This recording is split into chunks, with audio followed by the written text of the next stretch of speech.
Hi, Pluto. There. Now you don't chase those cats up those trees. Oh no, we don't chase any cats. No. We're big friends of Pickles. We love him. He's the best. We're out looking for some treats. So have you guys found any? Or maybe you have some, Pluto? Nope, haven't seen any treats yet. Yet? Okay. I'll keep an eye open though. It's a promise you'll let us know if you find I will any? certainly let you know. Perfect. Pinky swear. There you go. Thanks, Red. You're welcome. Bye.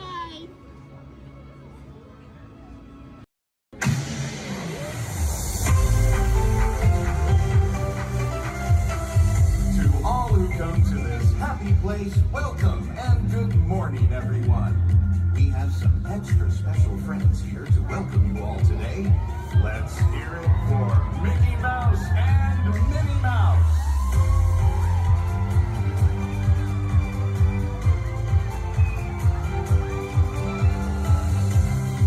Well, hi everybody. Good morning. Gosh, it sure is great to see so many amazing friends. It certainly is. Oh, I have a feeling today is going to be the best day ever. You said it, Minnie. And now that we're all together, we've got a surprise for you. When everybody heard that you were going to be here, they just had to come and give you a great big Magic Kingdom welcome. And here we come now. Hot dog! Now that everybody's here, I think it's time to start the day. And that means we're going to need just a little bit of magic. I bet these folks can help with that. Oh, I know they can. On the count of three, everybody shout, let the magic begin. Are you ready? 1, 2, 3. Let the magic begin. Welcome to a place where dreams come true. A timeless journey through lives of fantasy. Where only a wish creates things like this to appear. The most magical place on earth is here.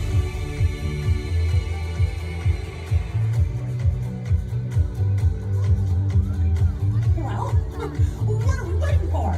Let's get going. Bye-bye, everyone. See ya real soon.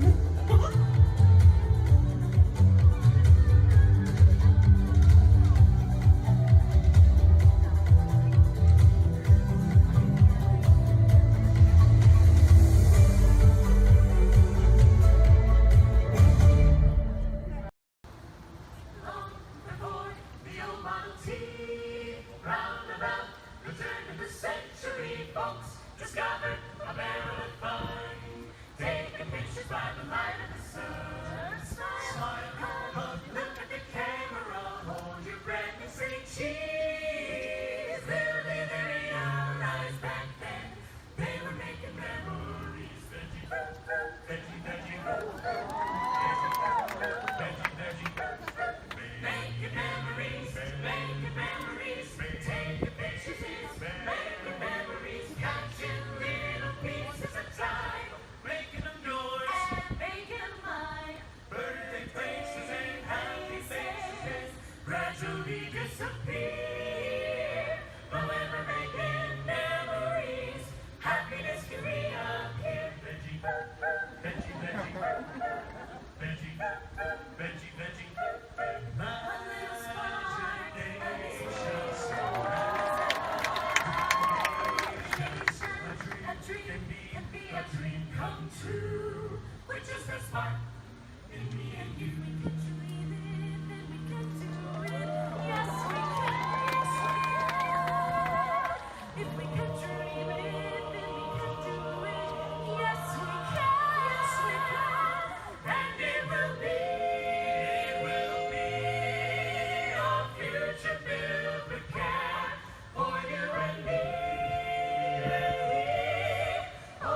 Set your sights on the Discovery River, because he's at it again.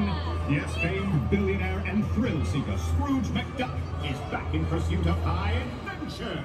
At the navigation helm, why, it's his personal pilot, chauffeur, and travel companion, Launchpad McQuack. This expedition will surely produce a grand ducktail!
Merry Christmas, everyone!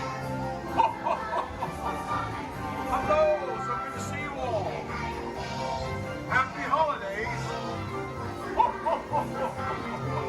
Hello, so good to see you all.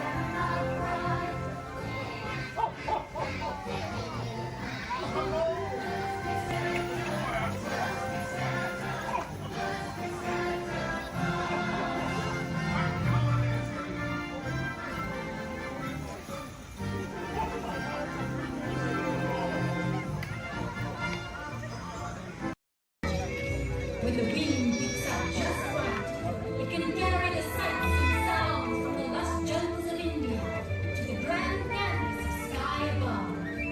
Join us now as we allow the magic of Disney storytelling to soar like never before.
couple reminders. A bumpy road, so please stay seated with your arms, hands, feet, and legs inside the vehicle at all times.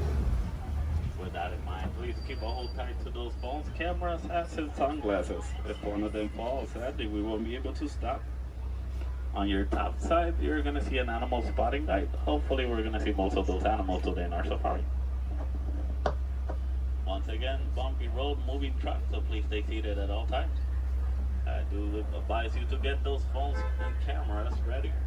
This is a photo area, but we might not be able to stop for every animal. I'm gonna make sure I stop for most of them. But sometimes they won't stop for us. Just be ready. And 20. So we're gonna start off our journey here in the Little Ituri Forest. The forest animals are kind of exclusive and they depend a lot of camouflaging to stay safe. So sometimes they're kind of hard to see. So here on the right side, we're going to see an okapi. Even though the okapis have zebra-like pants, they're actually related to giraffes. It wasn't until 1901 that okapis were discovered. Before that, they used to be thought as a myth. And much like the giraffes, okapis also have those long tongues that are going to help them reach tall places. And only the male okapi is going to have ossicones. Ossicones are basically the same type of horns that giraffes have, but it's made out of their own skin, so it doesn't count as a horn.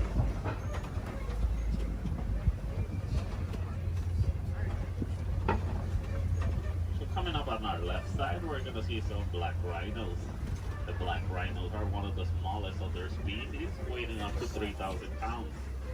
The shape of the black rhino's mouth is kind of pointy or triangle-like, so that way it's easier for them to feed on the forest. It's also a nice way for them to, also a nice way for us to identify the rhinos.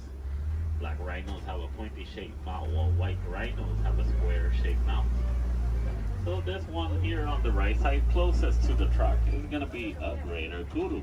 The greater kudus are one of the tallest of the forest antelopes. They can go about 55 inches to the shoulder. That's about 4 feet tall. That greater kudu doesn't have any horns like the one in the picture. It's because this one is a female. Only the male greater kudu is going to have horns. Behind the greater kudu, we're going to see some bongos. Bongos are also known as the ghosts of the forest because they're rarely seen. The shape of the bongo's horn is twisted and it goes all the way towards their backs. So that way it's easier for them to travel around the forest without getting stuck. So as we start exiting the Little Ituri Forest, we're going to head all the way towards our Safi River. Rivers and water spots are great areas to see some of the wildlife that lives near the water.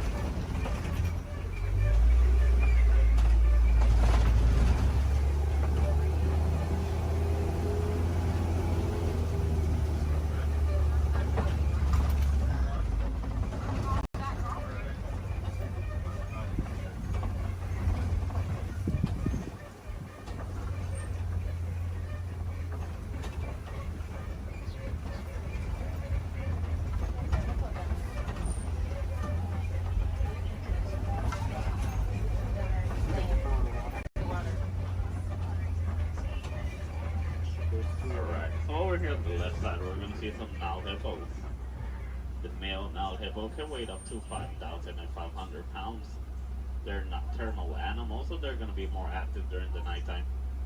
Most of their daytime they're going to spend underneath the water, but they do need to come back for air every 8 minutes. Also, baby Nile hippo right there.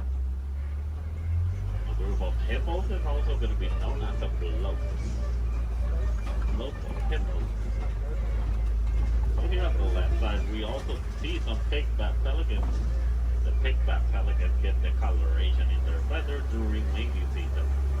They're colonial nesters, so most of the time we're going to see them in large groups. They can go between 50 to 500. As we head around this curve, we're going to approach a bridge. And once again, we're really jumpy, so please stay seated at all times. And to the left side, we're going to see some Nile crocodiles. Now, crocodiles are one of the largest crocodiles in Africa. They can go between 16 to 20 feet long, and they can weigh up to 500 pounds. They're endothermic. That means they're cold-blooded, but they're going to be heated in their body due to the environment. So they're going to spend most of their daytime underneath the sun. If they need to cool off, they'll just open their mouth or they'll dive in the water. They're great parents. They will roll around the eggs in their teeth, so that way they can help them emerge.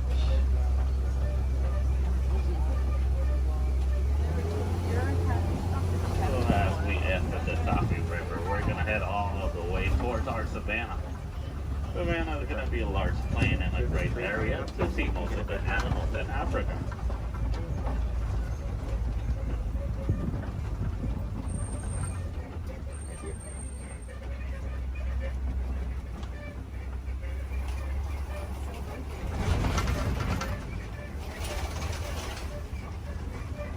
Brian.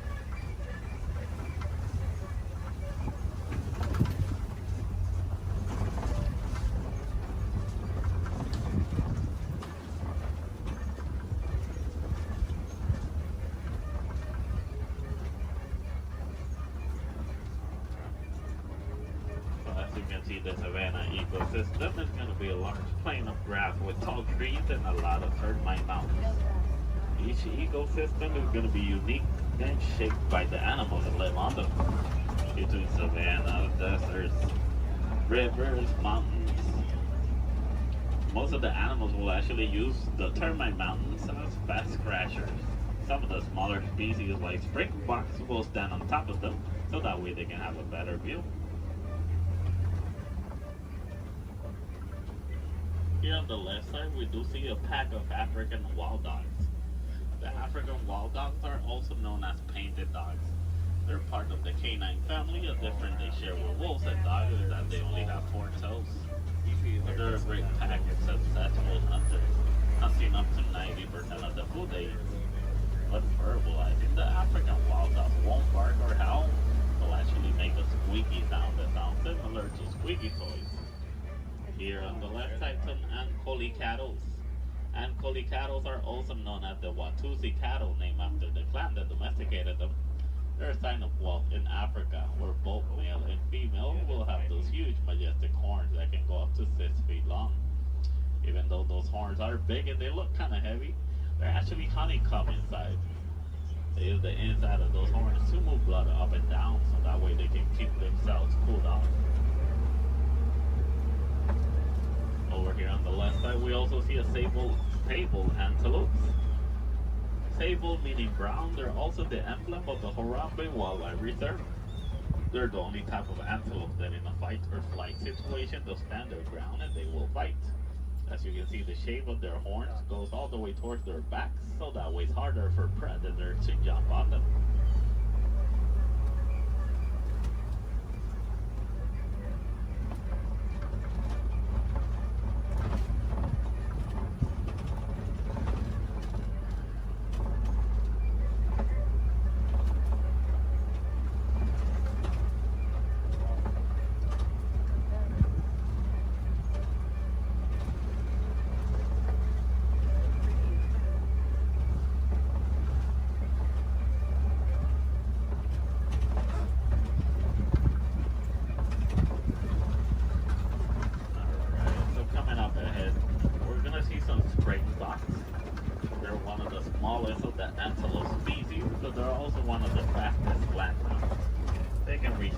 Between 50 to 60 miles per hour.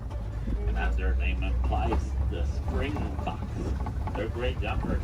They can jump up to 6 feet tall and up to 13 feet long.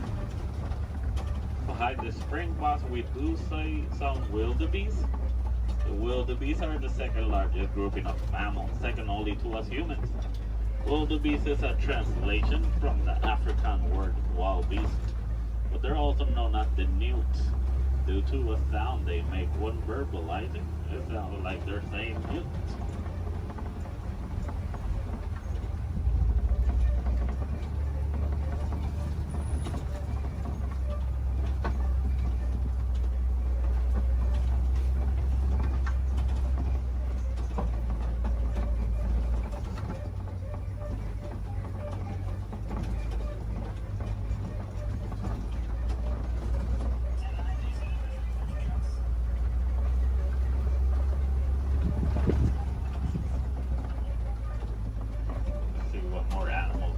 find as we head deeper in the savannah.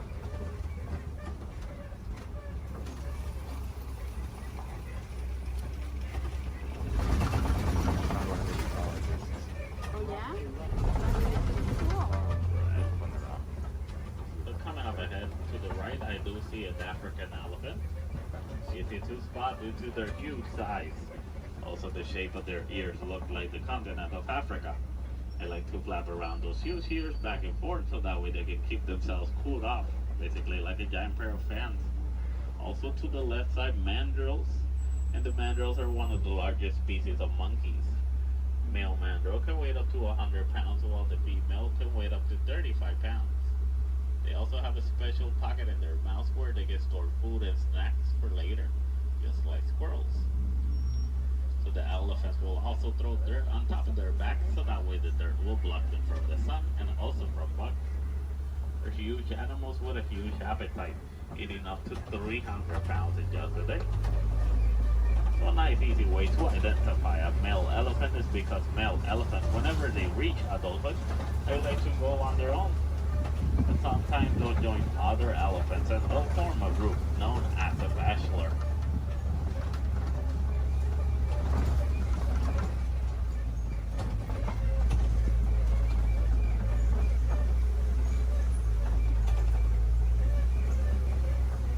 Once again, another bridge. Please stay seated.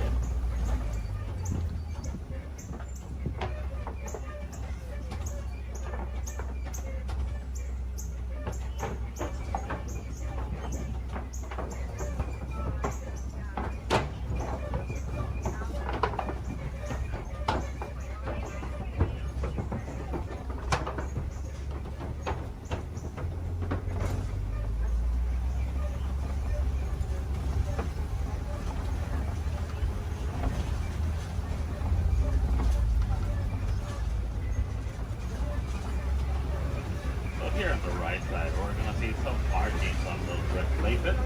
Those are elephant tusk marks. Elephants will stick their tongues on those red places so that way they can get some of the minerals they don't get in their regular diet. Basically like a natural vitamin for them.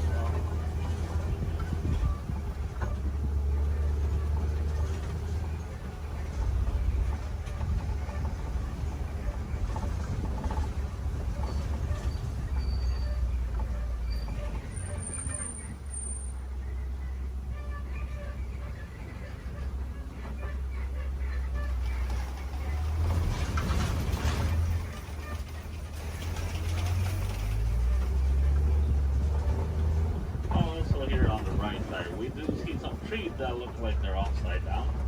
They're known as upside down trees, but they're also known as the tree of life. The real name is the baobab trees. And baobab trees can go leafless up to 9 months of the year, so that way they can store inside of them thousands of gallons of water. Some of the animals will actually try and reach that water, like elephants will stick their tongues on them.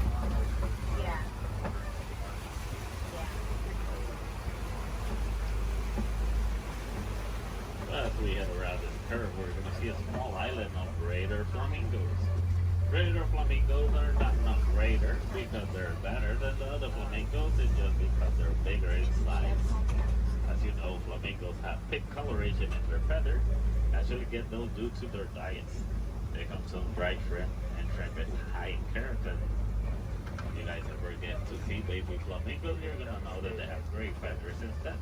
A group of flamingos like this one is also going to be known as a flamboyant.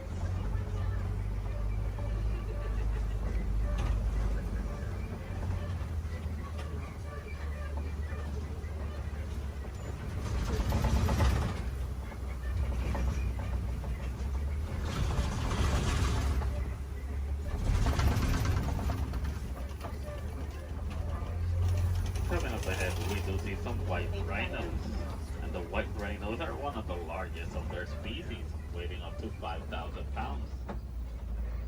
That doesn't make them slow because they can actually run up to 30 miles per hour. As you can see, the shape of their mouth is kind of squared, so that way it's easier for them to feed on the grass on the floor. And you'll usually find them in the savannah around mud pits. They like to roll around those mud pits so that way the mud will help them against the sun and also against bugs. It's a nice way for them to stay cooled off. Basically, white rhinos are a different type shade of gray from the black rhinos. The reason they get the name white rhino is not because of their colors. It's actually a mistranslation from the Afrikaans word white. That means wide as in bigger.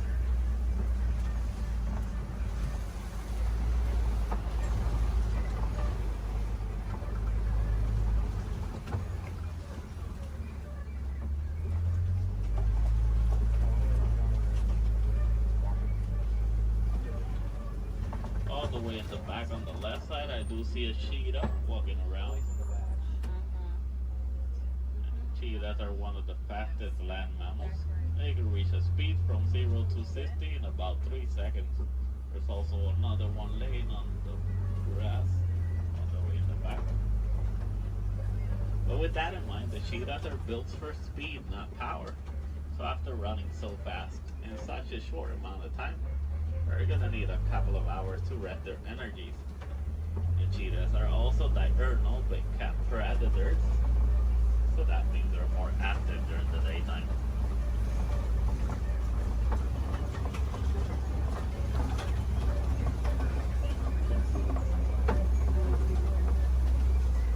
Coming up ahead, we do see some Kobe rocks, and on top of that Kobe rock, we do see a lion. Lions are nocturnal big cat predators. They're more active during the nighttime. Most of their daytime, they're actually going to spend sleeping. They can sleep up to 20 hours in a day. So that way they can store all the energies for the successful hunts at night. But while hunting, the female is going to do most of the hunting. Well, the male is usually going to be the stay-at-home dad who's going to take care of their cubs. A group of lions is going to be known as a pride. In the morning, the lion's eyesight is technically as good as ours, but at nighttime, their eyesight are 6 times stronger. That's why they're successful hunters at night.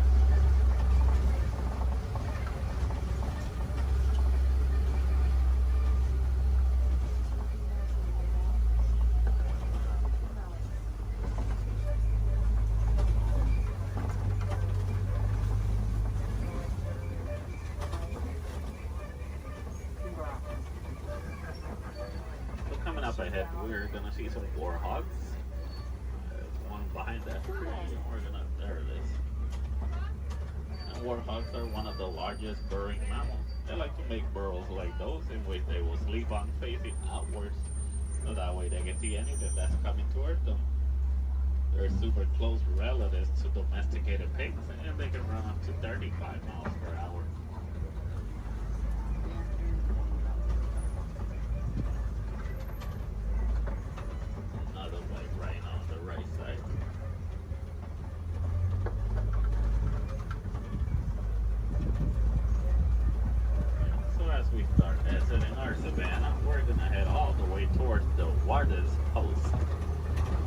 Post is going to be a great area to see how both humans and wildlife will live in harmony.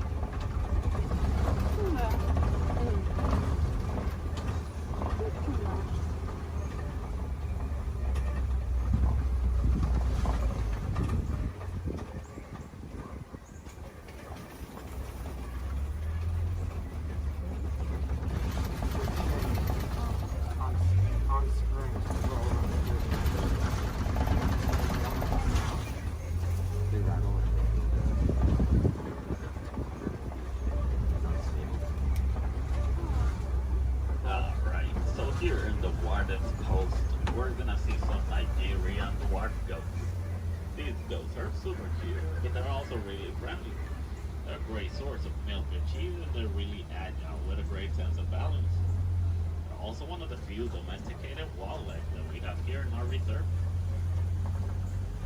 So next to that yellow barrel, there is a yellow box.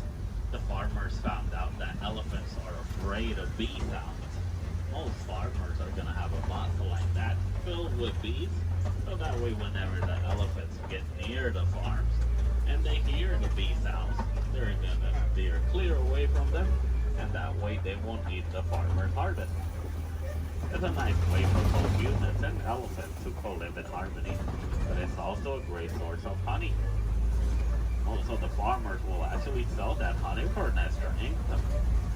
Because sadly, due to a mining of a mineral called coltan, most elephants are losing their habitats and homes, causing them to migrate into human farms and villages more commonly so than it used to.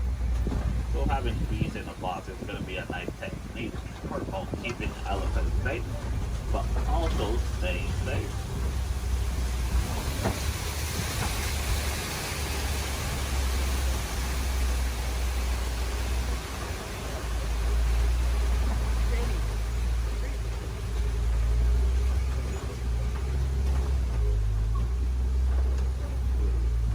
As we start reaching the end of our safari, I just want to let you guys know, if you want to see more animals and learn more about them, I do advise you to visit Gorilla Falls Trail. It's a nice 20-minute pathway that will take you all the way to meet a family of gorillas, while meeting more animals, learning more about them, and also more about conservation. If you're really lucky, you might even get a better close-up view of the hippos through a glass. Also, well, here in Harambe, we have the Rafiki's Planet Watch. The Wildlife Express train is going to take you all the way towards Rafiki. Well, you're also going to meet a couple more animals. You might even get to pet some of them in the Domesticated Pet Center. We have an animation studio where you might learn how to draw a couple of our animals. Super cool. And we also have an animal clinic. Any chance we need to take care of one of our animals, you guys can actually see the process through a glass. It's super cool journey. It's got nice AC, but it takes about a whole hour to complete. So you gotta plan ahead. The last Wildlife Express leaves at 4:30. Sunday onward.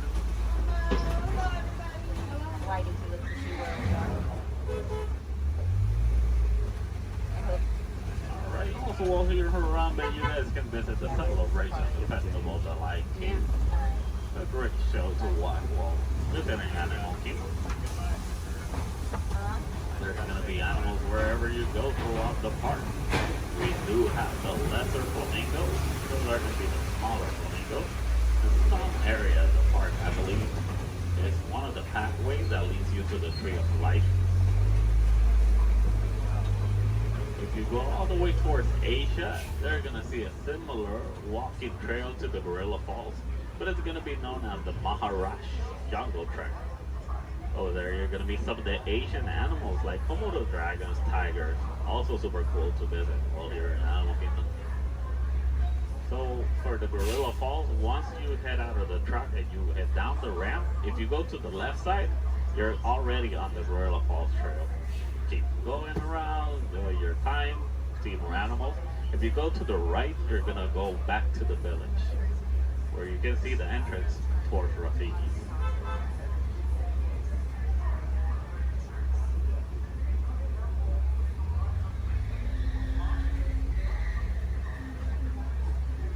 Almost to our destination. Just gonna wait a little bit.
to say goodbye because goodbyes are always sad and final.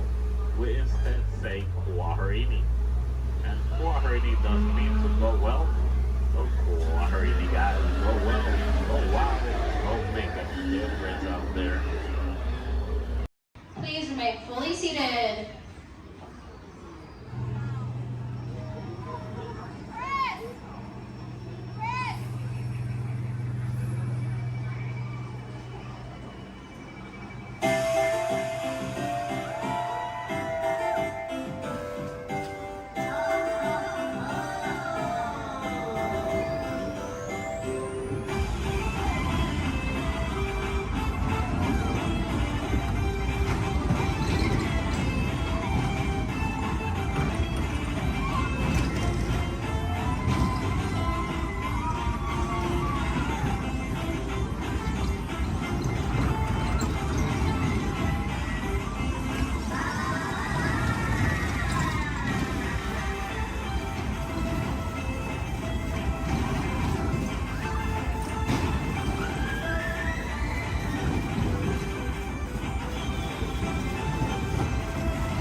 You want to be here. They decided to come and celebrate with you.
have an opportunity for you all that is bad, dangerous, I was going to say profitable. You think I'm so heartless I would send my friends into danger?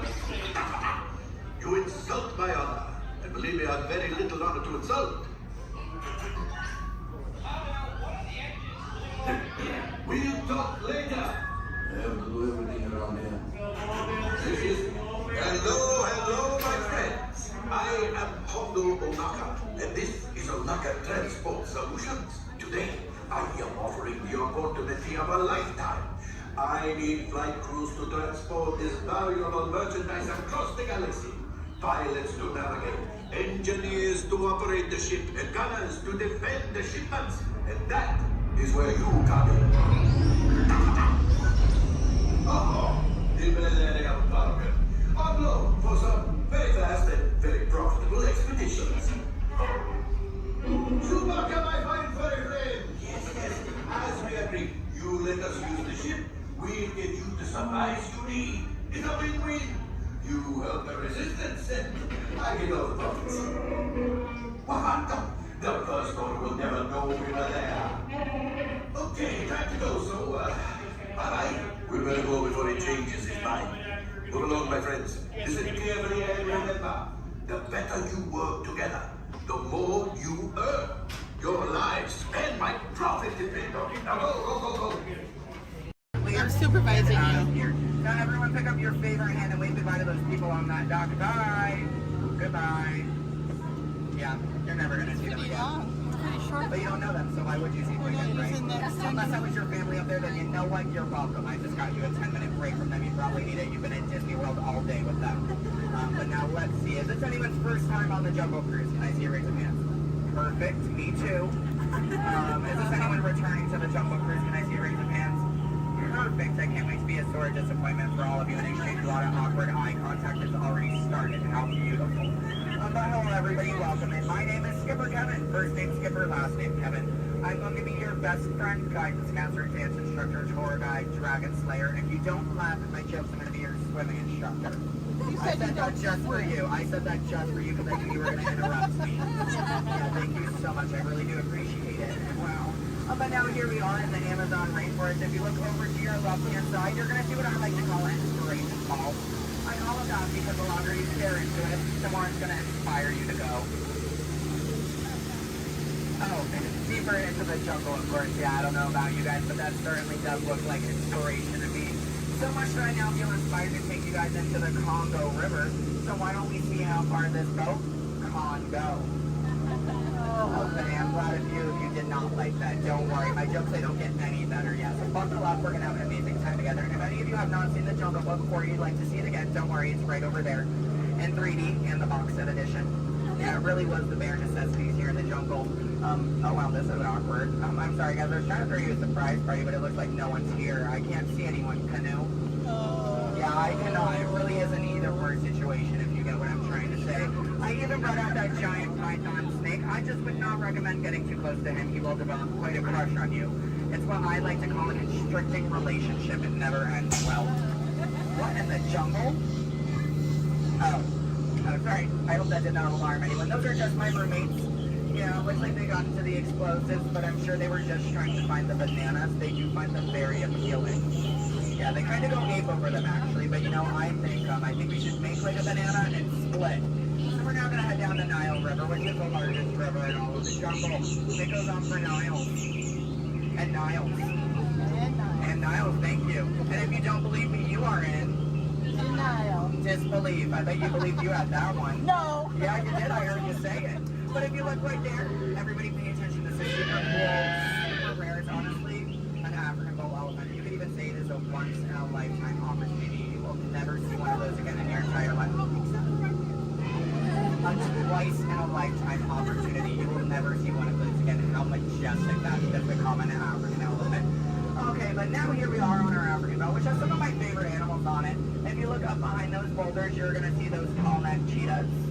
Right here in the front, those are the ones that killed Mufasa. Over there, we have the scary-looking chickens. Look at all those chickens. And then we have that beautiful pride of lions protecting that sleeping zebra.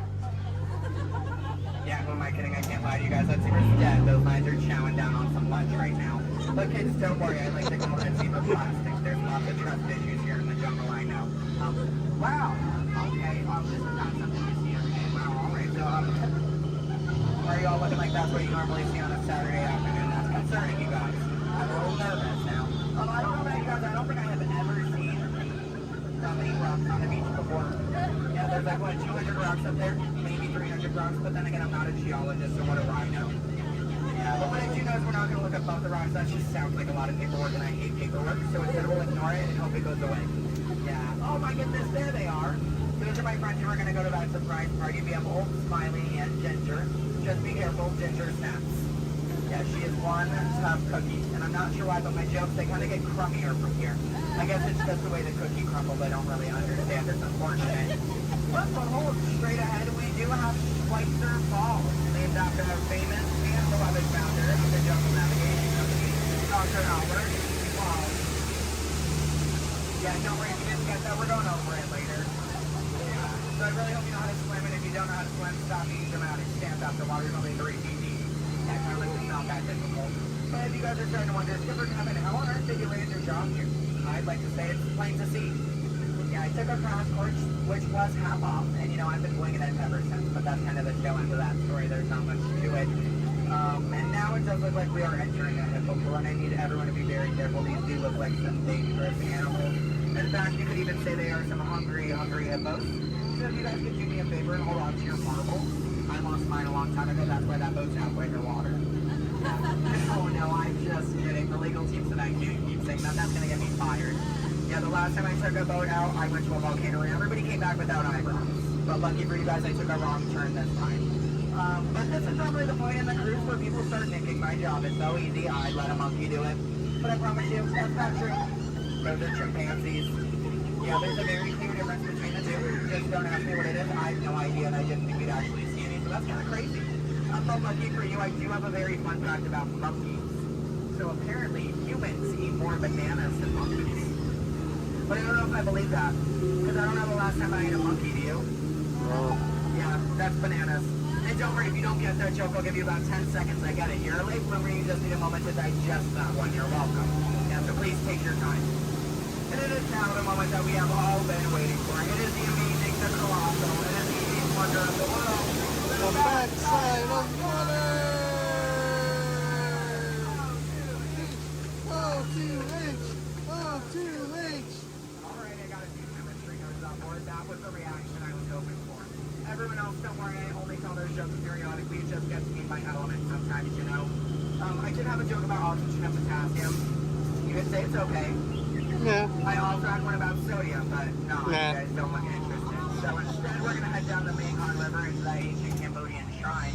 If you've never been in there before, be careful. There is a 10-foot drop. So make sure your seatbelts are buckled left to right and tug on that yellow strap. Yeah, if you're looking for your seatbelt, you can't find one, hold on tight. Let me know how that goes for you.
Here we are in an Indian elephant bathing pool, and I bet you guys even think that's water coming out of their trunks. But don't worry, it's not.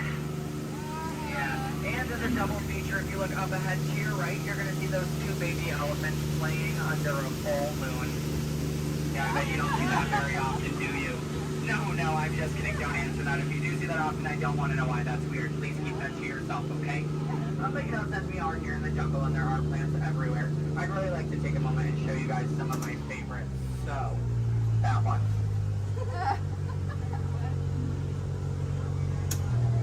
That one. Okay, pay attention everyone. The one right there with the green leaves. The one next to it. That one. Yeah, they're great, aren't they? Yeah, sorry if you wanted their names. I don't know any of them. I barely know how to do this thing forwards. Yeah, so I can only give you so much. But what I can tell you is I'm sorry to let you know. We're coming up to the end of our cruise. And you know that's happening because look to your left. Now it's a gift shop. Everything at Disney ends with a gift shop. It's how we steal your money. Yeah. And it's our Lost Found gift shop, which is sponsored by everything you've left behind over the last 5 or so years. So thank you so much for keeping us in business. I really do appreciate it. And if you're curious about who's in charge of this gift shop, I know it can be kind of confusing because there's a sign that says Back in 15 Minutes by Sam. That sign's been there for a few years. I have not seen Sam. I don't think he's coming back. It's also not those monkeys, because you know that'd be a monkey business, and we don't monkey around here in the jungle. That's completely unacceptable. It's actually that elephant, because did you guys know that elephants have the best memories in all of the jungle? I wish I had a memory like that. It really helped me with my job. Oh, fun fact about elephants. Did you guys know that elephants can grow up to 4 feet? Which is super impressive. We only grow up to 2, one on each leg. And if you don't get that, look at your legs, look at theirs, you're going to see an extra pair. If you see any more than 2 legs on yourself, go to a doctor immediately. Yeah, that's not normal, okay? And then if you're looking in that gift shop and you see anything you like, you might notice we have a whole bunch of hats in all different shapes and sizes. Once you get off the ride, just ask one of those skippers about it because, you know, we're really great at capsizing. It's something I think we've honestly perfected. But what I can tell you is that if you did enjoy your time here today, my name is Skipper Kevin. I'm trying to give you my full name. And I do spell it a little weird, so I'm going to go ahead and spell it out for you. It is spelled H-E-L-P space M-E. Do it that way, you will, okay? If you did not enjoy your time here today, then you know what? That's unfortunate for you. You willingly got in my boat and wasted 10 minutes of your own time. My name is still Skipper Kevin. Thank you for leaving. And I think I would go one step farther to say that out of all of my cruises today, you've been the most recent. No, I'm just kidding. I'm just kidding. You've actually been outstanding. Especially those of you who just awkwardly stared at me for 10 minutes. It's been mutually awkward. Yeah, I'm not a robot plot twist. I'm not an animatronic. I can move my feet off the floor. And I can hear and see everything you haven't done since you sat down. And you know what? That makes us like a family. Because I did my own family after 10 minutes of quality time together. Look at that. She's even giving me a heart. This is why I have attachment issues. You're going to get out of my boat in about 2 minutes and it's going to make me cry. You need to leave is what I'm going to say. So in just a moment, you're going to be outstanding on that dock. Yeah, it really is great. Oh, and while we're looking over at the dock, let's do a little bit of a dock orientation. Everybody on this side, this is where we're going to be getting out. So if any of your rebels are getting out of the boat right now, leave them there, stay comfortable. But when we get over there, you might want to pull it in the boat because that dock is really hard to replace. Yeah, your elbow, I can send you to an urgent care lab dock. I don't have a contact card for it. I don't know how to replace it. But you're going to see those 2 docks in between the boat. I like to call them the paradox. Yeah. The 2 skippers, they're paradorks. Yeah, they really are adorkable, aren't they? And you can tell them I said that. They're going to hate it, but I love it. Yeah, and thank you for saying I'm so funny. You're really inflating my ego as we speak. Yeah. I'm getting some compliments from you. She's falling in love with me. She's stealing my jokes. He's recording me. This is like a reality TV show. I'm better than the Kardashians. Yeah. Oh my goodness. And what do you do? What's your story? Do you walk across the country? Yeah. You do? That's I have interesting. metal spreads. Do you? Yeah. What kind of metal? Golden ones, silver. Do you sell them? No, I just wear them. You just, but, so have you not won any? No. You haven't, yeah, you're not wearing any, so I kind of assumed. Yeah. When you get one, are you just going to wear it all the time? Yep. Oh, are you going to name it? No. Why not? If it's going to be that important to you, I think it deserves a name. Why do you think your mother named you? I'm just saying. Okay, your story's boring me now. What is your story? Talk to me, Miss Epcot Center. She's wearing a shirt that says Epcot. Is that your story? Yeah. That's it? Yeah, and That I'm was- sticking to it. That was a pretty short story. Yeah. It's been a long life. Short story for a long life. Something about that doesn't make sense. Oh, goodness gracious. My friend in the middle with the Leia shirt. Hello. Are you a Star Wars fan? Good to know. What's your story? Alabama? My friend's from Alabama. He's bald. He normally works here, but he's not. His name's similar to mine. It's Brevin. I'm Kevin. We also have a Devin and a Heaven. If you can, yeah. How do you think we feel? You hear us on the microphone, you just hear a name, all you hear is Evan. We all come flocking too. Yeah, it's great. Okay, my friends in the back, why are you so quiet? You're so quiet. Are you having fun back there? Just making sure you're not asleep. Your bucket has a little no. You're wearing sunglasses. You're wearing sunglasses. He's behind my engine. Can't see any of you. And then what about you two over there with the extra set of ears? How you doing? Thank you. Are the nicest one here. No one asked me how I'm doing. Thank you. You are all horrible people. Just know that. Just know that, please. Except, well, no, you can love me all you want, but that doesn't mean you ask me how I'm doing. You know what? I think I'm ready to cut our time a little short together. So, now this is a word for legal. Make sure your hands, arms, legs, and feet are inside the boat. Parents, supervise your children. I don't have any, I don't want yours. Children, supervise your parents. I don't trust them, neither should you. And that number 2 they're holding, that means that we have to do this 2 more times because you guys just didn't make me feel good enough about myself. So hello everybody, welcome aboard the Walt famous Jungle Cruise. My name is Skipper Kevin and I would never do that again. That's treacherous. The only thing I'm going to do is make you 2 times farther from the exit for your inconvenience. You're welcome.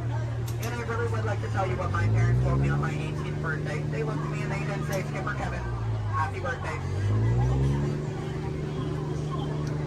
Why are you staring at me? That's all they said. Okay, well now that you guys are just doing weird things, get out. Goodbye. Yeah. Yay. Stop. Okay, don't stop. I need it. Yeah, guys, give me a standing ovation. I am a middle child. I love validation. Yeah, thank you.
In this scene, Provo is on a surveillance mission, searching the skies for enemy aircraft. The crew is caught off guard with the real danger surfaces from beneath the sea. This is going to require a full range of physical effects, split-second time, and careful direction. We have the lights, we have the cameras. All we need now is the action. All right, now if anybody knows this serious action, it definitely would have to be director Michael Bay. Some of the special effects you're going to see in our show today include water cannons, pressurized up to 100 pounds per square inch. That must be time to match our sound effects. And probably the most important effect out of all of these is fire, because it must be ignited at the exact precise moment. And it does take a lot of time and energy to set these tremendous for an explosion. But the most important factor in all this is the safety of our actors, and that's where you come in today's ceremony today. Everybody say hi, Todd. All right, everybody say bye, Todd. All right, Todd, you have been cast a little more mechanic today. Your scene takes place way down there in the engine room of the PT boat. So you want to go ahead and dive on in for me? Did you bring your bathing suit? Oh, I hate when that happens. That's okay. When that happens, we actually just recreated the engine room right for you right here, so we're all ready to get you all set up. All right.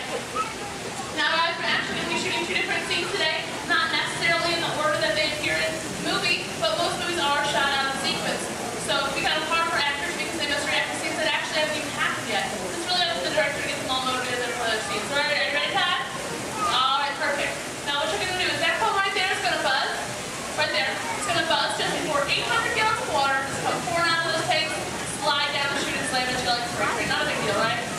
Perfect. All right, you can handle it. Are you ready? Perfect. All right. Good thing this is not 800 gallons. It's more like 1,000. Okay, let's not let them know that because there's a fine line between motivation. Here, are you ready? Perfect. And roll playback. And action. Go ahead and pick up that phone for me. Call your captain. Let him know you might take on just a little bit of water.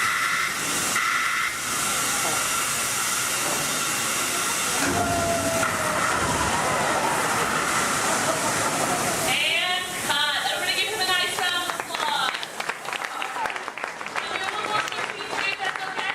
Give me one more quick scene for you if that's okay.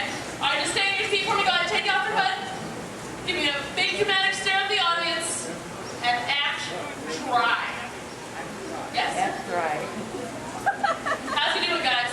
I think he's doing a pretty good job. Give him another nice round of applause. All right. Now we're going to insert that scene to our next scene. Our next scene takes place right over here in the deck of our PT boat. It's going to bring in our break for now. Ladies and gentlemen, let's give a nice round of applause for our Captain Ken and Royal and Brave Deckhand Debbie. Pass it on set for us. All right, thank you, Brittany. And roll playback. All right, now remember, crew, you are on a surveillance mission, okay? And action. All right, Captain, pick up your binoculars. They're right in front of your wheel, Captain. Captain, your binoculars are right in front of your wheel. Captain.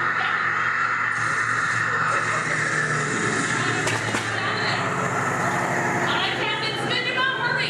He's coming back for another round. Get your boat out of there.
we can look around a little bit too.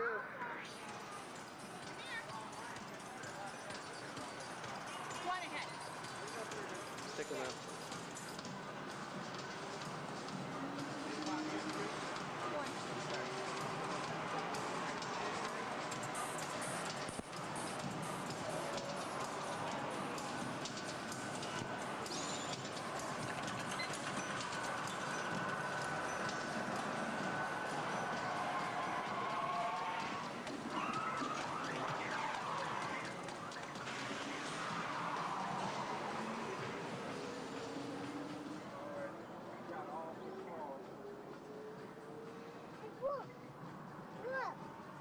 Look at that car.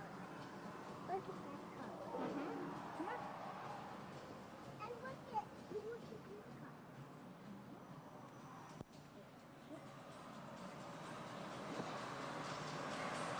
Let me go over here.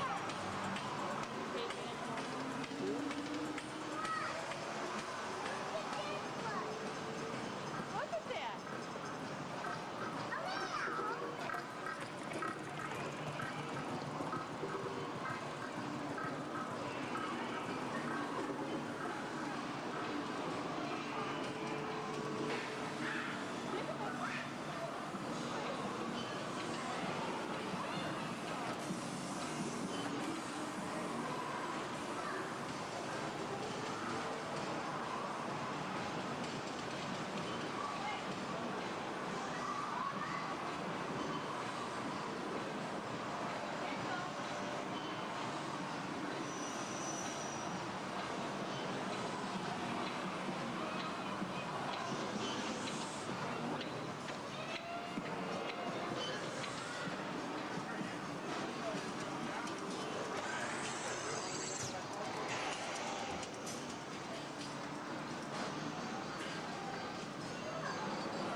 Nothing's working today.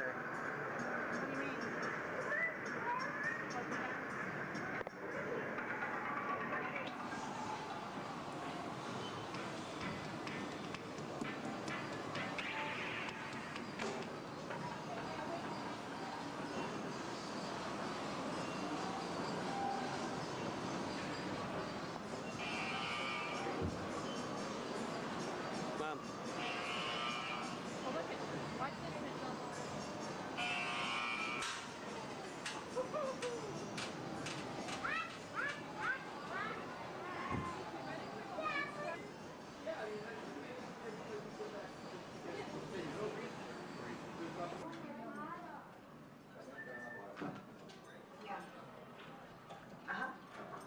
Oh, yes.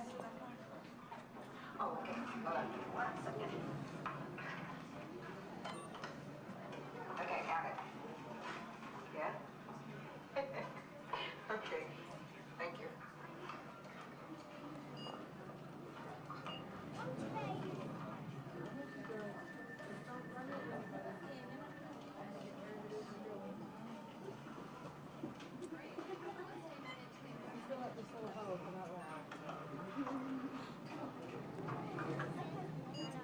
Bill. Yeah? The next group's ready. Oh. Thanks. Hi, everybody. Welcome to the test track. My name is Bill McKim. I'm up here in the control center. In just a couple of minutes, you're going to be out there on that track. But first, let's put together your test schedule. These are the same kinds of tests that are run at GM test facilities all over the world. Let's put up the 26 8th grade. You got it. Okay, we're going to start you off on an accelerated hill climb. Now, these steep grades give us a chance to evaluate the effects of heat and stress on your engine and on the transmission. Twisted or blocks? Let's put up the blocks, German and Belgian. Next, your vehicle is going to go over a variety of rough road surfaces. These are designed to test the integrity of the suspension and the chassis. It's going to get a bit bumpy. Yeah. Next, you're going to see and feel what it's like when your brakes lock up and you lose control of the steering. Not such a good feeling, but hang in there because we're going to do the test one more time, this time with the ABS or the anti-lock brakes. Okay. All right. What's next? Let's do some environmental tests. Put up 2, 5, and 7. 7? Yeah, 7. Okay. After that, we're going to subject your vehicle to some extremes in temperature, as well as corrosive conditions, to see how it handles nature's worst. And finally, we'll take you out for some handling runs. Off-road for you. Let's do the I'm going to send you through some hairpin turns, and then we'll take you out and do the high-speed loops. And depending on how your vehicle and you hold up, we'll even throw a few surprise tests in there. Surprise test? Yeah. Pick one. Track? Now, if this whole routine seems a bit extreme, you're absolutely right. That's what a test track is all about. The cars you drive at home are made up of over 15,000 different parts, and every one of them has to pass the test under very extreme conditions before we ever let it off that test track and out onto the road. Now, as you can imagine, safety is a big concern of ours, so we're going to insist that you buckle up your safety belt securely. You'll be glad you did. Oh, we're ready. Oh, great. Well, Sherry says we're ready, so we'll see you out there on the test track. So please make sure your safety belts are securely fastened, as they always should be in your vehicle. We're clear for dispatch. Okay, let's move them up to the test area.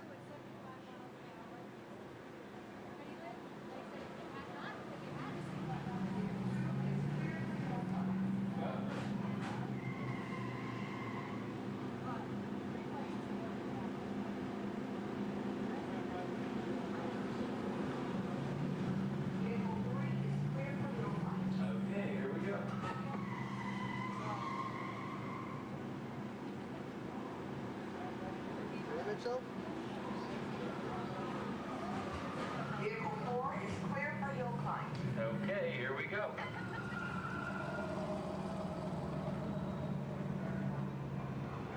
The torque and transmission load data are looking good. Great. Let's proceed to the rough road tests. You got it.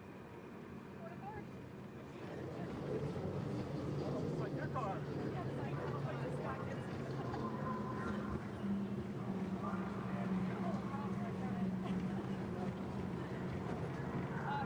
Okay, I'm going to take you right up to the cones, hit the brakes, and see if I can steer you through. Hold on. Braking now. Okay, we're back on track. Let's do that other sequence. What, the crash one? Okay, let's try it again, this time with the anti-lock brakes. ABS reactivated. Braking! All right, that's the way it ought to be. You see how ABS lets you keep control of the vehicle while braking?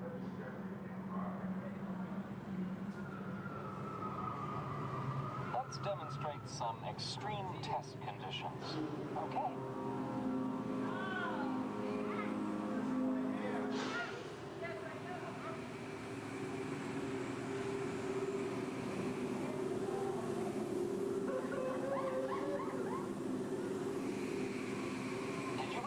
Turn off those robots?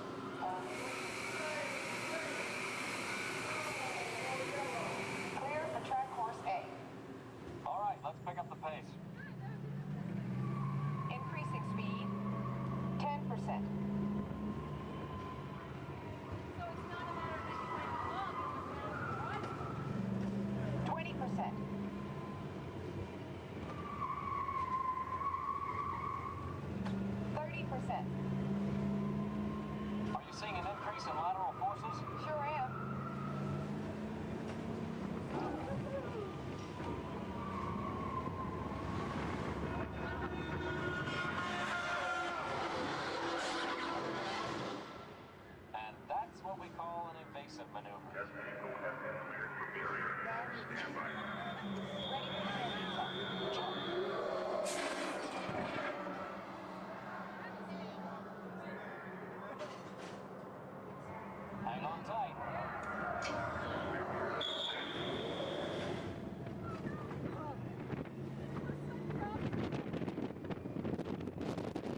2.5-mile journey to downtown Disney Station and back. For a safe trip, remain seated, keeping your hands, arms, feet, and legs inside the cabin. Be sure to watch your children, and no smoking, please. Bienvenidos. Para su seguridad, permanezca sentado y mantenga las manos, brazos, pies y piernas dentro del tren y cuide a los niños. Por favor, se ruega no fumar. You're riding aboard a Mark 7 monorail, the latest generation of Disneyland monorails. When Walt Disney introduced this attraction in 1939, it was the first daily operating monorail system in the Western Hemisphere.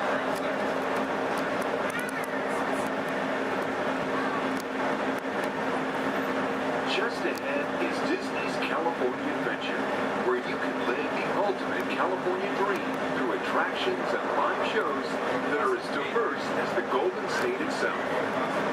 The Towering Hotel is home to the Twilight Zone Tower of Terror, where you can literally take a thrilling drop into Hollywood history. The bear-shaped rock formation is part of the Grizzly Peak Recreation Area, a haven for outdoor adventures. Beyond it, you'll find the high-energy fun of Paradise Pier. Coming into view on the left are the villas at Disney's Grand California Hotel and Spa. It's the first Disney Vacation Club resort on the West Coast and shares the same arts and crafts style as the famous hotel, which we are now entering.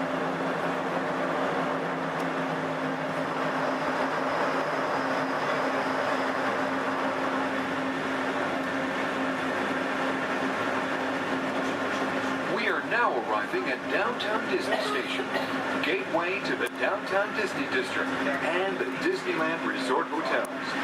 If you will be leaving us here and returning later today, please hold on to your park ticket and have your hand stamped as you leave the station. You may reboard the monorail for a return trip to Tomorrowland up until 1/2 hour prior to Disneyland closing. Please remain seated until the monorail comes to a complete stop and the doors have opened. Then, gather your belongings, lower your head, watch your step, and exit to the left of the monorail. Thanks for traveling with us today, and we hope you enjoy your visit to the Disneyland Resort. For those of you continuing with us, we'll begin our return trip to Tomorrowland in just a few minutes. Thank you.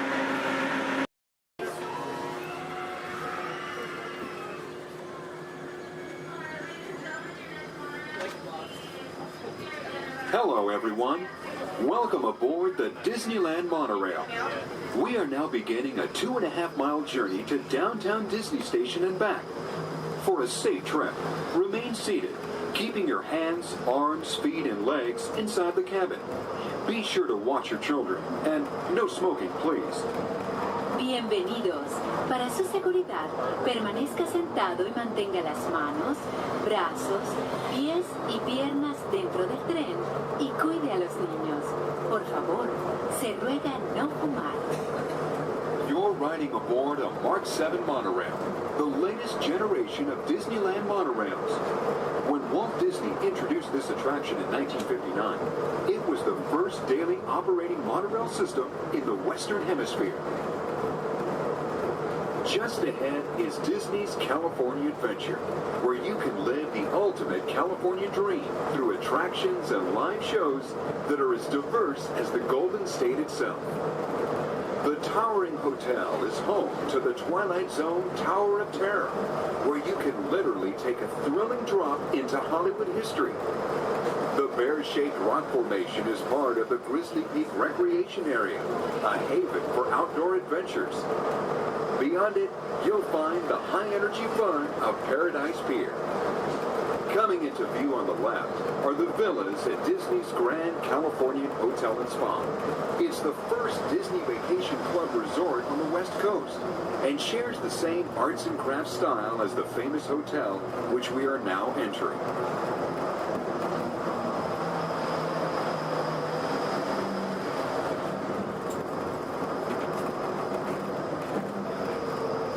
We are now arriving at Downtown Disney Station, gateway to the Downtown Disney District and the Disneyland Resort Hotels.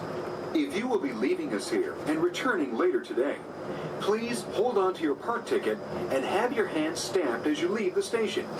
You may reboard the monorail for a return trip to Tomorrowland up until 1/2 hour prior to Disneyland closing. Please remain seated until the monorail comes to a complete stop and the doors have opened.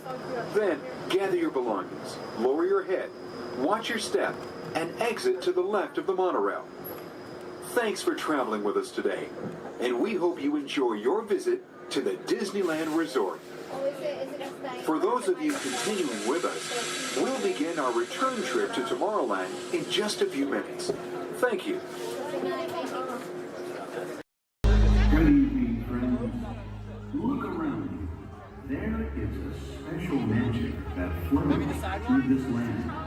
A magic of fantasy, swirling with pixie dust, made more brilliant by the light that lives within you. It inspires us to wish upon stars, follow our hearts, and find our happily ever afters. Tonight, as we gather together under the spires of this majestic castle, our dreams ignite the magic to create a beacon shining out and celebrate 50 years of the most magical place on earth.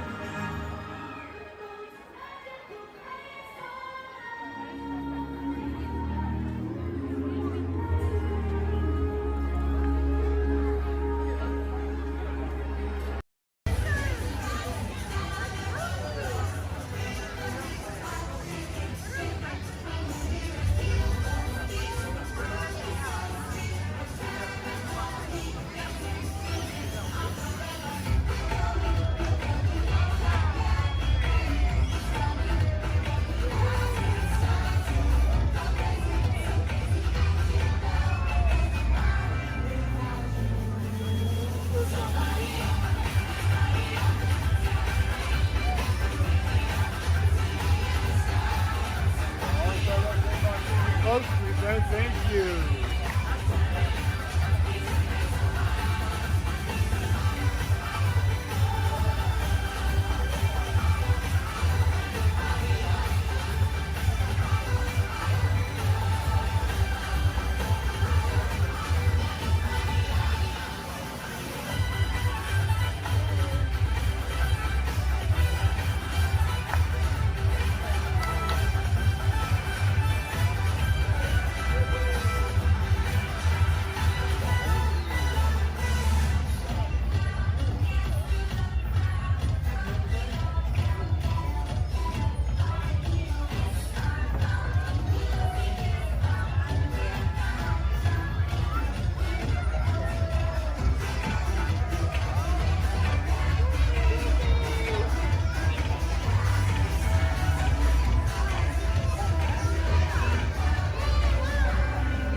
It's the cricket wing, the cricket queen.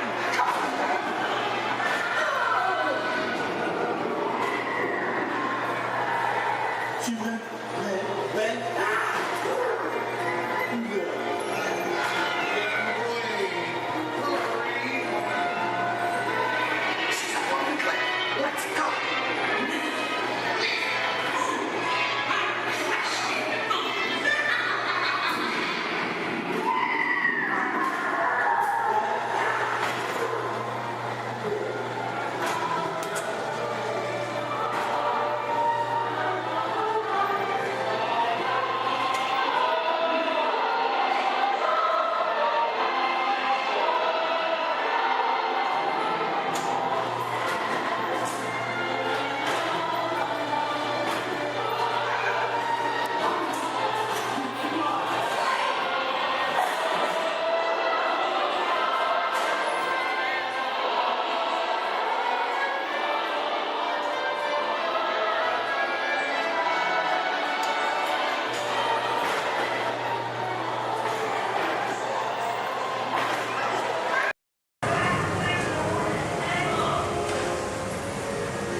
Of the Imagination Institute.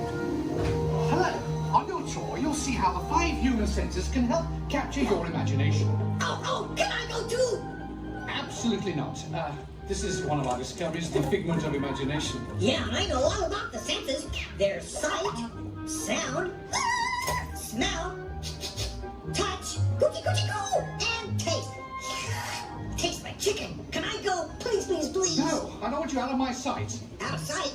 Okay, come on everybody, here we go! Figment, you are not to interfere with the tour. Our first stop.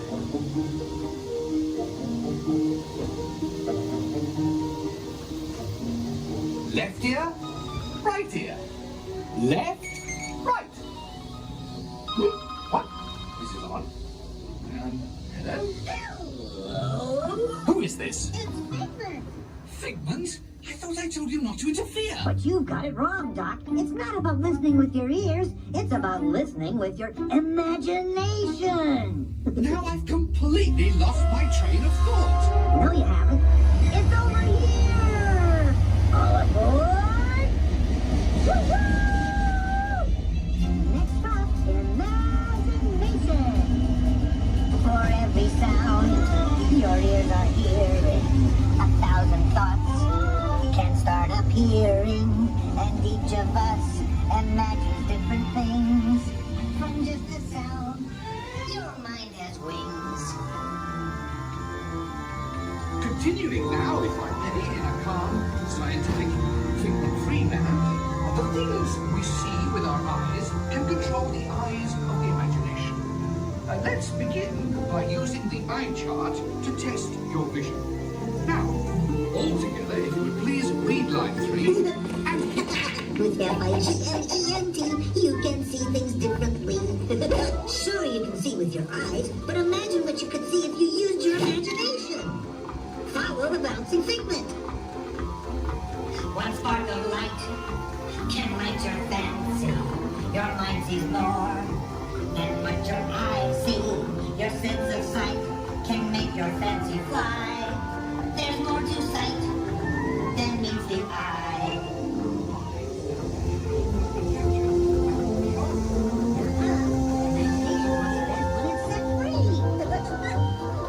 Just turn your imagination loose and anything can happen.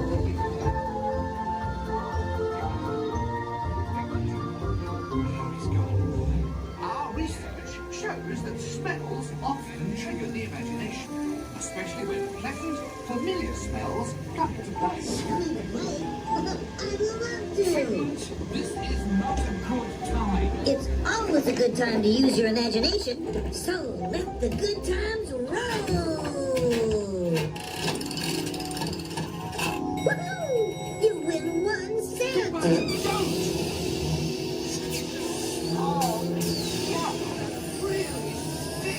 Of course, Doc.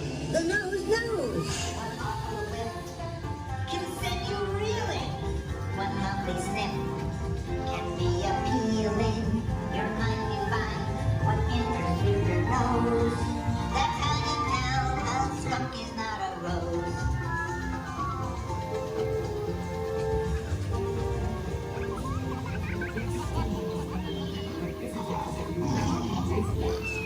Perhaps I should end my open house right here. Great idea. We'll go to my open house instead. It's much more fun.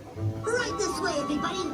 But what is going on? You're turning this entire open house upside down. Upside down? Now you're talking. That's the best idea you've had all day. With just a spark of inspiration, I made my house an innovation. Imagination nearly climbs around, makes downside up and upside down.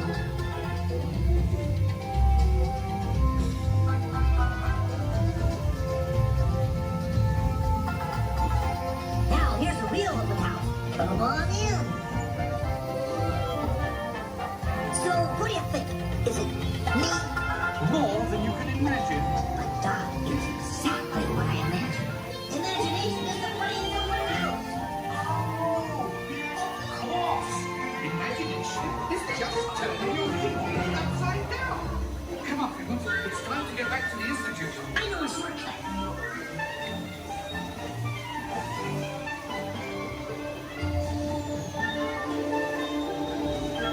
If you can't beat 'em, join 'em. We all have sparks. Imagination. That's how our minds create creations. We set them free and know what they can do. Those magic sparks from me and you.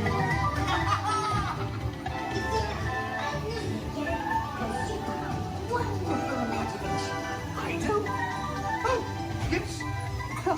Thank you, Figment. So, as you can plainly see, imagination works the best when it's set free. You said it, Doc. Imagination is a blast.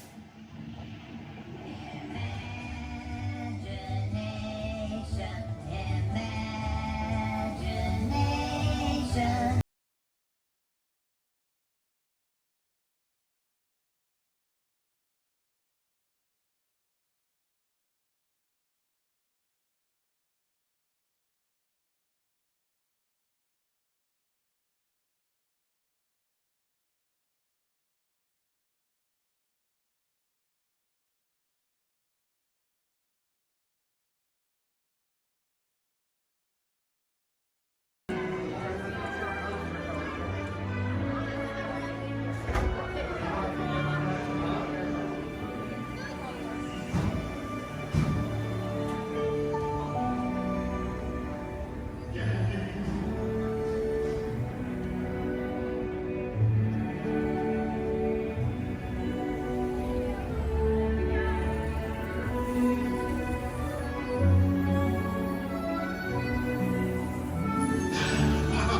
Voilà, venez, suivez-moi, je vous prie.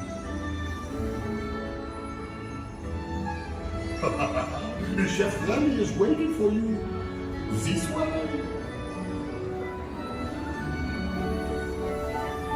Qu'attendez-vous?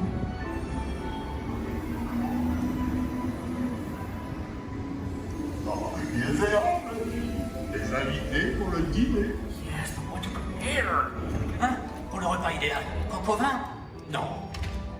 A simple omelet? Too simple. Voilà. Mais oui, that's it!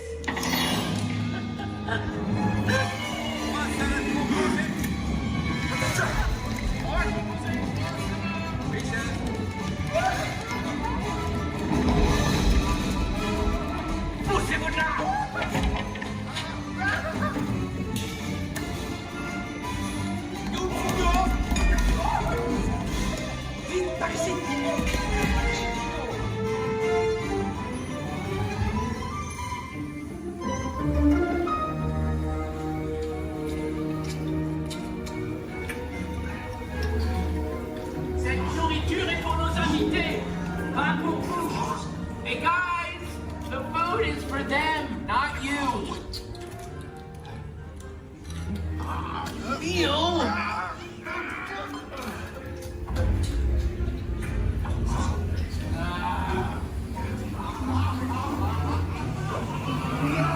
Everything must be perfect. Echo est en salle. Oui, what are you doing? Que manigancez-vous?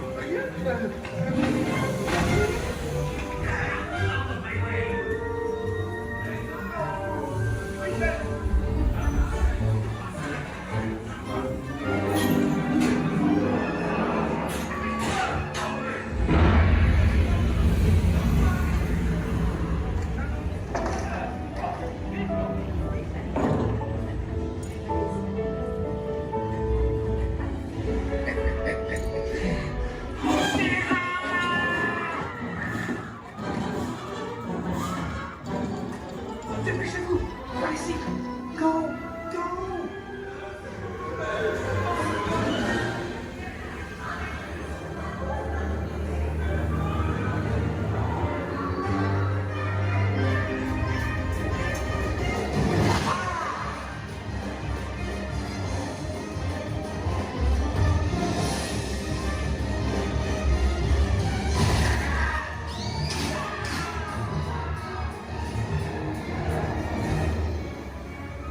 Come on.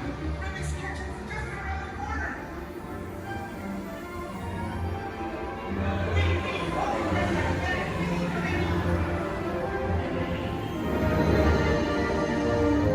Trois entrecôtes pour la douce. Une à point, une bleue et une saignante. Oui, petit chef. Il va aussi me falloir rapidement 4 ratatouilles pour la carte.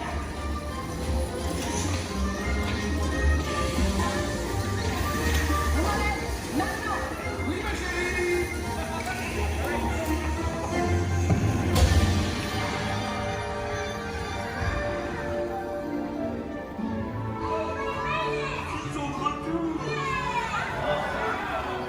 Hey, thanks for coming, everyone.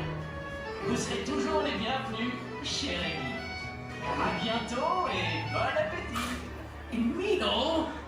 Au revoir.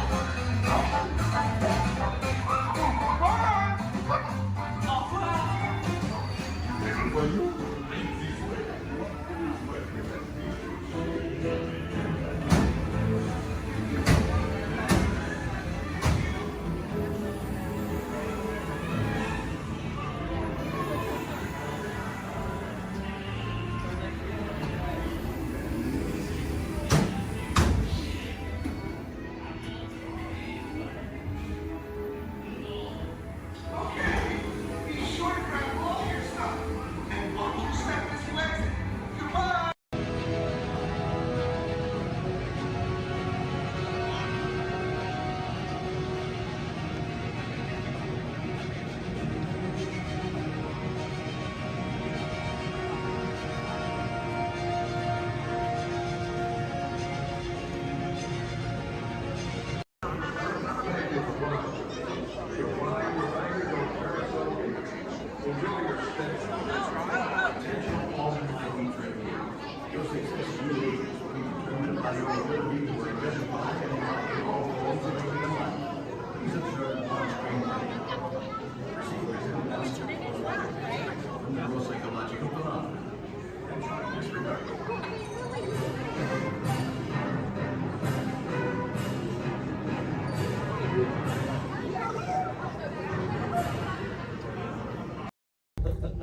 Welcome to the Avatar program.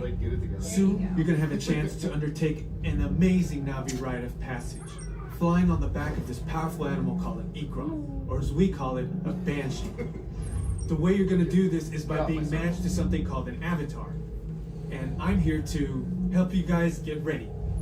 But first, we have to scan you for Pandoran microparasites. Alright everyone, stay on your number and move your arms a bit. Okay, start scan. I'm here. Oh, I'm red. You've all got them. But don't worry, they're very common around these parts. Let's start the decon. Initiating GMR decon. Stay still over your number, you're not gonna feel a thing. You're doing great. You can almost They're all clear. Great. Now let's go over how all this works. Like I said before, you're going to be matched to these things called avatars, which look a lot like the Na'vi. They're created by blending human DNA and Na'vi DNA. Once we match you to an avatar, thanks to a special link chair, your mind will be able to control that avatar. Using avatars to fly this way was all figured out by my boss, Dr. Jackie Ogden. She leads our science team, which is part of the Pandora Conservation Initiative, and we're here in the Valley of Moara studying banshees and their environment. Over a generation ago, this enormous company called the RDA created a lot of damage to the area through their bad mining practices and conflicts with the Na'vi. Just like on Earth, it can take decades for ecosystems to recover. One way to understand what's going on with an ecosystem is to study what are called keystone species. These are animals like tigers, jaguars, seals. The banshee is one of these important animals. Okay, to get you flying on a banshee, we need to find each of you an avatar. Let's prep the genetic sampling. I'm on it. Okay, first we need to find the compatible match of your genetic material with the genetic material of one of the avatar bodies that we already have. Once we do that, you'll be able to link to that avatar and fly.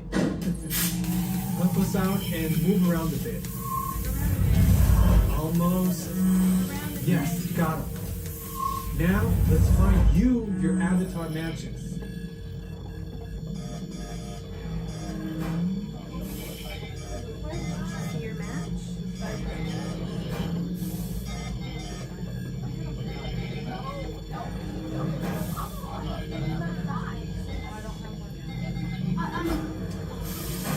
All right, you've all been matched with avatars.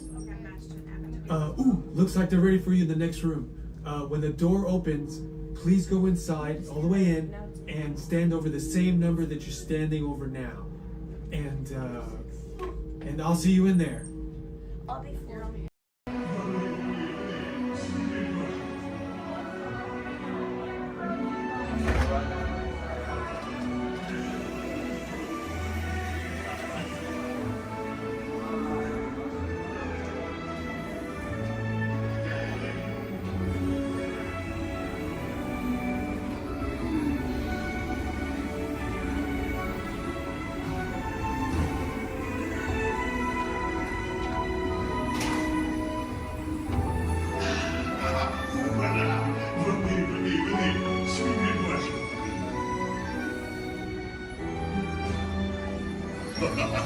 Le chef Danny is waiting for you. This way. Qu'attendez-vous?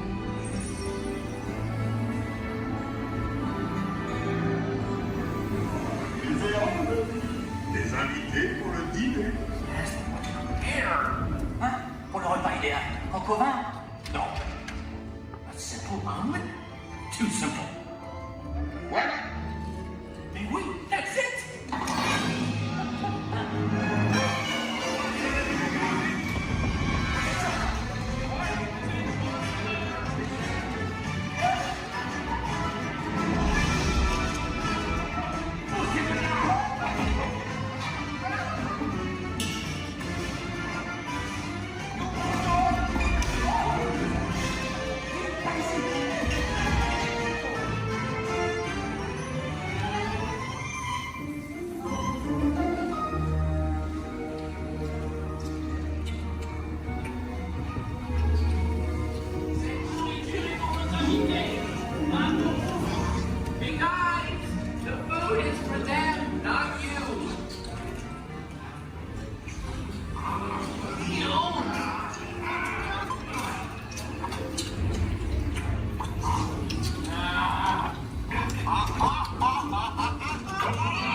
What are you doing? Que m'injurez-vous? Out of my way!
Okay, be sure to grab all your stuff and watch your step as you exit.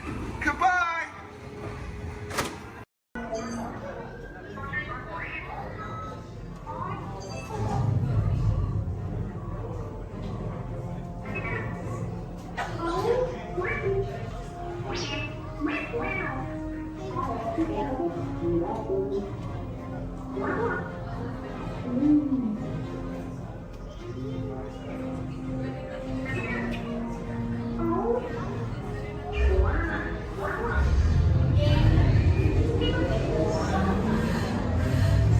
Incoming transmission from Ray.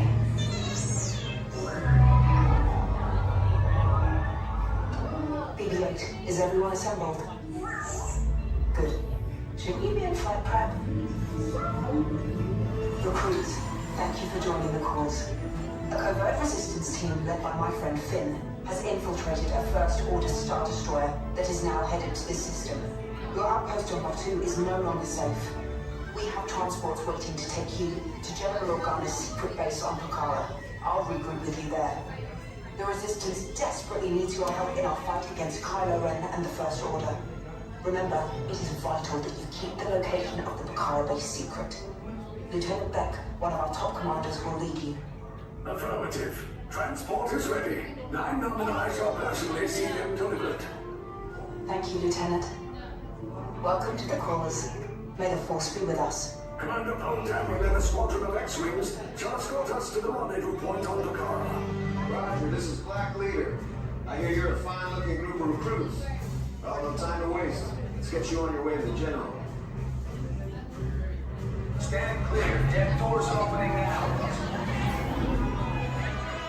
Hurry, all recruits to transport. No need for safety gear, it'll be a smooth ride. Ground crews, deck is in motion. Recruits crossing to transport. Initiate pre-flight sequence on Deck 3 for Pucara.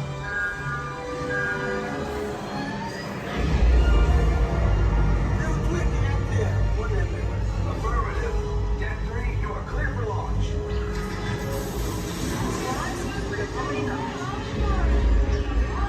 Pucara personnel, this is your final call on board. Transform away from the blast doors, all the way forward.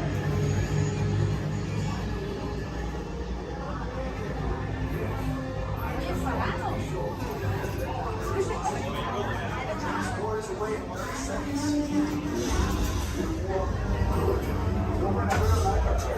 Yes, check the hyperdrive also. Transport take off in 20 seconds. Good. Airspeed sensor. Thank you, Nina. Black Leader, are you and your team ready? Affirmative. Engines are hot. Red 2, Blue 5, reporting. Red 2, check. Blue 5 standing by. Engage repulsors and hold on, recruits. More ships. Launch.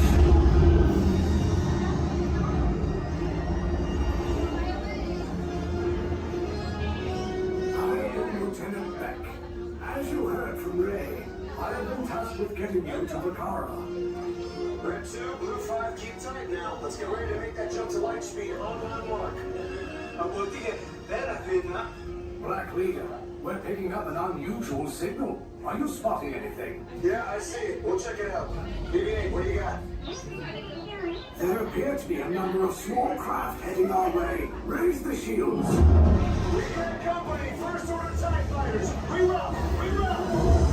Right, your blue flag. We got a clear path so transport can make the jump. They're all over us. We lost Red 2, more incoming.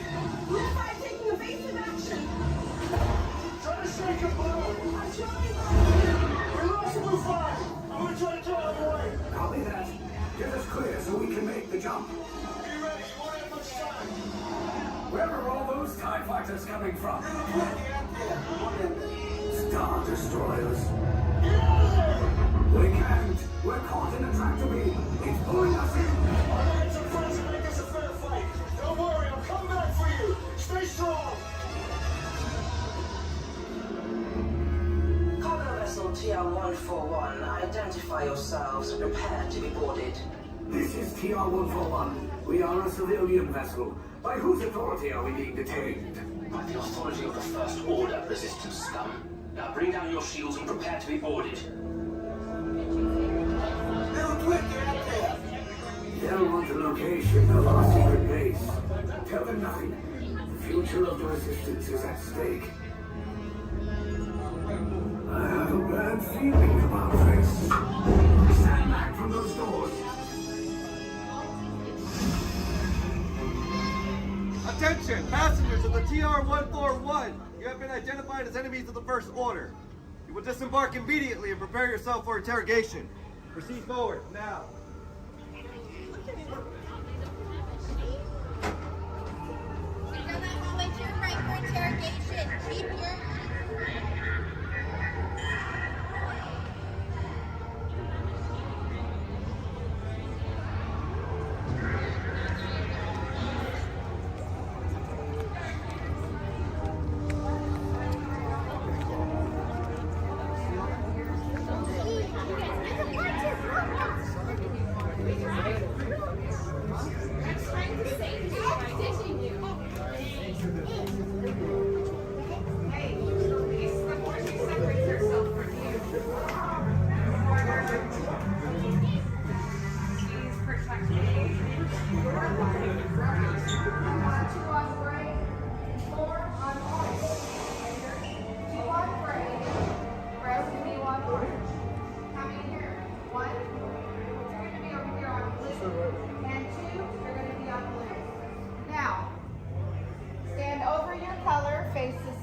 shoulder to shoulder.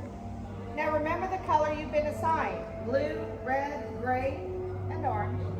It'll be an important part of your interrogation process.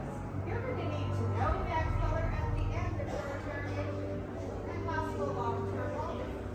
How many? You'll be assigned blue. Quickly to the end of the hallway. How many? 4. You'll be assigned red. How many? Now, this cell door opens and we'll call you in by your assignment. And you will tell us everything. No, oh, you're going to have a tough time in interrogation. Get on your color. There you go. Scoot over, Blue. Make a little room. Get on your color. Not the lights, on the color. Ready to go.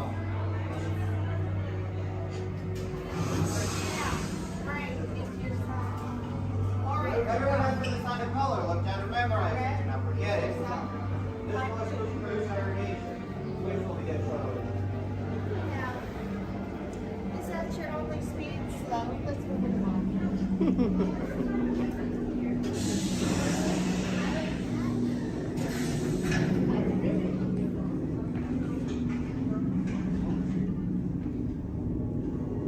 Vivas. Yes, General. Enemies of the First Order, we will soon snuff out your meager resistance. You chose the wrong side, and now you will pay. The Resistance prisoners. You have what I want. You know the location of the secret base, and I will take it from you. We are needed on the bridge. Keep the prisoners here. I will return to finish this personally.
Take this corridor to the turbo lift, then head down to the escape pod base. Those droids are programmed to return you to Batu.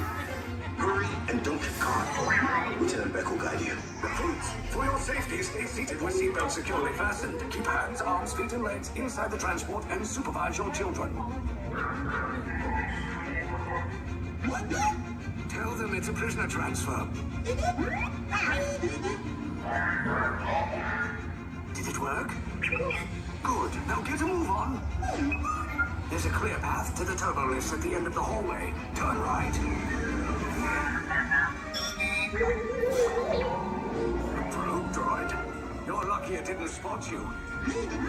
Take those turbo lifts and stay out of trouble. Hey, you're not authorized. Wait, there goes the prisoner.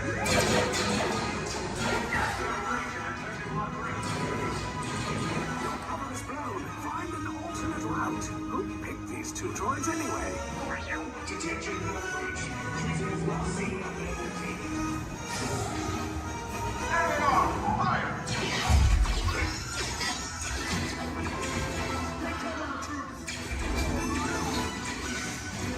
These escape pods just follow us. Take those down. Hurry! No, not up! I said down!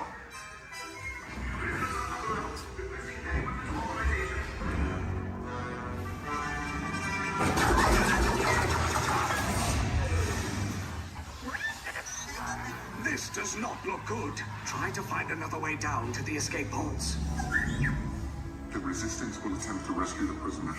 They have neither the resources nor the courage to engage us. You underestimate their conviction. Raise the shields! Shields? I see no evidence. Now! Sound the alarm! All personnel to their stations! Sir, the prisoners have escaped. How brave, but ultimately hopeless. There's nowhere to run.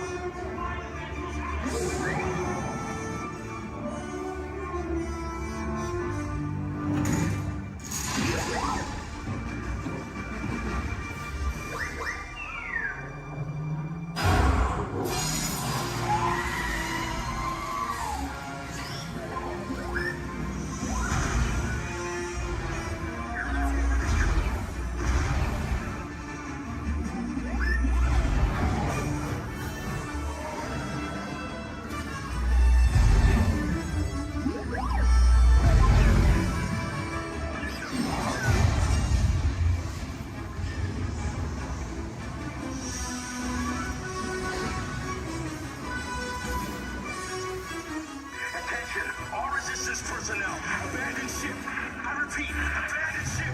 This destroyer the back. There's no escape. You will tell me the location of the secret base, and then I will destroy you and the Resistance.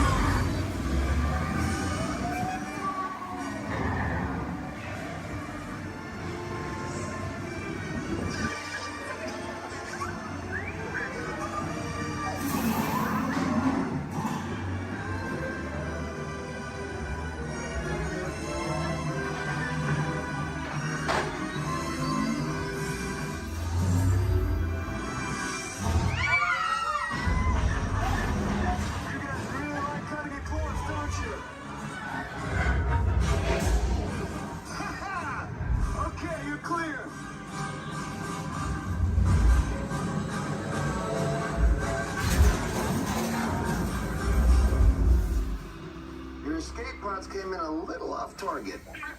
Ground crews will meet you outside the wreck. All right, nice job, recruits. Not what you signed on for, but hey, you're Resistance now. I think I have that authority. Right, Beck? Where's the lieutenant? I need eyes on Beck. Line up. Scout for his copy. More escape pods down in Sector 4. Verification pending from key command personnel. Where's the lieutenant? I need eyes on Beck. Lieutenant Beck here. Beck! You're right. I should hope so. Great job, recruits. Thanks to your heroism, the location of the Resistance base is secure. Bravo! Yes, R5, you too.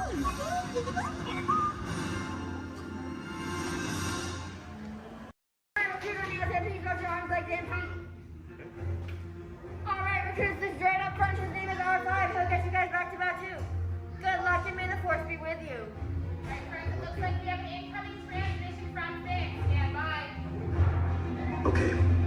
Take this corridor to the turbo lift, then head down to the escape pod base. Those droids are programmed to return you to Batuu. Hurry and don't get caught. Lieutenant Beck will guide you. Recruits, for your safety, stay seated with seatbelts securely fastened. Keep hands, arms, feet, and legs inside the transport and supervise your children. Tell them it's a prisoner transfer. Did it work? Good. Now get a move on. There's a clear path to the turbo lifts at the end of the hallway. Turn right. A probe droid. You're lucky it didn't spot you. Take those turbo lifts and stay out of trouble. Hey, you're not authorized. Wait, those are the prisoners.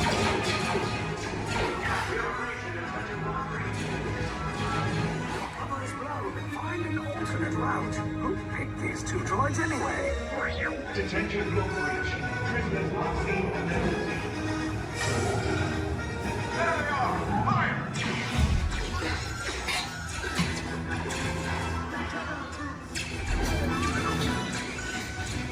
These state bots just below us. Take the lift down. Hurry!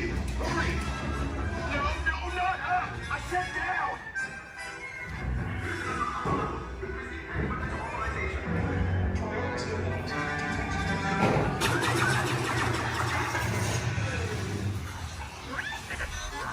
This does not look good. Try to find another way down to the escape pods. The Resistance will attempt to rescue the prisoners. They have neither the resources nor the courage to engage us. You underestimate their conviction. Raise the shields! Shields? I see no evidence. Now! Sound the alarm! All personnel to their stations! Sir, the prisoners have escaped. How brave, but ultimately hopeless. There's nowhere to run.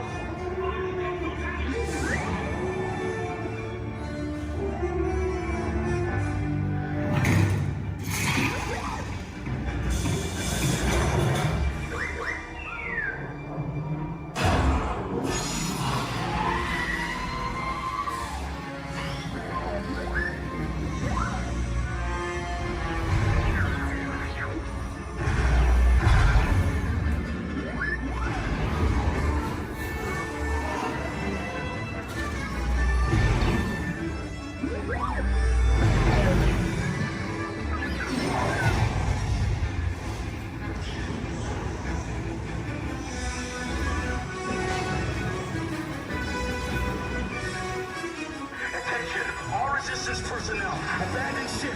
I repeat, abandoned ship. This destroyer's about. There's no escape.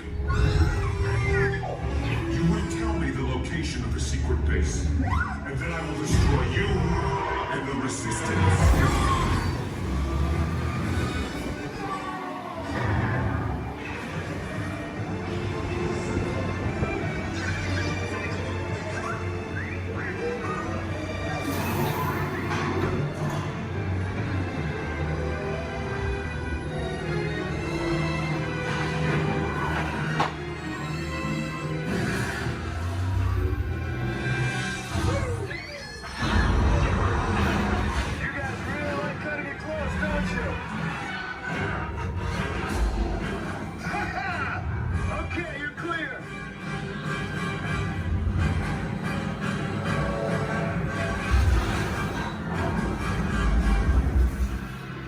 Your escape pods came in a little off target. Ground crews will meet you outside the wreck. All right, nice job, recruits. Not what you signed on for, but hey, you're Resistance now. I think I have that authority. Right, Beck? Where's the lieutenant? I need eyes on Beck. Rhino, scout his pod beacon. 4 escape pods down in Sector 4. Verification pending. Lieutenant Beck here. Beck! You're right. I should hope so. Great job, recruits. Thanks to your heroism, the location of the Resistance base is secure. Bravo! Yes, R5, you too.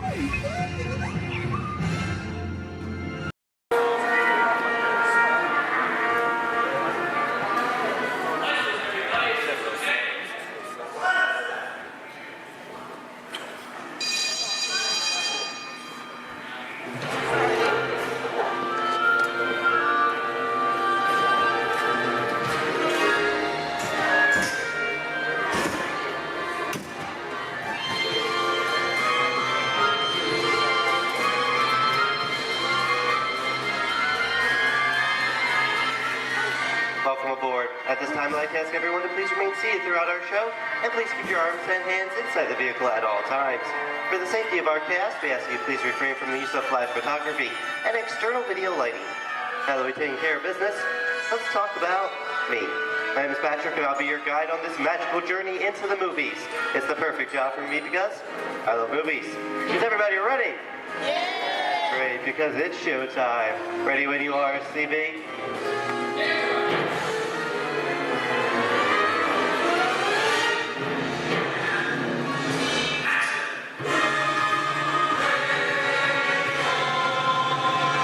And we are rolling.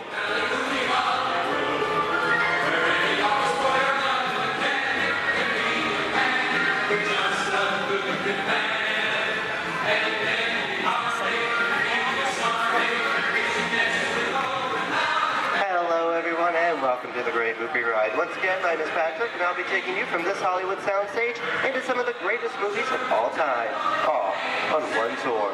But between you and me, this is no ordinary tour because the Great Movie Ride brings these movies to life and puts you right in the middle of the action.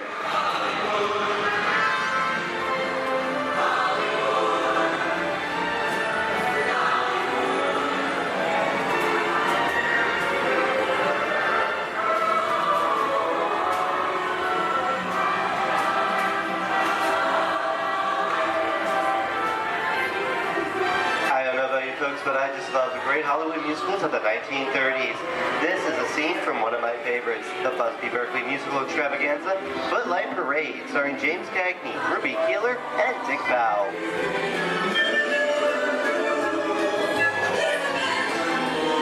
In 1952, Gene Kelly was Singing in the Rain with Debbie Reynolds and Donald O'Connor. Did you know that Gene Kelly co-directed this movie? Who can tell me what movie this is? That's right, it's Walt Disney's Academy Award-winning film from 1964, Mary Poppins, starring Julie Andrews and Dick Van Dyke. Julie Andrews won an Oscar for her portrayal of the nanny, who was practically perfect in every way.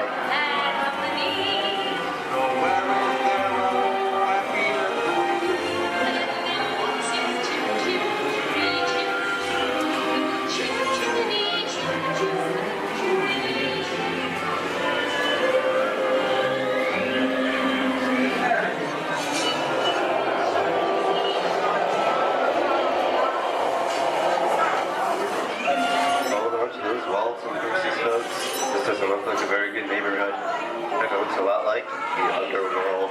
This seems such classic gangster films as The Public Enemy, starring one of my favorite tough guys, James Cagney. The working title for this movie was Beer and Blood, and in the United Kingdom it was known as Enemies of the Public.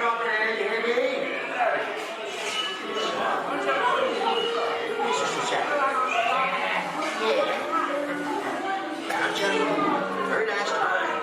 Judge comes around, he's gonna leave you some beer. You're gonna check it. And you're gonna kick in with your dog. If you don't, somebody's gonna drop by you and kick your teeth out one at a time. You see? I get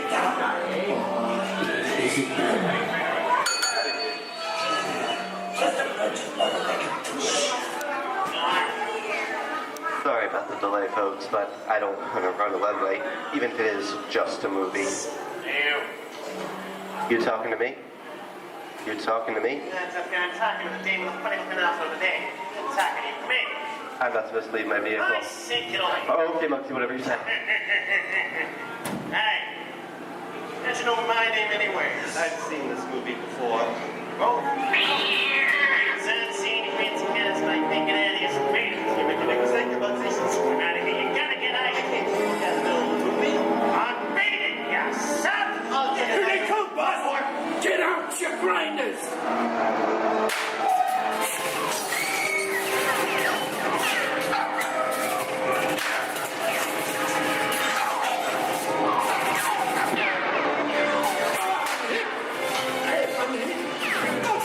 They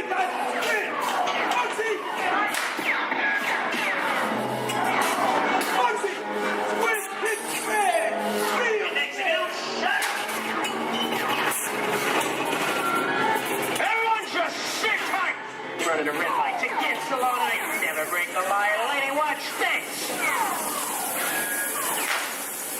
Another red light.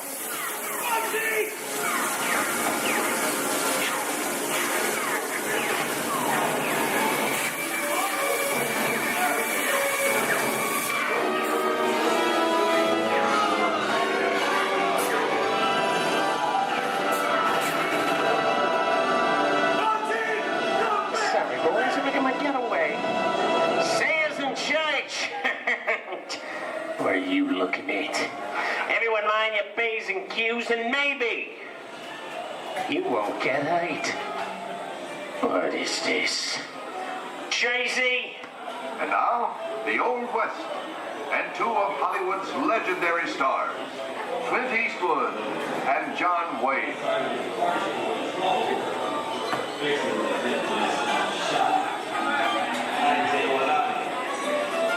Go right ahead if that's what you're going to do. A long time ago, I made me a rule. Let people do what they want. Sleepy little bird. That's some mighty tough territory you're heading into, Pilgrim. I'd think about turning back if I was you. That is, if you want my opinion. Well, to make it clear, it's a perfect time for me to collect up all your valuables. Starting with the jewelry, going on to the cold hard cash. Perhaps work around. Hey! It's the bank robber! Don't let him get... I don't even like this neighborhood, Kappa! This is nuts. Nuts! Tell us I'm getting out of here. What are you doing, old man? Get yourself up! Looking at this one. Easy on me. Can't get any worse!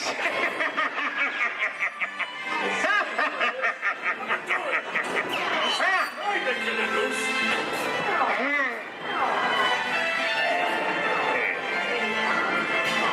Okay. It's twice.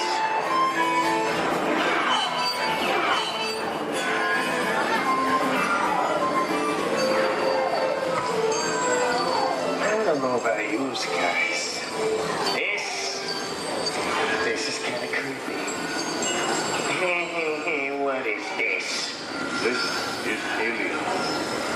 You are with Sigourney Weaver aboard the spaceship Nostromo. Something has gone wrong. One by one, the crew has vanished. And somewhere in the ship, a terrifying creature waits to claim its name. Well, pal, I ain't no victim. Warning, remain in your vehicle. The area you are entering is extremely dangerous. Proceed with caution.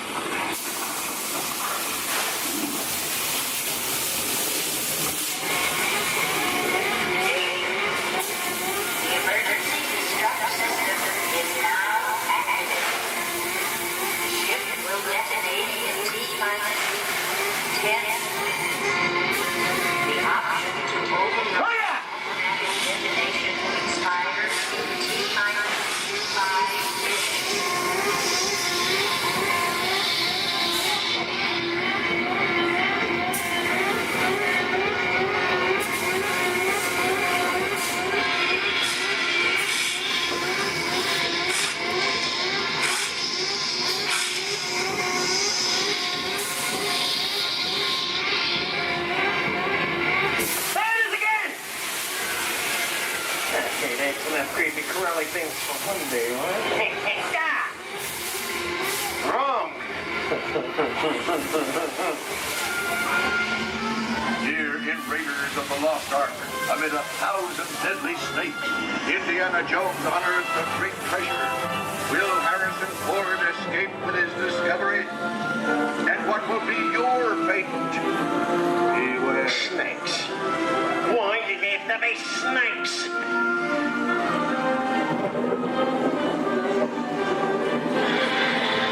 The dust of 3,000 years lies undisturbed in this ancient burial chamber. And on the chest of the great stone god, a priceless Get a load of that chunk of ice. Time for me to get back to work. Don't nobody move while I go get the goods. I don't think they'd notice a few extra bodies around here. Know what I mean? But the jewel is guarded by a curse. And those who dare defy that curse must pay with their lives.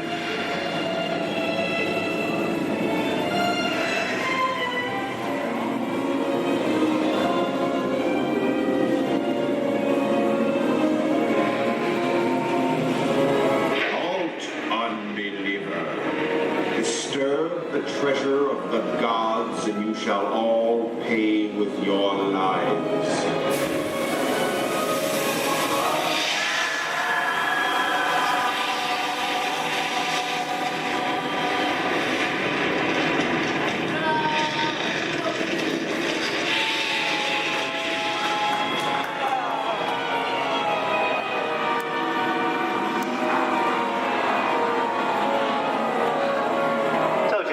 Popcorn. Well, that just goes to show anything can happen in the movies. Now, let's get on with the show.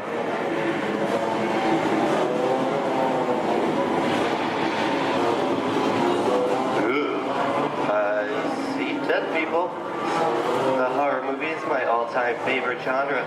Some of the best horror films were made back in the 1930s and 40s, but monsters, mutants, and maniacs are still audience favorite and continue to haunt us today. And that's what I call a wrap.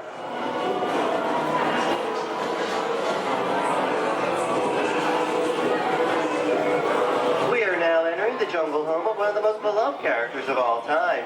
Now it's not George of the Jungle. Actually, it's Tarzan, portrayed here by Johnny Weissmuller. Over here we have Maureen O'Sullivan as Jane, and the lovely and talented Cheetah as herself.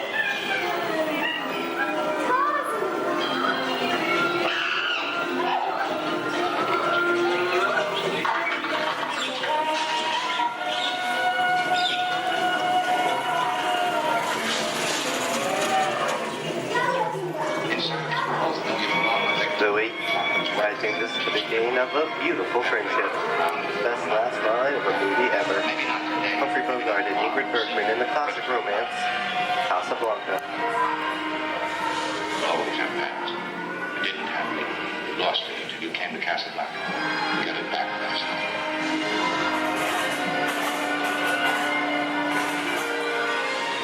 I've got a job to do too. Where I'm going, you can't follow. What I've got to do, you can't be any part of. Listen, I'm not good at being noble, but it doesn't take much to see that the problems of three little people don't amount to a hill of beans in this crazy world. Someday you'll understand that.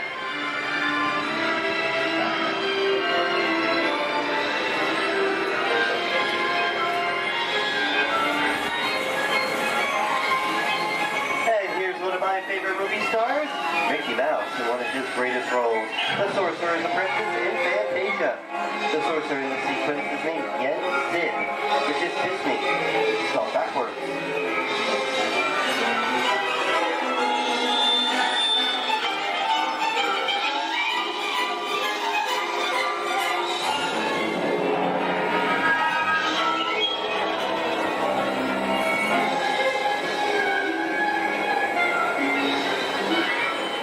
Toto, I have a feeling we're not in Kansas anymore. How often do you get to say that?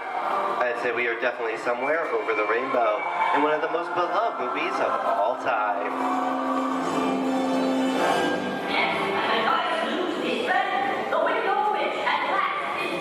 The Wizard of Oz.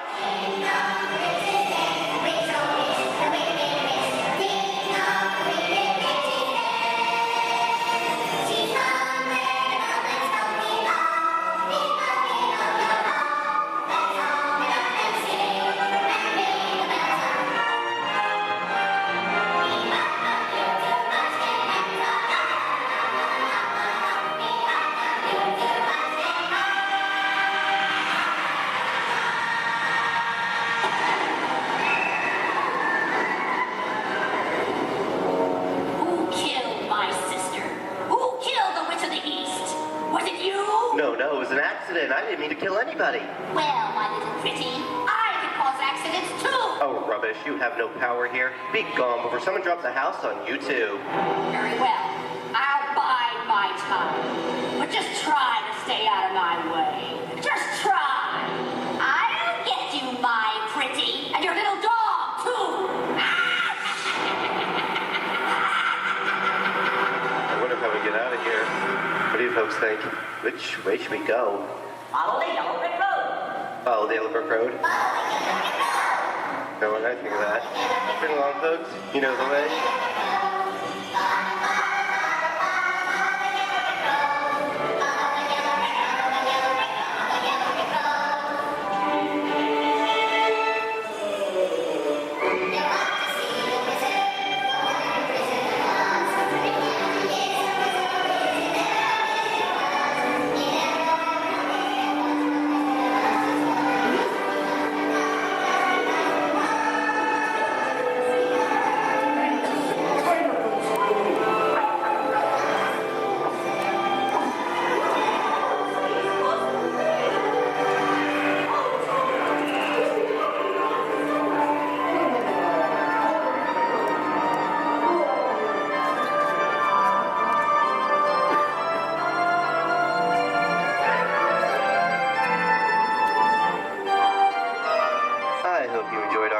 These great moments at the movies, but we've only scratched the surface of what Hollywood has to offer. There are thousands of great movies out there just waiting for you to discover. And here are just a few of my favorites.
Studios, I'd like to thank you for joining us on the great movie ride. But before we wrap this production, there is still one more scene to do.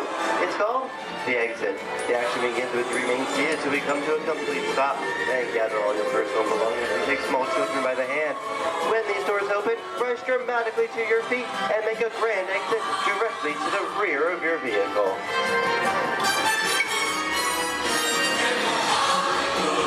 Oh, and one more thing.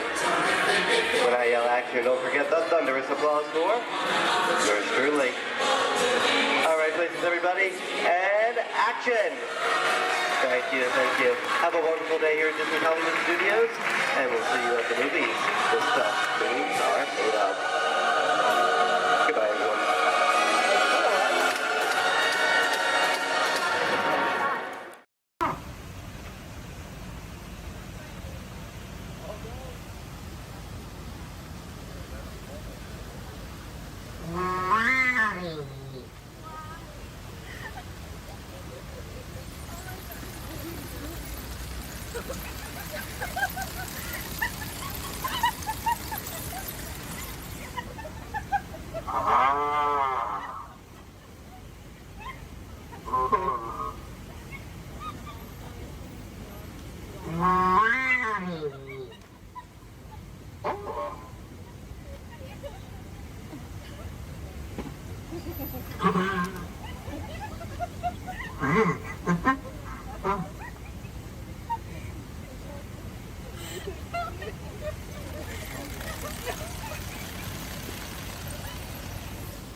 Spot, so let me ask, how's everyone doing today? Sweet, welcome everyone to the Aquatorium and welcome to Turtle Talk. My name's John, I'll be your host. You're all here to have a conversation with the coolest sea turtle in the entire ocean. Do you know his name? That's right, it's Crush. Let me show you how it's going to work. Right here is our window to the Pacific. It allows us to see all of the undersea life that swim by. Up there in the corner is our hydrophone that allows us to communicate with all the undersea life. So it's going to be very conversational, meaning Crush will talk to you. You'll be able to talk to Crush. He's got questions for you. And hopefully you all have some questions for him. You can ask him anything you want. You can ask him what he likes to eat, what he does in his free time, what's the meaning of life, anything like that. He'll be happy to try to answer. If you do need to leave at any time, it's okay. Just use the doors on the opposite side of where you went to, right back here. Back there's my pal Brian. Everyone say hi, Brian! Hi! Brian will be back there to assist you if you should need any assistance during the show. I'm going to lower the lights and lower the music here so we can see and hear just a little better. My friends the Moonfish are going to be coming out here and showing you some rules. First rule inside, please no eating during the show. And no drinking. No smoking. And the last one, take all the pictures and video you like, just please no flash photography or video lighting. Round of applause for the Moonfish! Excellent. All right, Crush is up there serving. He said when you're ready, just call him down. So on the count of three, yell, hey Crush. Ready? 1, 2, 3!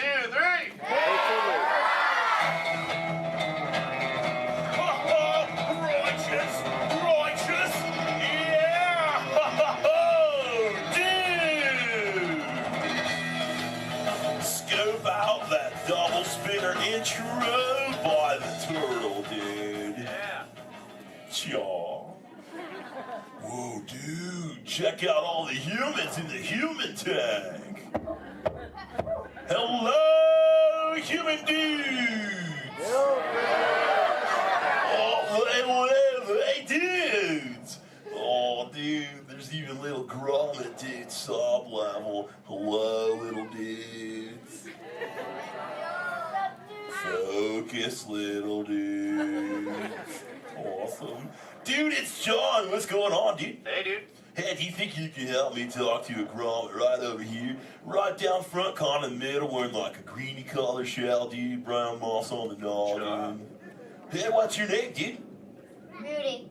Nice to meet you, Rockin' Rudy, dude. Hey, do you know how to talk like a turtle? No. Oh, no worries. I'll teach you. Can you say totally? No, I can't. Okay, then. Let's go over here, John, dude. Yeah, let's talk to the dudette right here in the pinky shell, dude. Let's see if she can say totally. Hey, what's your name, dude? Gabby. Nice to meet you, Groovy Gabby, dude. So can you say totally? Totally. Whoa, you're good. Okay, now can you say sweet? Sweet. Okay, put both those words together, Groovy Gabby, and say totally sweet. Totally sweet. Whoa, dude, you dude, put your fins together for Groovy Gabby for totally talking turtle, dude. Dude, you're like bilingual. Hey, so like, where do you come from, Gabby, dude? Where do you live? Canada. Ooh, dude, you come from Canada, dude. That's excellent. I have no idea where that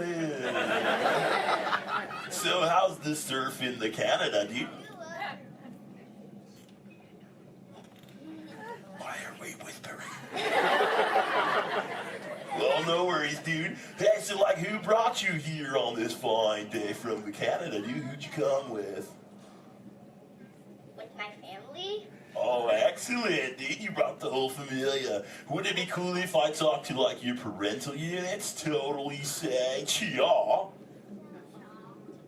Chaw. Awesome. Okay, let's find out where they are. Parental units of Groovy Gabby, where are you at? Raise your fin. I want to talk to you. Over here, dude. Oh, dude, excellent, dude. They're, like, way over there. They're, like, taking a mini vacay from the little one over there, dude. Hey, what's your name, dude? Walt. Nice to meet you. What relationship are you to the Groovy Gabby, dude? Father. Oh, you're the Papa Bear. Excellent. Hey, so how many little ones do you have? 2. Oh, you're just getting started. Excellent. Dude, the Crush Man's got 65. You should totally try that. Well, hey, I was wondering, do your little ones ask you a lot of questions? Oh, yeah. Do you always have the answers right? Oh, dude, I'm totally the same way, dude. My youngest son, Squirt, dude, he asks me questions all the time, and I'm like, I do not know. In fact, human dudes, that's totally why I'm here today, to answer all those questions Squirt has about you human dudes. So if you can help me, and so I can take it back to him, totally say chaw. Oh, dude, you so totally rock! Dude! Whoa, dude, we got some advanced turtle talkers out there. Excellent. For the rest of you dudes, whenever a green sea turtle says you so totally rock, you reply by saying, dude, really loud. So, you so totally rock! Dude! Excellent, now you're all talking turtle. Let's move on to Squirt's first question. Numero uno. Squirt saw you human dudes at the beach the other day, and he wanted to know what you dudes do when you go to the beach. So shout it out, human dudes. What do you do when you go to the beach? Dude, kill the motor, dude. I heard some surfers, swimming, tanning. One little dude over here was like, boogie board. That was awesome. Well, let's see you swimmers out there. Raise your fin if you know how to swim. Oh, not many adults know how to swim. Okay, this is muy importante, human dudes. Raise your fin if you've ever swam or swummed or swam it in your entire life, dude. Oh, that's more like it. Hey, John, dude, let's go to this side of the tank in the first row, fourth noggin. That dude, that looks like a most excellent swimmer. Hey, dude, what's your name? Me? Sandra. Nice to meet you, Surfing Sandra, dude. You should have seen your face when I first called on you. You were like... It was totally awesome. Oh, go ahead, Sandra, dude, what's up? Are there any sea creatures you're actually afraid of? Oh, dude. Those tiger sharks got some serious thrill issues. They're real jerks. Dude, but I'm a pretty fast swimmer, so I can get away from them pretty good, dude. But I do have two very good friends, Chum and Bruce. Oh, and Anchor, too, don't forget about him. Well, Bruce and them started this 12-step program called Fish Your Friends. Nah, food. Oh, you know it, dude. You took it, too. That's excellent.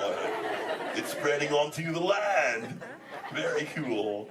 Well, hey, I was wondering, dude, do you ever go swimming? Do you like to go fast or slow? I like to slow down my path. Oh, dude. I like your style, Sandra, dude. There you go. Just kind of like flip back and close your lids and be like, dude, I'm Sandra. I hope there's no tiger sharks around. Dude, that's excellent. But I am a green sea turtle, and because of those tiger sharks and my love for the thrill of speed, I totally love to go fast. Hey, you dudes, you want to see how fast I can swim? Totally sexual. Excellent. I'm going to go get my motor running, and human dudes, I need you to time me. So start counting when I say go, and count nice and loud so I can hear you, okay, dudes? Ready, set, go. 1, 2. Back, dudes. Dude, I just swam all the way around the world. I did, dude. Right through Canada.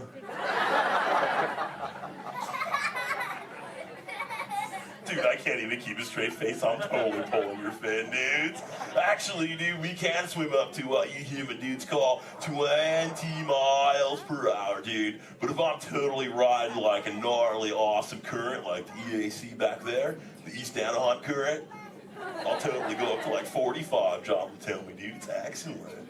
Oh, dude, but where are my manners, human dudes? I'm totally doing all the talking. So if you have a question for me, dudes, totally raise your fin nice and high, human dudes. And keep your fin high so I can totally see it. Excellent, dude. All right, hey, John, dude, let's go to this side of the tank. Right in the top part of the lily pad looks like a little dude with a stripy colored, multicolored shell, dude. Totally, dude. Excellent. Hey, dude, what's your name? Robert? Nice to meet you, Rockin' Robert, dude. So what's your question? Do you have a favorite toy? A toy? Dude, what's a toy? I don't know. Something you play with? Oh, dude. Yeah, dude, when I first got into the ocean from the beach, dude, I totally loved to play with this sea star, dude. It was excellent. We used to, totally have fun together. Do you have a favorite toy, dude? Yeah. What is it, dude? A stuffed animal?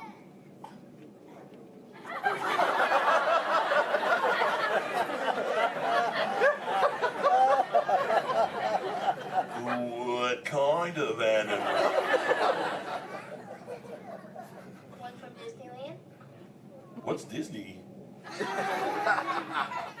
You know what, dude? You got some serious thrill issues, dude. We're just gonna stop it right there before I go any further. Dude, that's excellent. Hey, actually, dude, do you think you can help me with something? Say chomp. Chomp. Okay, the other day I found this thing. I don't know what it is. It's hoping you can tell me, dude. What is this, dude? A Buzz Lightyear toy. Oh, dude, so this is a toy, dude? Excellent, dude. So, what does he do? He flies. No way. Let's see if I can make him fly. Dude, that was awesome! Dude, the other day when I found this little mini man, he started talking to me, dude. He was like, I don't know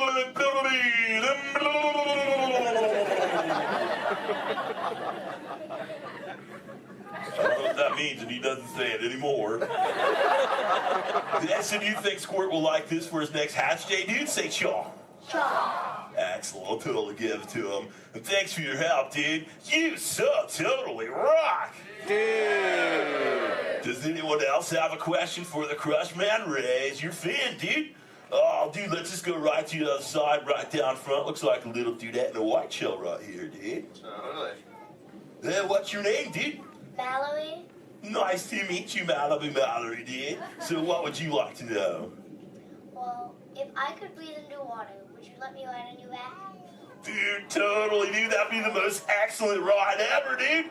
I've always wanted to know what it's like to ride on my shell. If I'm always riding in my shell. Dude, I bet so too. Well, if you ever learn the superpower of breathing under the water, dude, totally find me in the Pacific Ocean. I'll be waiting. I'll try. Excellent, dude. You're awesome.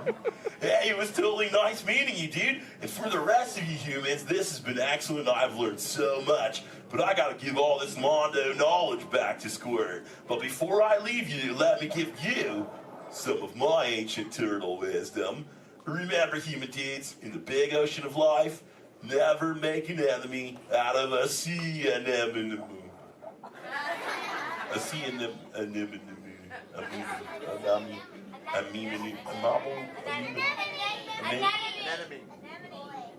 Stay in schools, dude! And remember, you so totally rocked! Give it up for the Crush Cast!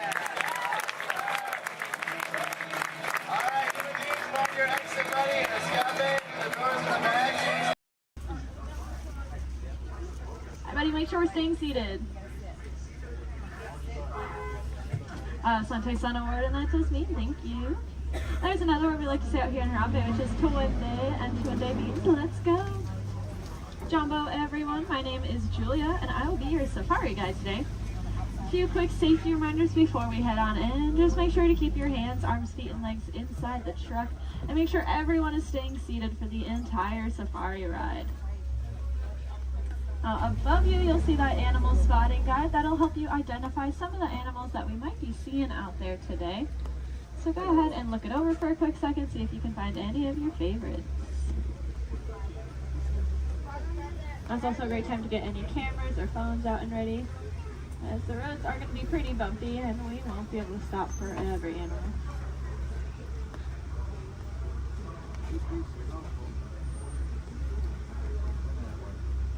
We are going to be starting our journey here in the Little Aturi Rainforest. The animals that live out here are going to be more shy and reclusive. So keep your eyes open for any stripes or camouflage.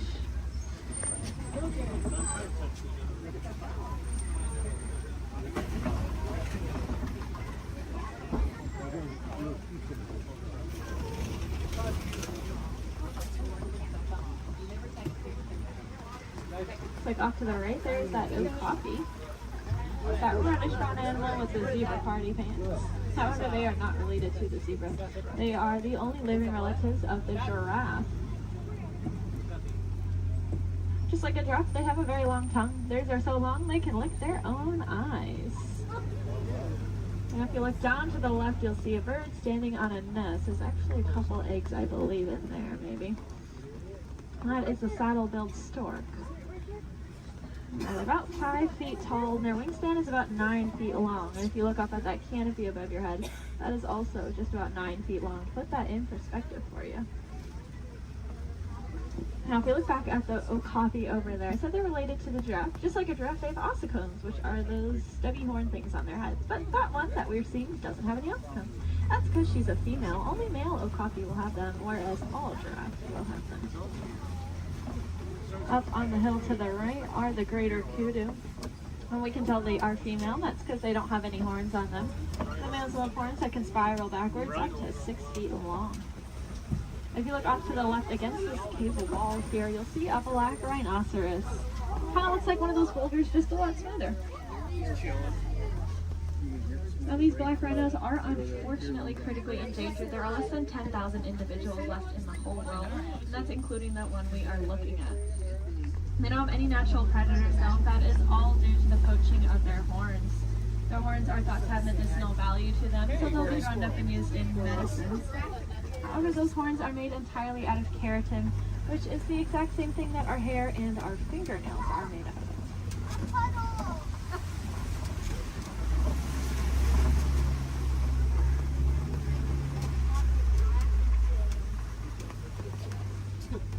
I said the animals that live out here are all going to use camouflage. We saw how they use their colors or patterns to blend into the trees around us. That's why it's really important that we use our paper products responsibly. Since our paper comes from the trees that these animals' lives depend on. Looks like we are getting to the edge of the forest here. We're gonna make our way down towards the swampy river. The animals that live here naturally spend most of their time underwater, which will keep them cool and camouflage, so keep your eyes open on the surface for any bubbles or ripples that you might see. Looks like off to the right there are some pink-backed pelicans. We get that name for that slight pink coloring on their back. That'll be there all year round. It'll get brighter during mating season though. I like to say it's because they're putting on their blush. And if you look off to the left, you'll see a bloat of the Nile hippopotamus. Make sure we're staying seated, friends. Make sure we're all staying seated. These hippos can hold their breath anywhere from 5 to 8 minutes at a time, which is going to allow them to sleep underwater. They'll float up to the surface every couple minutes to take a big breath of air and then sink back down or fall completely asleep. They are herbivores, meaning they only eat plants. They'll come out towards nighttime and graze on about 80 pounds worth of grasses. And they'll go back in the water.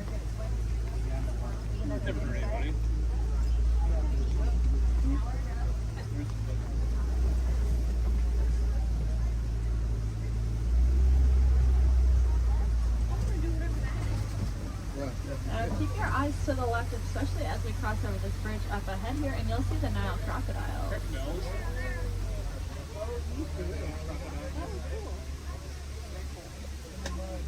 Three of them.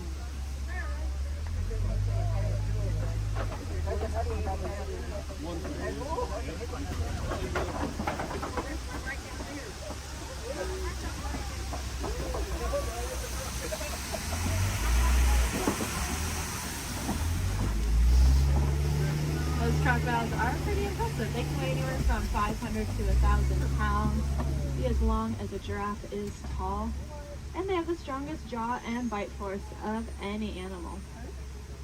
Being said, they are really amazing parents. They're going to take their eggs, put them in their mouth, and roll them around very, very gently. That'll help break up the shell, making it a lot easier for those babies to hatch. It sounds like there is an animal in the road up ahead, so I think we're going to hang tight here for just a second. This is their home, and they can go wherever they want, and sometimes they choose the middle of the road. But we'll just wait for them.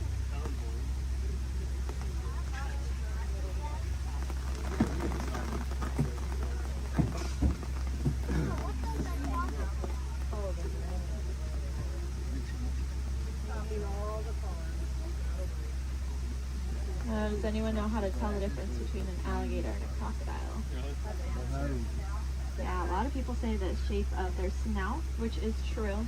That personally confuses me though, because it's the opposite of what you think it would be. So what I do is I look at their teeth. When their mouths are closed, if you see teeth sticking up and out, then it's a crocodile. And if you don't see any teeth when their mouth is closed, it's an alligator.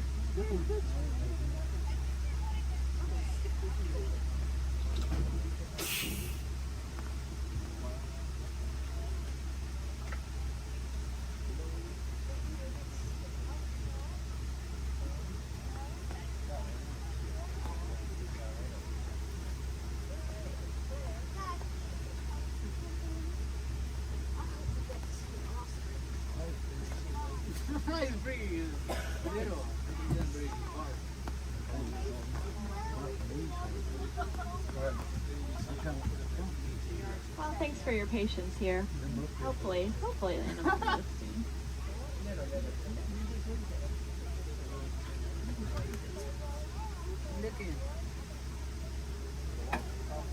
Crocodiles are also something that are called a living fossil, which just means that they were alive way back when all the dinosaurs and all them were alive. But they never went extinct, and they didn't evolve into a different species. They kind of just stayed. There's a lot of other animals like that, like horseshoe crabs, cockroaches. They're all living fossils. But so are those crocodiles and alligators.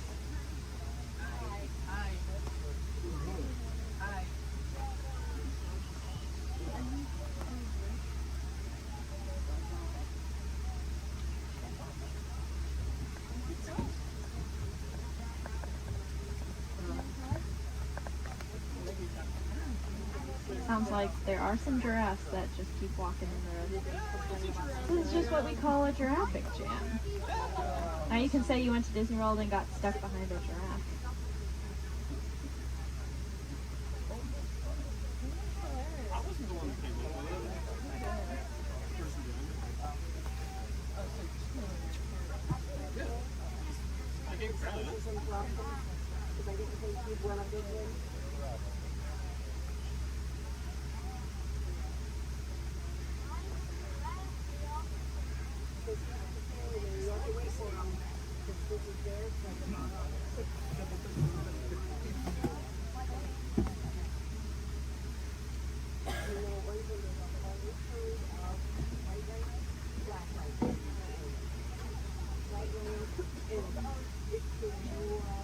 Sounds like the giraffe has moved, but now there's a different animal on the road. The animals really like the rain, so they are very active. Okay, it sounds like maybe we'll be back on the road soon. I think all the animals are out of the road, at least at this very second. But I don't want to jinx it. But that's good news for us, because that means once we get down into the savannah, there's going to be a lot of cool animals really close to see. Alright. See how far we can get.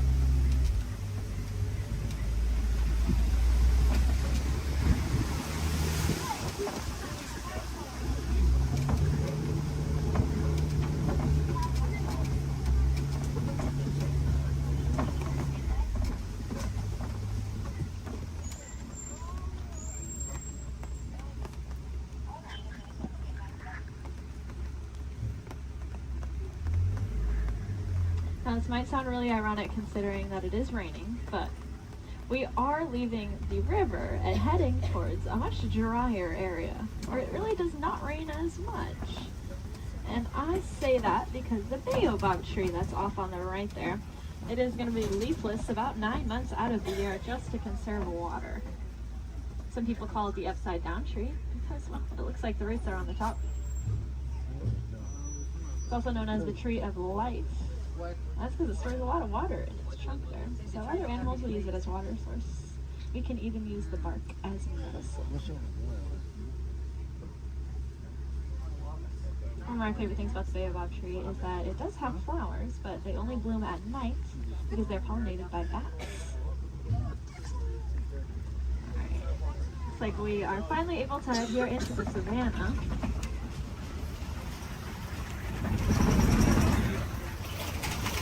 Now you may notice the trees are starting to thin out quite a bit, and that's because it doesn't rain as much out here, like I said.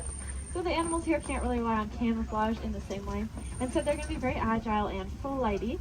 Most of them can run within an hour or two of being born. That is something I personally cannot even fathom, being able to run within an hour or two of being born. Crazy. Looks like here to greet us is the Maasai giraffe off to the right. They are, of course, the tallest land animals, averaging at about 18 feet tall. You can see that really long, dark tongue. That dark coloring is there to act like sunscreen. And that's because giraffes eat most of the day. And by most of their day, I don't mean like half the day. I mean they eat about 20 to 22 hours. Out of that 24-hour time period, they're going to spend eating. So that tongue is that dark coloring just to protect it, since it is out about 20 hours a day.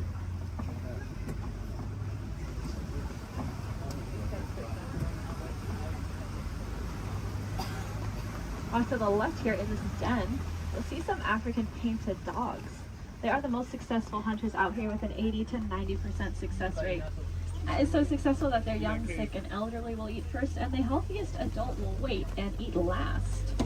What makes them so successful is that they are so cooperative. As a pack, they're not going to move on until everyone's got the chance to eat. Those painted dogs are there on the left. On the right, you'll see another giraffe, as well as some Ankole cattle. I think these two were the culprits that were in the road earlier.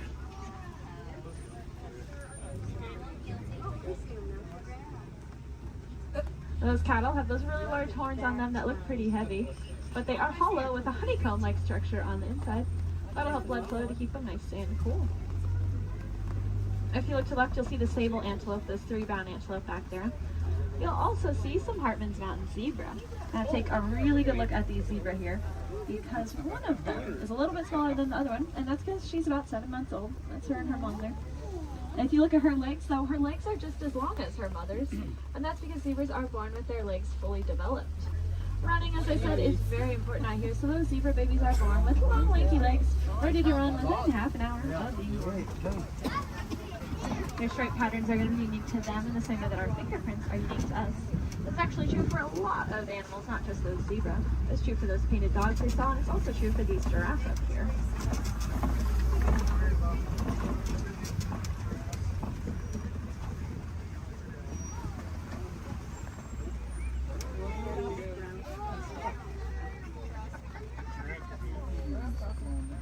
See, I told you they just go wherever they want.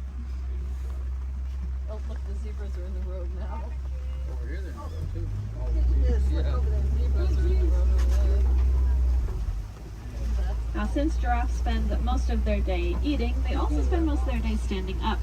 They don't really like to sit down. It's very vulnerable for them. They even prefer to give birth standing up. So that's about a 6-foot drop for those baby giraffes. I like to say the first thing a giraffe experiences in life is gravity.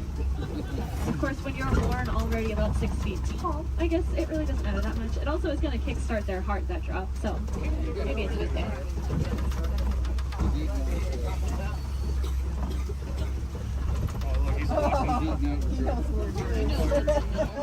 Just gotta steal some more goodies. If you look to the left here, you'll see these really large tan antelope. These are the eland.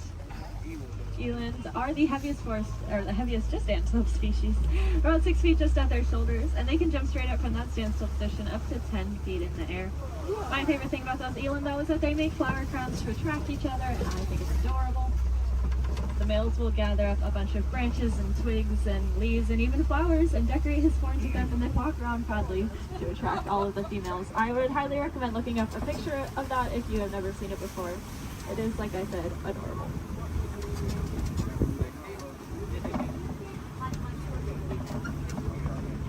Now off to the right, there's going to be a path. We're not going down that path, but if you look down it, you'll see some little tiny antelope called the springbok. They get that name because they can jump about 6 feet up and 13 feet across. When they do that, it kind of looks like ping pong balls hopping across the savannah. It makes it really confusing to those predators out there. Now, all the animals that live out here have a very important job to do. They're going to be the landscapers. So those antelope will be the lawnmowers, giraffes will prune back the trees, and then larger animals will be the bulldozers. They'll knock over trees. And if you look around us, looks like there have been a whole bunch of trees knocked over. There's really only one animal I can think of, though, that is large enough to act as a bulldozer and knock over an entire tree. Let's see if we can find them. There's also a really large watering hole. There they are. Like off to the right is an African elephant. We are going to get a really good look in a second, though, so I don't mind looking over to the left because there are some mandrills walking around. Mandrills are the largest old world monkeys, and they have that distinctive blue coloring on them. Might remind you a little bit of Rafiki. Let's see, I promised a good view of this elephant here. And I know the road up ahead has been closed, so I think we're going to get a really, really good view. Yeah.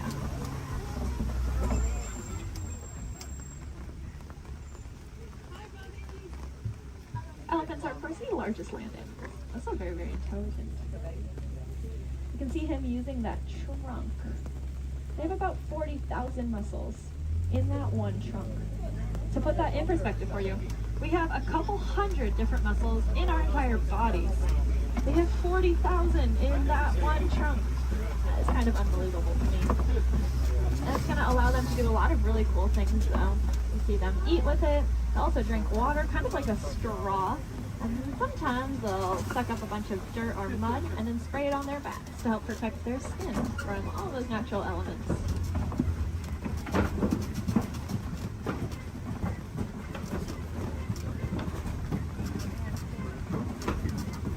Lucky for us, I think we are headed deeper into elephant country here. And I say that because elephants love to eat red clay. If you look around us, it looks like we are surrounded here by this red clay. It's very nutritious, so they'll eat it as an extra form of nutrition, just like how we might take a vitamin or a supplement every day. And there are some tusk marks over to the right and some footprints down to the left.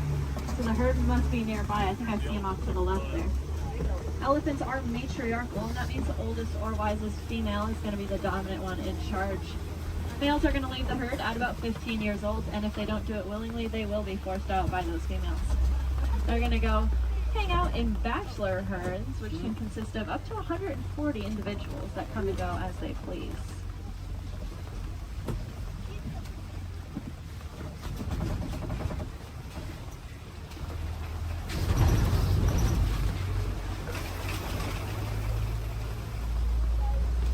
Keep your eyes to the left and get some pretty good sights here. Unfortunately, though, elephants are running into a lot of different conflicts out there in the wild. They are losing their homes for various reasons and getting forced closer and closer to people, specifically farmers and their crops. Not knowing any better being elephants, they see those crops as yummy treats and they eat them, or they stomp all over them, which of course upsets the farmers, putting the elephants in danger. Luckily, we did some research recently and learned that elephants are afraid of bees. They have very sensitive skin and do not like to be stung. So now out in Kenya, farmers are building fences out of beehives. That scares off the elephants, which keeps them safe, and in turn keeps the crop safe and the farmer's livelihood. And the farmer gains a new crop, which is, of course, the honey from the bees. And if you like honey, you can look up the Elephant Safe Honey Project and learn a little bit more about how you can support that. If you look to the left here, you'll see the greater flamingos. They are the largest flamingo species, but the lightest in coloring. They're going to get that pink coloring from the brine shrimp that they eat. There's a protein in there called beta-carotene, and that's what'll turn them pink. It's the same thing that's in carrots. They're going to get their food by doing something called filter feeding. So if you can picture a pasta strainer, the noodles get stuck inside and the water comes out. That's how their beaks work. They take a big mouthful of water, the food gets caught inside, and the rest of the water flows right on out. That's why it's super, super important that we keep our waterways clean, because if we have plastic or trash floating around in that water, they could take a big mouthful of that. And we don't want any of our trash ending up in those flamingo beaks.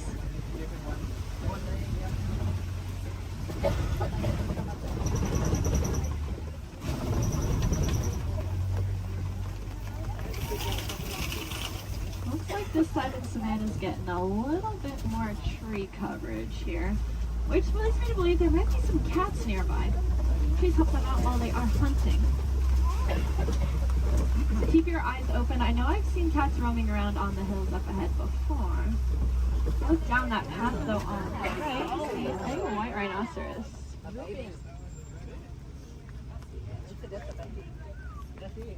White rhinos are the most social of the 5 rhino species. They're usually always in a group with their buddies, so that one's friends probably aren't too far behind. They have a really, really good hearing too. Their ears will wiggle independently of each other, and they look like funnels, which helps them pinpoint the exact location a sound is coming from.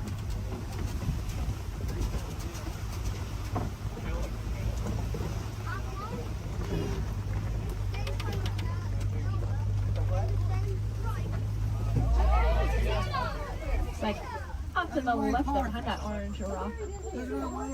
See cheetah. Cheetahs are the fastest land animals.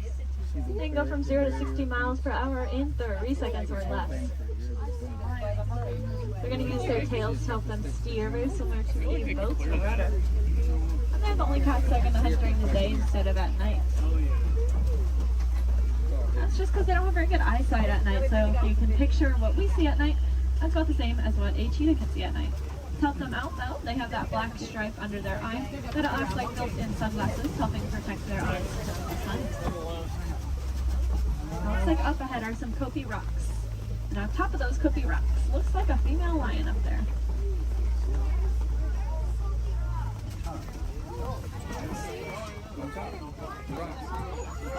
The second tallest rock on the top of it. She's laying up there.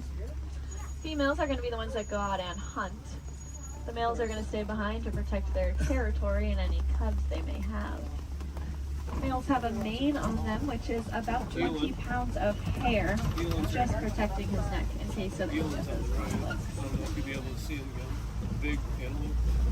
Male lions also have the loudest roar of any animal. You can be heard up to 6 miles away.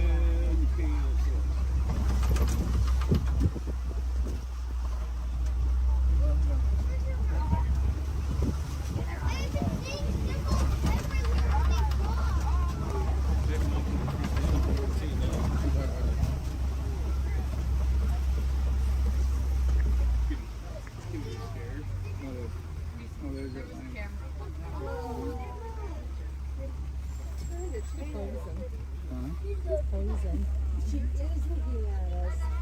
That is so cool.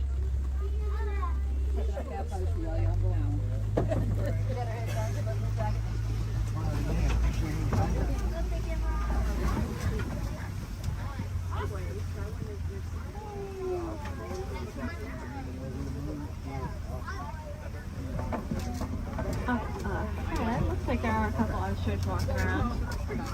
They are the largest and fastest birds in the world, but they cannot fly.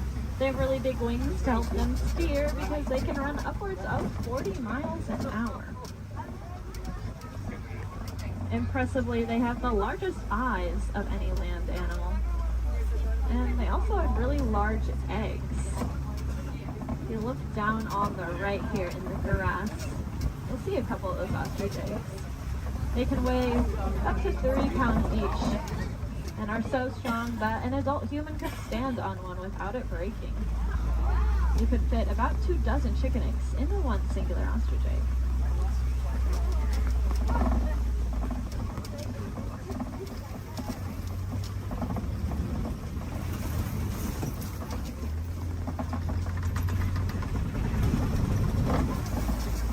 Up ahead is the warden's post. The warden takes care of all the animals out there on the reserve. There's some special ones up here with them. I bet they're all hiding under this porch from the rain though. These are the Nigerian dwarf goats. They look like cute little babies, but this is them full grown adults. They really do not like that rain. They have a very sweet and nutritious milk that is high value in Africa, so in return for it, we'll give you a nice place to live and some yummy food to eat. It just goes to show that we can peacefully coexist with a lot of amazing animals.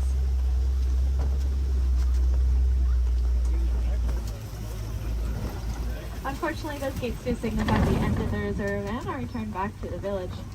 I really hope you enjoyed that safari. More than that though, I hope you learned something new. If you did, maybe you can tell your family and friends those fun facts that you'll learn when you get home. That's pretty important because the more we learn about these animals, the more we'll care about them, and the more likely it is we're actually going to do something to help protect and save them, so that then the generations after us get to enjoy all those really cool animals that we saw today.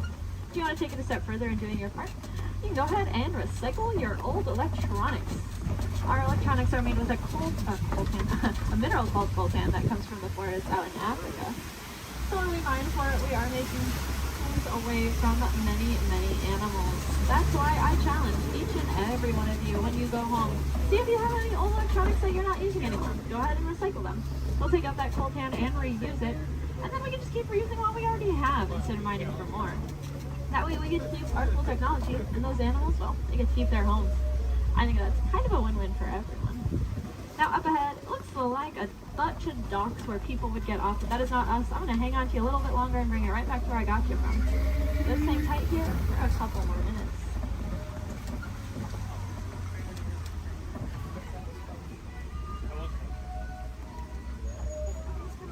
He's people watching.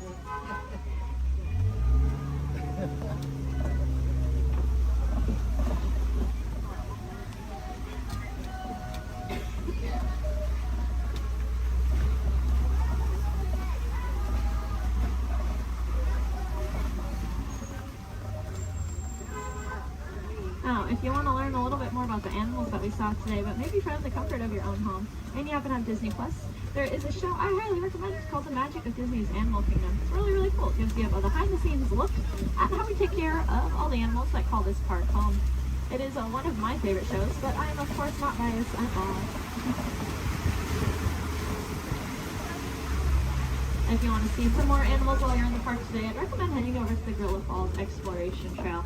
Lucky for us, it's going to be right where I drop you off. Once you get off my truck, you'll go down a ramp, and if you take a right, you'll just be exiting the area. If you take a left, though, you are magically already on that trail. It's about a 10 to 15 minute walking path, where you can see a bunch more African animals, including, of course, those gorillas. If you head over to Asia, there's an Asian version of that trail as well called the Maharaja Jungle Trek, and they have all those Asian animals that we love, like bats, Komodo dragons, and tigers. There's also an aviary in both of those trails. If I had any wilderness explorers on board, you are riding the Simba 1. That is the code you'll need to get your safari badge, the Simba 1.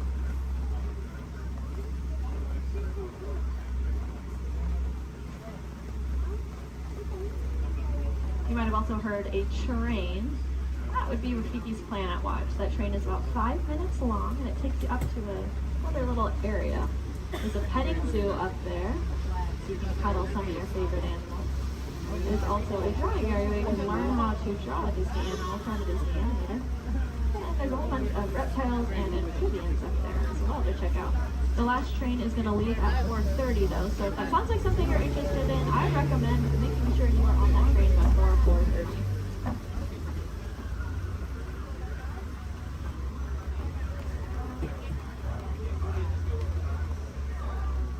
Looks like we are almost there. Thank you for your patience. I know that was a little bit longer than expected.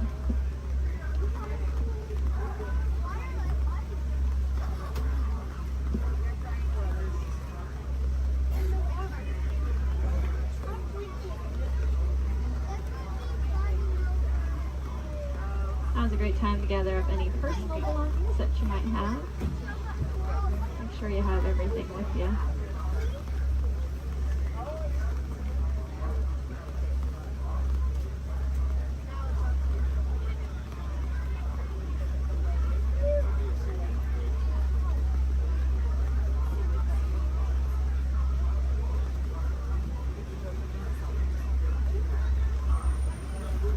Here in Harambe, we do not like to say goodbye because it is far too sad and final.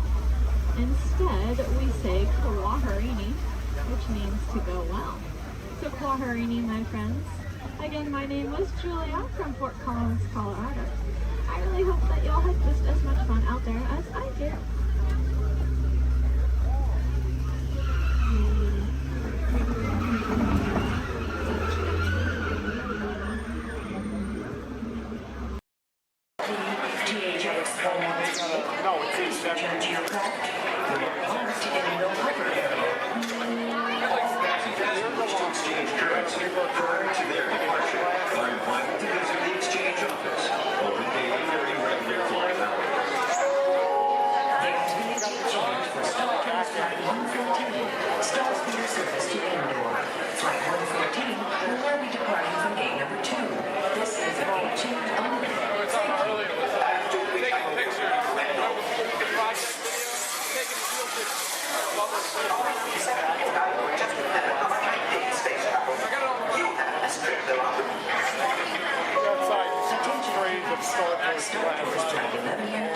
Non-stop service to Endor is now ready for boarding at gate number 1. All passengers, please proceed to the boarding area immediately.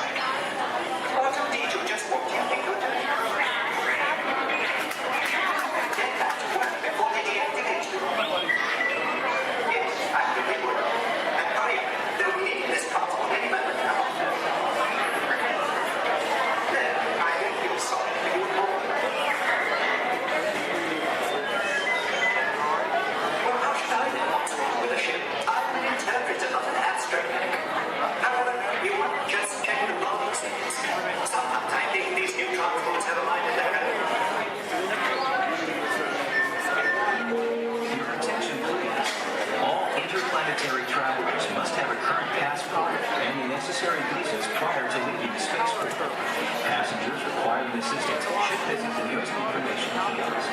Thank you. Star Tours is now offering convenient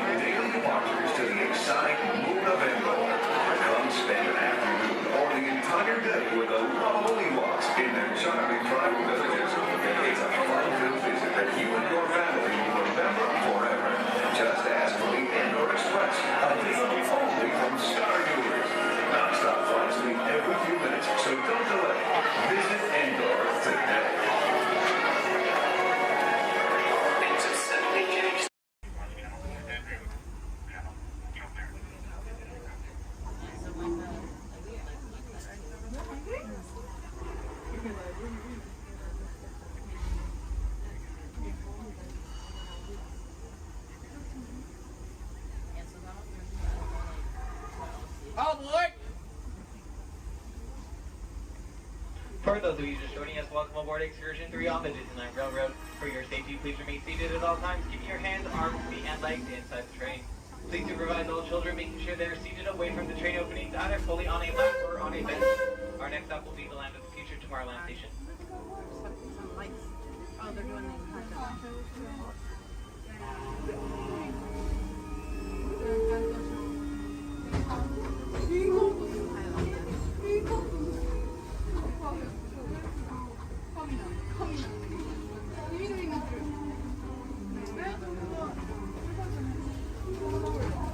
Hello, everyone.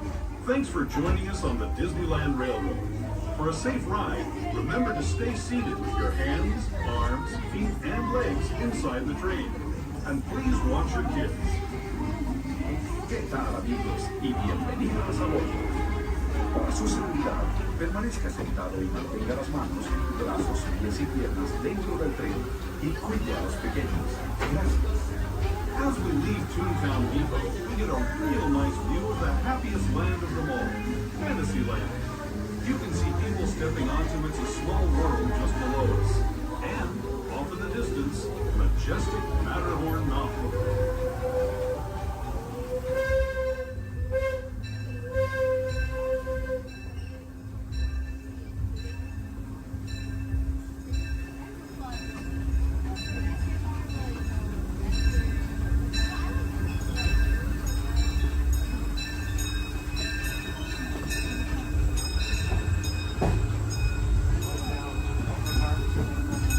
Steaming forward into the future to a land inspired by visions of tomorrow, both practical and imagined. Here you'll find rocket ships and star speeders, submarines and astroblasters, and if you look overhead, maybe a glimpse of a Mark 7 monorail. This is the latest version of the first daily operating monorail system in the entire Western Hemisphere, gliding above Disneyland since 1959. Below the monorail, and us, are the fun-filled roadways of the Autopia. Drivers of all ages can get behind the wheel of these cars.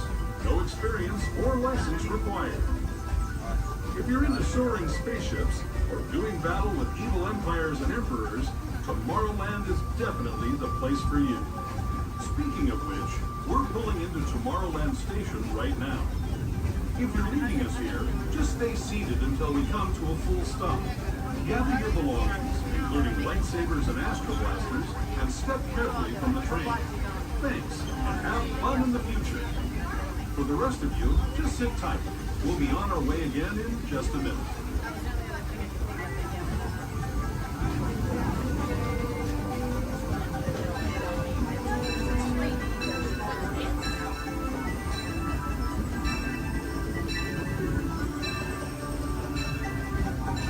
As we make our way into Tomorrowland Station, we do ask that you please remain fully seated until the train has come to a full and complete stop. This will be a stop for all Tomorrowland attractions, including Space Mountain, Star Tours, The Adventure Continues, Finding Our Submarine Voyage, The Monorail, The Autopia, and many more.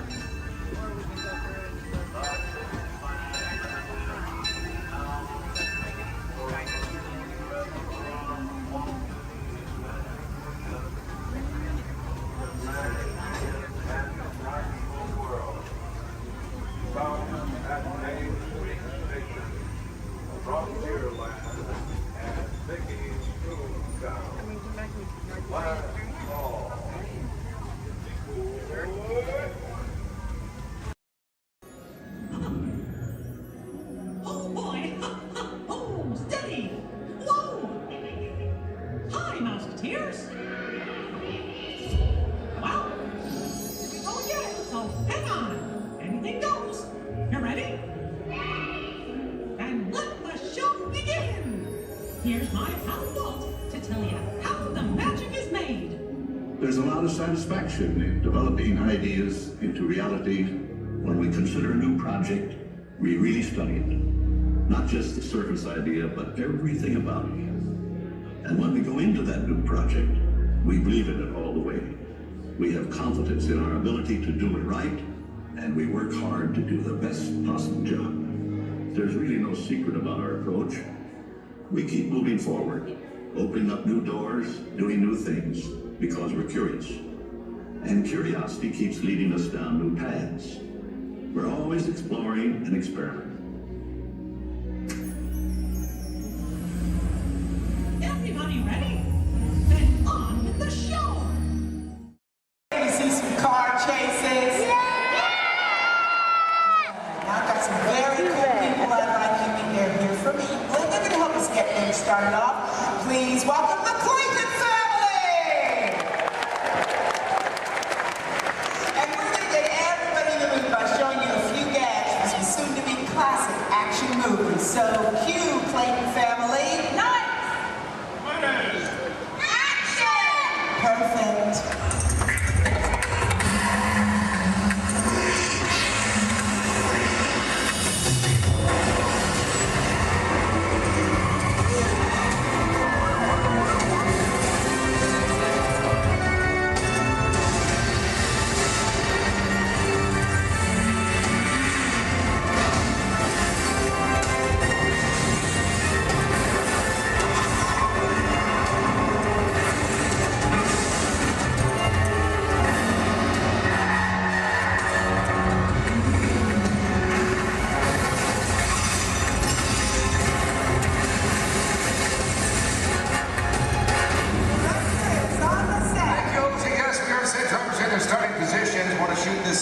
First scene as quick as possible. Just need to know, is everybody fired up? Are you ready? Yes, got a lot of action coming your way. Logan, let's check with drivers, make sure we're good. All right, today, ladies and gentlemen, we're shooting a big chase sequence similar to the ones you've just seen on the big screen, only we're shooting a brand new action-adventure film set in the south of France. All you need to know right now is that our hero is in a red car and he has this top secret envelope with him. Now, everybody else is just trying to prevent him from leaving town with it. That's the scenario. Logan, drivers ready? Good to go. All right, let's go ahead and slate it, please. Rolling, ballet train, sequence 7A, take one more. All right, drivers ready on my countdown. In 3, 2, 1, action!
a member of the creative team, our lead stunt coordinator, Logan Rule. Hey, good afternoon, everybody!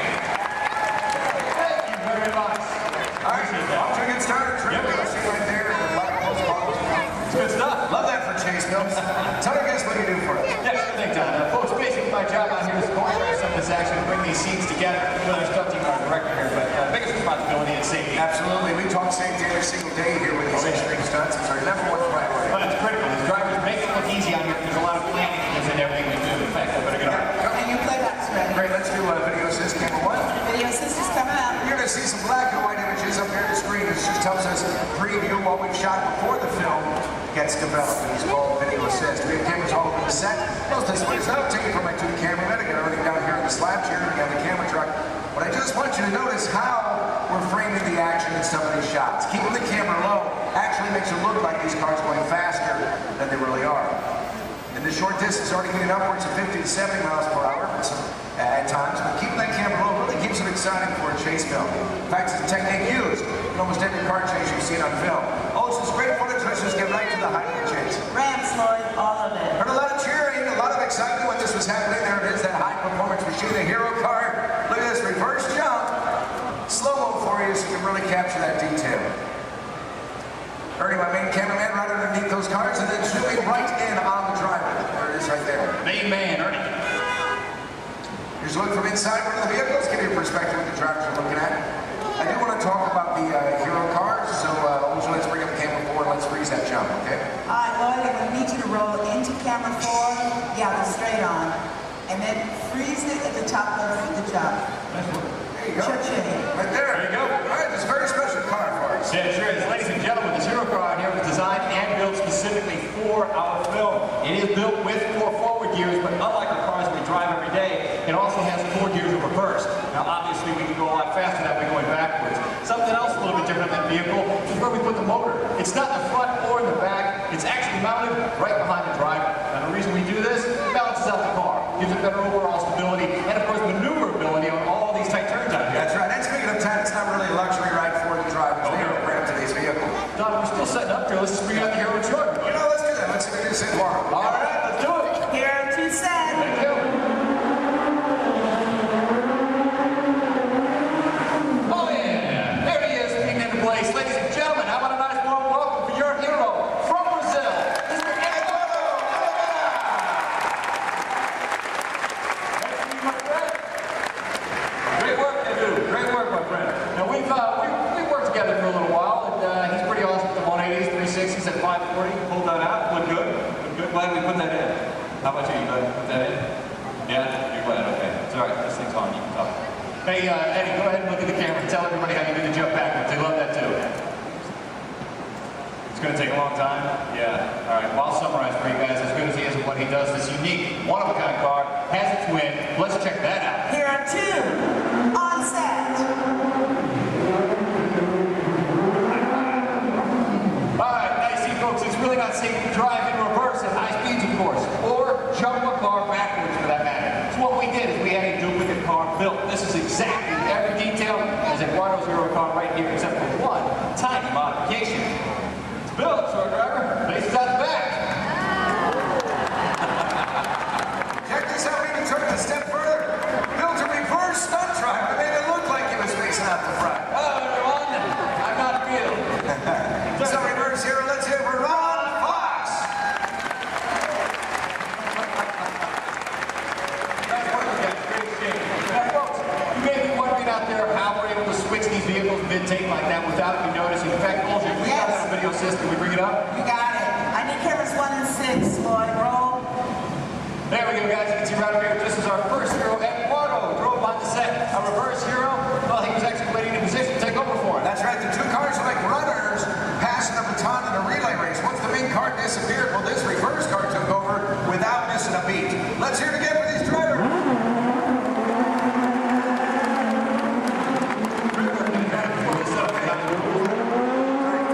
Coming up, we're going to put you in charge right now. All right, ladies and gentlemen, I have a very special treat for you.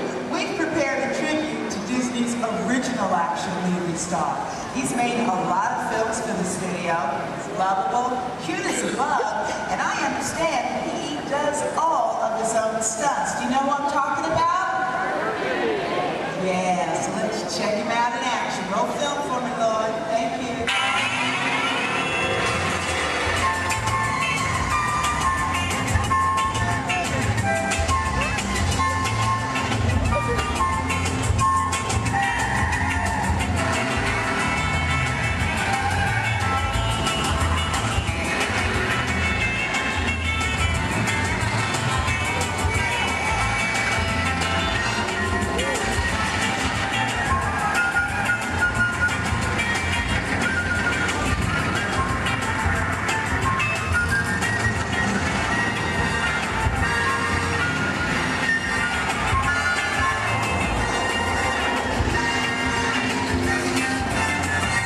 lust of romance. And hey, you're leading ladies. What's it like working with them, huh? Okay, damn boy. You know what? I think we understand. Now look, we gotta finish setting up for the next sequence, so hey, why don't you head over and let everybody get a good look at you. Getting on up and go. Yo, put your hands together for Herb and the Love Bug.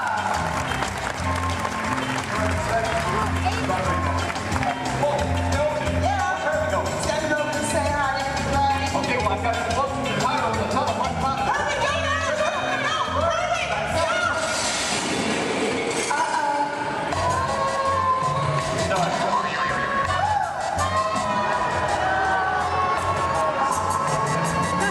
Let's do this. Let's get ready for stage 2 loading. Let's check in with Eduardo. Olja. Yes. We get on the camera truck. We gotta say goodbye to, where's Herbie? He had to split.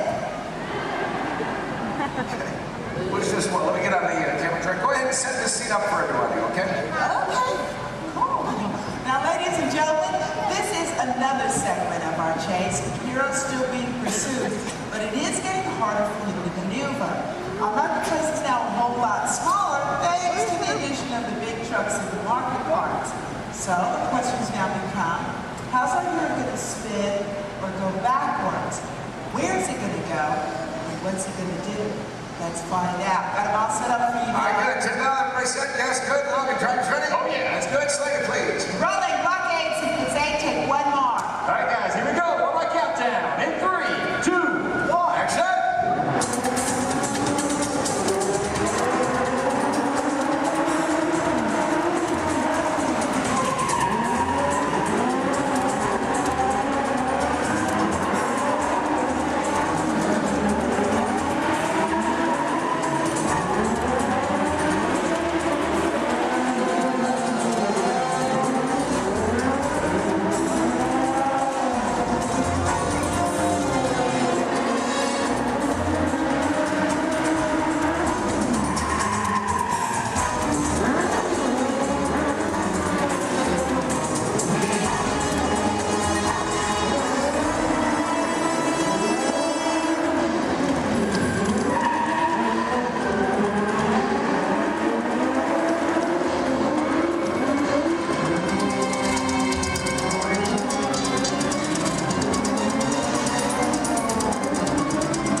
surprise. Let's take a look at our hero, Eduardo Oliveira, an action guy showing what we're grabbing this. And he makes these look easy. He's got to calculate his speeds, though. We carefully measured everything out here. Up to him to make this work. That right there is an airbag. Slows Eddie up just a little bit. He is still at an accelerated speed. Look at this. Pulling the 180. Otherwise, he's liable to hit the building. Not a lot of breaking room. Not a lot of room to play with. That airbag, by the way, custom designed specifically for this stunt. I'm going to show you the finished film a little bit later on. You're not going to see the airbag in the film because of the magic of editing. Yeah, John's got a great point there, folks. Again, another reminder, please don't try any of this on your own. We're showing you out here on the set. There's always a lot of safety equipment involved that you've never seen that finished picture, so always keep that in mind, okay? All right, terrific. Let's get the pickup shot in. Can we make that happen? Can we make it happen? Yeah, this is a great time. We're going to do it. All right, yeah, let's do it. I'll get your car. All right, Logan's bringing out the red hero car. We're going to do a pickup shot. But we thought we'd mix it up a little bit, make a dream come true. Olja, you around? Yeah, I'm in the air conditioning. Well, come on out here, okay? Yeah, you can't be in the air conditioning when we're all suffering out here. Yeah, well. But let's make a dream come true. I want you to head out to this crowd. I want you to find me one driver to get behind the wheel of that hero car. Actually drive the vehicle for us. Okay, what are you looking for in a driver? Gotta have quick reflexes and great hand-eye coordination. Yeah. If you play a lot of video games, you should volunteer. Wait a minute. Video games, that sounds like you're talking about like a kid. That's what I'm talking about. Give me a kid. Really? You really want a kid?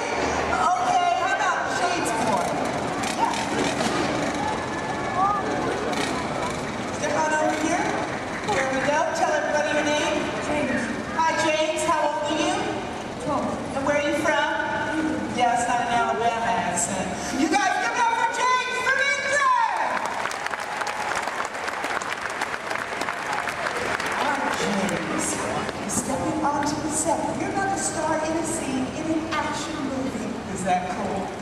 Yeah, high five to that. Get your boss. All right, look right up here at this big screen. I'm going to show you a part of the film. Then I'll tell you what you'll do for us. Okay? 7-6 first steering the car. All right, our hero's on foot. He's in trouble. He literally calls for his car. Look at this. Using a remote in his watch. Car gets to him on its own. Hero makes his escape. I need a longer shot of the car. You're going to drive it for us, and there it is. Do you know what's so special about that car? Well, it's a full-size remote-controlled vehicle. That's right. You drive it with this remote here in my hands, guys. Let's take a look inside, and I'll show you the hardware on this vehicle. The hardware, I should say. There you go. Now take a look at the steering wheel. I'll give you guys a quick demonstration. If I want to turn this vehicle to the left, all I do is press this lever here to the left like this, and then to the right. There you go. Right in the center. Oh, that's a fun little toy. Now, guys, this is just like any other remote control car that you find in the store, except it's a little bit bigger, obviously. It is custom built, bumper to bumper, all of our safety features inside. The great advantage of having a remote car out here on set is that we can operate safely from a distance, especially when this heat requires explosion. Pyrotechnics, we've got to keep everybody away, of course. So there you go. All right, beautiful. Have you ever driven a remote control car before? Yeah. Just keep in mind that this is a $100,000 vehicle. Now, James, is going to be really easy. As a matter of fact, Logan's already shown you how to steer. But for this particular sequence, dude, you have so got to concentrate on directional. Now, make it go forward. You can push this knob straight away from you. For reverse, pull it straight down towards yourself. Does that make sense? Cool. We're going to practice. I'm going to help you out this time. You go ahead, put your fingers there. Now, you're going to push it away from you. Slow and easy, James. Nicely done. Watch your car. Now, to make your stop is even easier. All you gotta do is pull it. Let go. See that? Comes to a stop. Now, put your fingers back in place and pull it down towards yourself. Again, with the slow and the easy.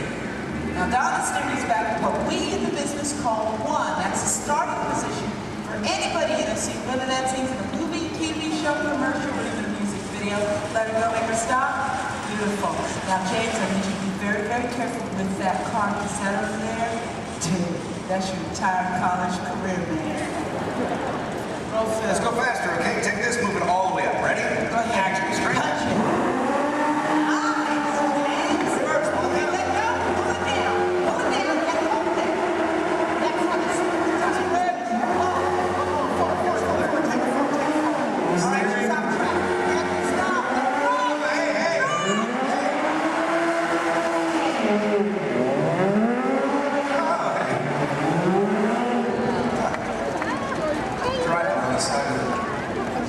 They do special. Are you released? We're just having fun here, but there's a part of the movie where we use a remote car. That's how we do it. This is our remote car driver, Corey. You're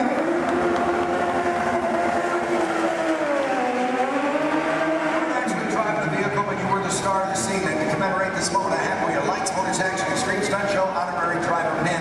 Can't get this been anywhere in the world except for starring in the role you just did. That's how exclusive this is. All yours.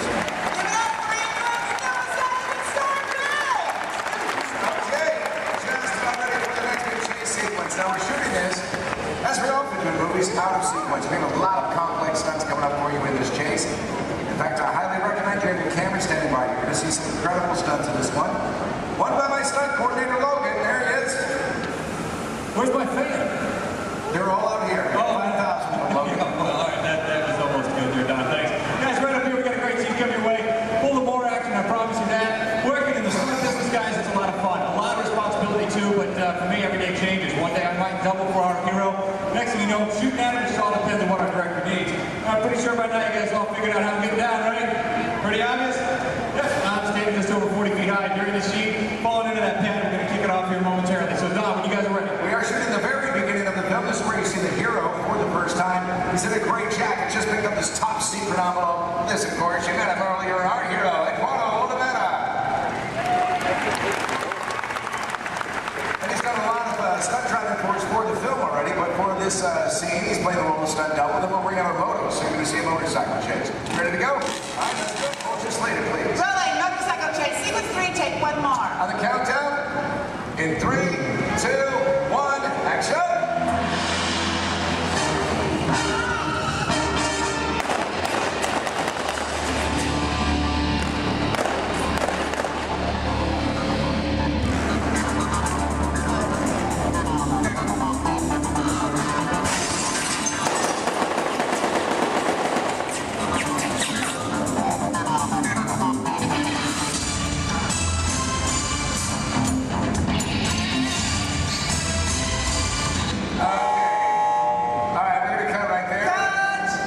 Logan did such a good job. He knocked the hero down. That's not what we want, Logan.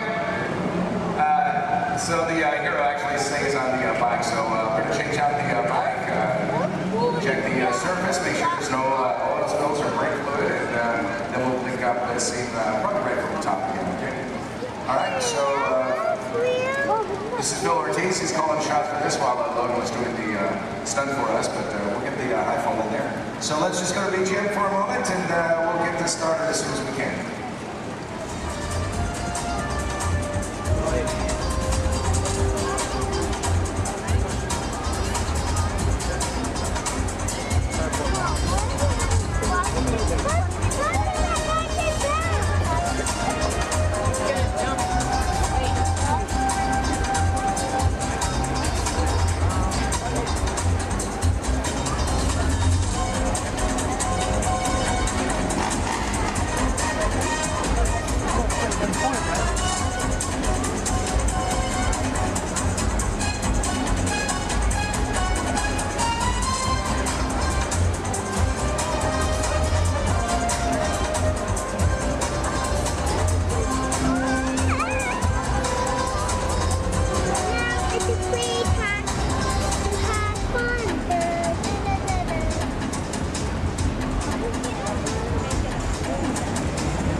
himself, can't get injured on this. Glides right through that trench, just touches the fire, that's all we need. He's already off the flames right when he's at his feet. 1 second that took. Yeah, it didn't take long. Yeah. There you go. Good job. It's nice right there. A lot of this folks can end up in the fire. Right there in the background. Love the hero. Background there. 10 seconds in, Nick starts feeling the intensity. You know, as soon as he goes down, our crew right there to put him out. Absolutely. Then we'll wait for his thumbs up. Make sure he's not feeling any hot spots over any part of his body. Which we get right there. Yeah. For stunts like this, we use as many different cameras and angles as possible. Well, folks, we have to. It's a big stunt, a lot of safety. We need it in one take. That's right. Elaborate stunt. A lot of prep time involved. That's exactly right. A good half an hour of preparation just for Dave, our bird guy alone, folks. He is wearing 5 different layers. Now, the first layer that we put on him is a dry layer of Nomex. That's your fire retardant material. Then we throw on some pads, of course, for the impact of that fall. Another layer of Nomex. There it is. And the fourth is a specially designed suit that saturated cool gel. That acts as a thermal barrier between Dave and those flames. The last is his moto driving suit. And what we do with that is paint it with a flammable gel. Now, ladies and gentlemen, it is the flammable gel that you know is burning and not Dave's moto driving suit itself. Now, one can do amazing things with digital effects, but nothing beats capturing fire stunts live. Yeah, that's what I like. That's right. Good. Hey, you know what? This is what I want to do. I know we're set up for the final race. Let's get a pursuit garage and camera out. Let's go inside and show our guests how much we modify these vehicles. I got you. Let's do it, guys. Let's get V2 out the camera out. V2 set camera out. V2 is on set.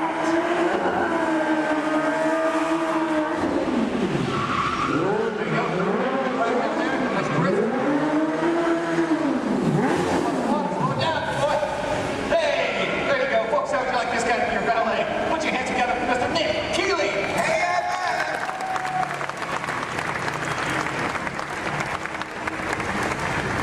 because the set is village in the south of France, that means we have to make everything match, and that would include the cars. These are local courses. We had them shipped directly to us from Europe, and then we literally gutted them out. We modified them to suit every need that we have. Yeah, absolutely. Which basically included losing a lot of weight on these cars. We wanted to make them lighter. We rebuilt these cars from the ground up. Let me show you how we reinforced that interior. We did it by installing this rally car crash cage that is used throughout the entire vehicle there. We also took out the motors that these cars came with. We replaced them, of course. Right behind the driver, folks, that's a 1300cc motorcycle engine. These cars were balanced down and modified. They're designed specifically for these stunts. Ernie, let's go on the side here for a second. Now, executing these maneuvers, pulling off these stunts where our cars do, it requires a lot of complex timing, using your clutch, your gas, and your emergency brake. These cars here, that e-brake releases the moment our driver lets it go. The cars we drive every day, it locks in position until we release it manually ourselves. These guys are pulling off all these maneuvers and they have to keep going. So that's why we leave it released. Something else a bit different, the gear shift. Second, third, fourth gear just requires a little push forward. It's called the bump shift in our business. If you want reverse, you just turn the handle on top and you've got 4 gears of reverse at your command, just like that. And we are ready. Final shot. Thanks a lot, Nick. All right, let's do it.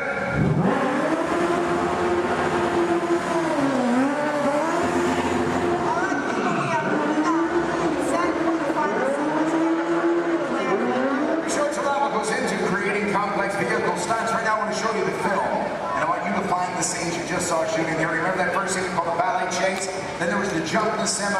Now this motorcycle chase you'll see first in the film. Also look for an additional stunt that Logan did for us on that iPhone. We're going to heat things up right now. Let's roll that film.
Guests of Disney's Polynesian Village Resort, aloha!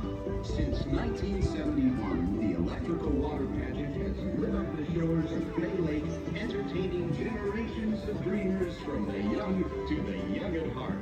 As we celebrate 50 years of magic here at Walt Disney World Resort, we invite you to join us in this time-honored tradition. Enjoy the lights, the music, the magic of Disney's electrical water pageant.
everyone who's ever answered the call of this magical place, Mahalo.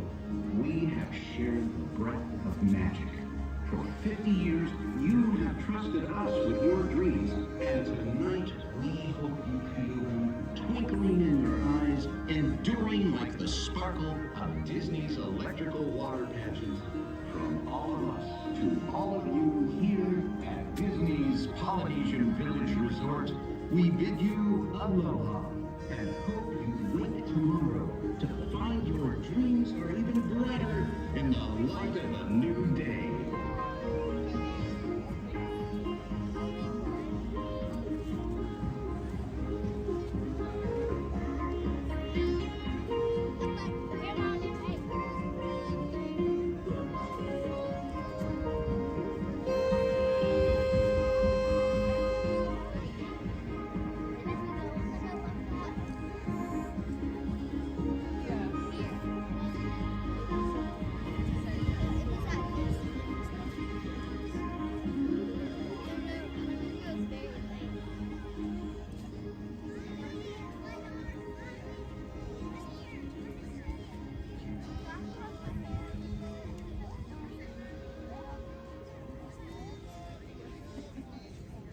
Pies y piernas dentro del vehículo.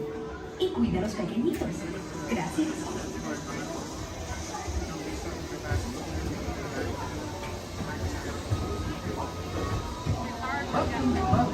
Welcome to our special drive-through open house. I'm Dr. Michael Chen, Chairman of the Imagination Institute. Hello. On your tour, you'll see how the 5 human senses can help capture your imagination. Oh, can I go too? Absolutely not. This is one of our discoveries, the figment of imagination. Yeah, I know all about the senses. There's sight, sound, smell, touch, coochie-coochie-coo, and taste. Tastes like chicken. Can I go? Please, please, please. No, I don't want you out of my sight. Out of sight? Okay. Come on, everybody. Here we go. Figment, you are not to interfere with the tour. Our first stop is the sound lab. We'll begin by testing your hearing with a series of tones. Left ear, right ear. Left, right. What? This is odd. Hello? Hello? Who is this? It's Figment. Figment? I thought I told you not to interfere. But you've got it wrong, Doc. It's not about listening with your ears. It's about listening with your imagination. Now I've completely lost my train of thought. No, you haven't. It's over here. All aboard. Woo-hoo! Next stop, imagination. For every sound your ears are hearing, 1,000 thoughts can start appearing, and each of us imagines different things. From just a sound, your mind has wings. Continuing now, if I may, in a calm, scientific, figment-free manner, the thing...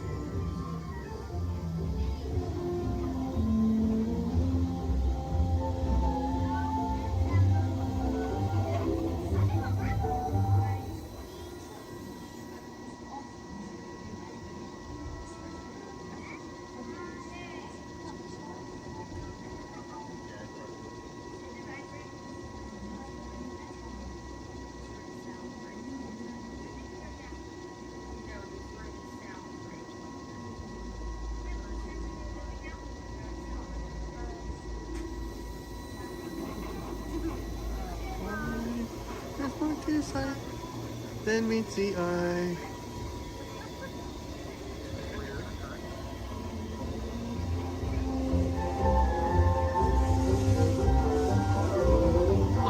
Imagination must be captured and controlled. Imagination was best when it's free.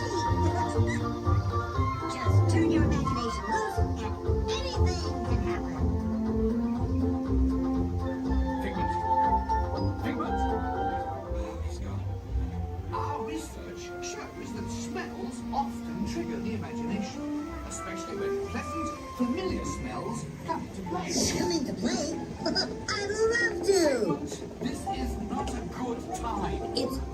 good time to use your imagination, so let the good times roll! Woohoo! You win 1 cent! Don't! Oh, yeah, that really stinks. Of course, Doc. The nose knows. Can send you reeling. One lovely sniff can be appealing. Your mind defines what enters through your nose. That's how you tell a skunk is not a rose.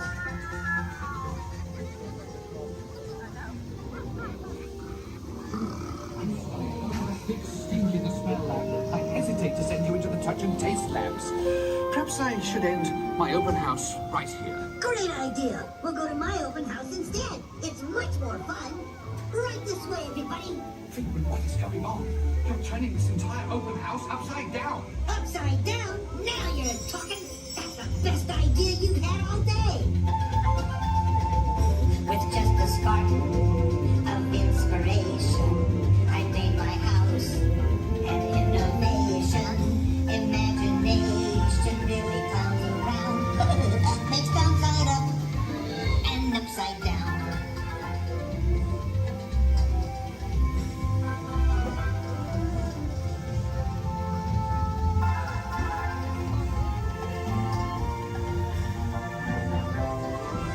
Now here's a real open house. Come on in. So, what do you think? Is it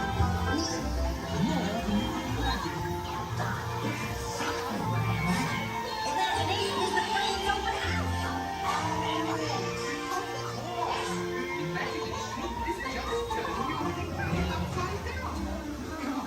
It's time to get back to the Institute. I know a shortcut.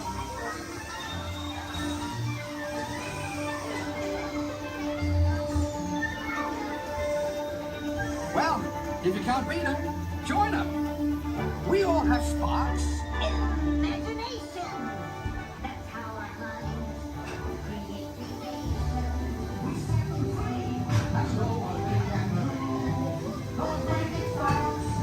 from me and you. You see, Doc, I knew you'd get it. Because you've got a wonderful imagination. I do? Oh, yes. Thank you, Figment.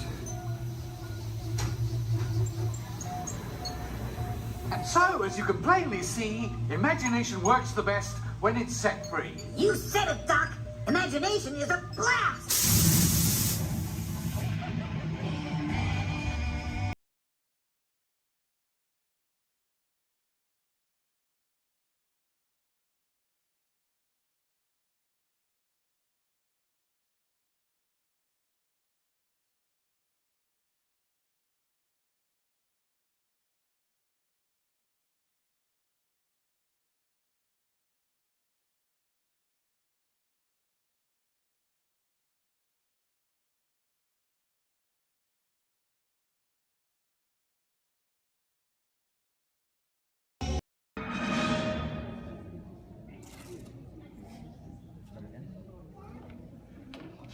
Hi, and welcome to the universe of energy. How are you? Fine. No need to answer. You know, you're probably surprised to see me here, aren't you? But then there's probably a lot of places you'd be surprised to see me when you think about it. If you were driving in your car, for instance, okay? Close your eyes, you're in your car. No, close your eyes in the car, but right now think about it. You're in your car, you're driving, and then all of a sudden from the back seat, I just pop up and go, hey! You just whack me in the head, wouldn't you? That wouldn't be nice. But then it wouldn't be nice for me to do that to you. How'd I get in your car anyway? Did you lock the car? Maybe it was your fault. Maybe I'm just teaching you a lesson. But the point is, to see me here as a spokesperson for the universe of energy, I mean, that's crazy, you know. I mean, I'm an expert on a lot of things. You know that. I know that. But not a lot of things. A few things. But energy, I mean, there was a time I could care less about it. And then suddenly everything changed. One day I was sitting in my apartment. I said I was sitting in my apartment when, there it is. I'd offer you some snacks, but I can't hear me. Hey, you! How about sharing some of those chips? No, you're on a diet. Me? How about you? Anywho, I'm watching TV and my favorite show's about to start. This is Jeopardy! Yes! Told you it was my favorite show. What is? Who is it? And of course, no one locks their doors in New York. Hey, it's your neighbor, Bill Nye the Science Guy. Hey, Bill Nye the Science Guy, it's Ellen, Just Ellen, I guess. What can I do you for? I'd like to borrow some aluminum foil, a clothespin, and a candle. Another hot day, huh? Actually, I'm working on a new experiment. Take whatever you need. I don't want to miss any of the game. What are you watching? Jeopardy. Yes.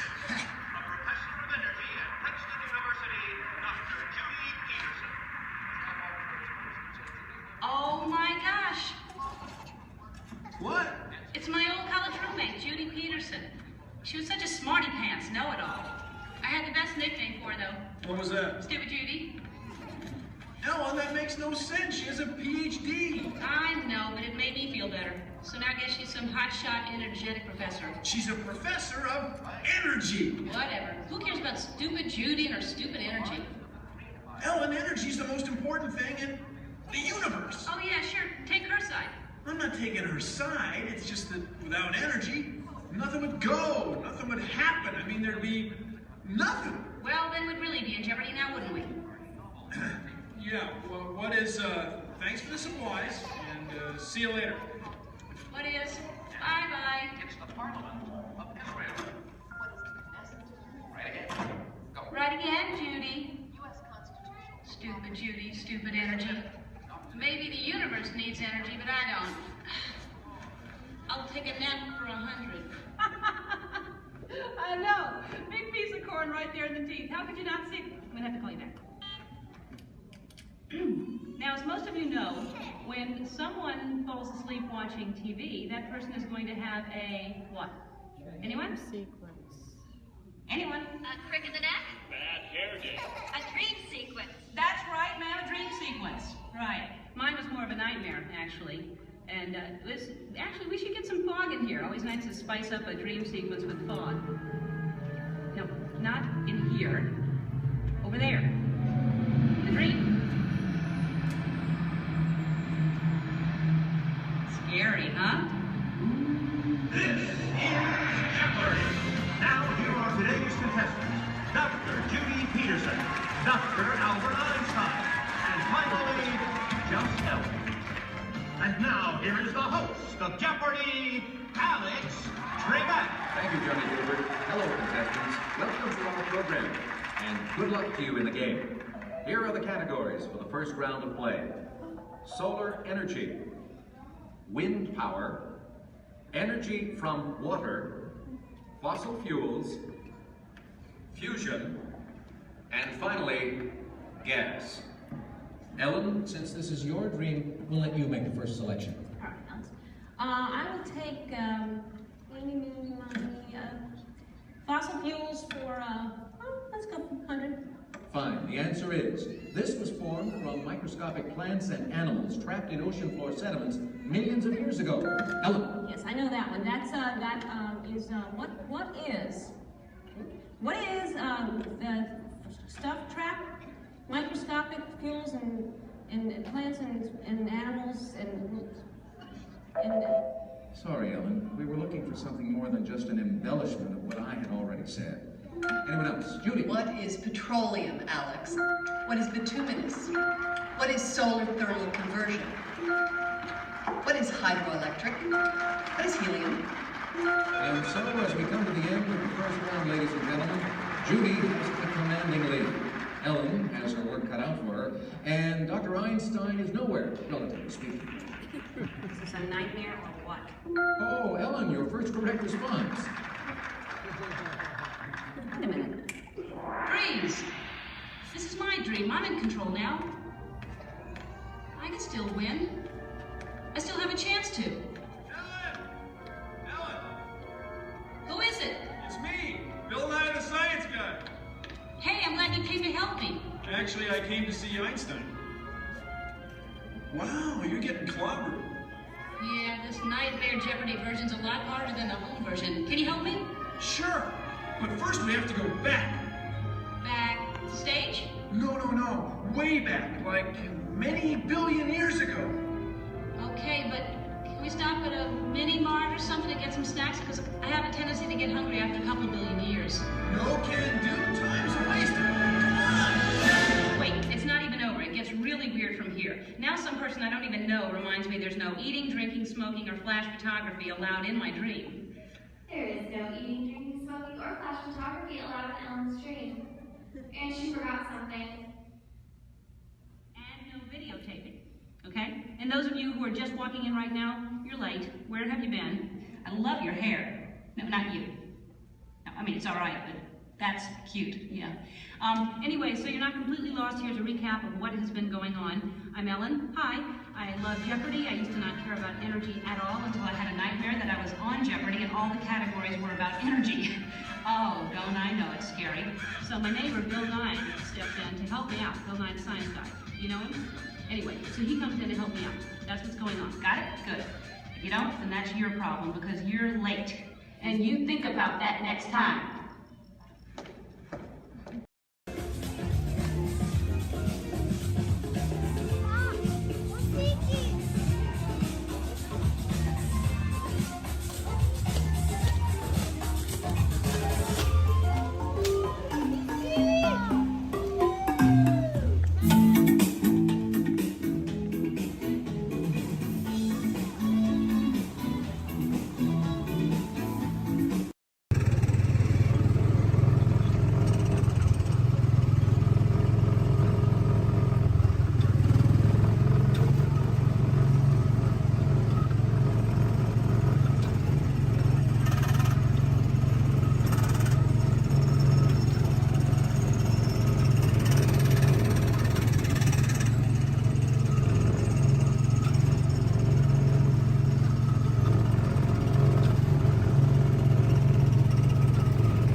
Raise your hands for security clearance.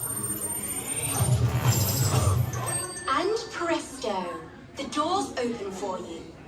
I now present to you Tannelier Tavon's private office.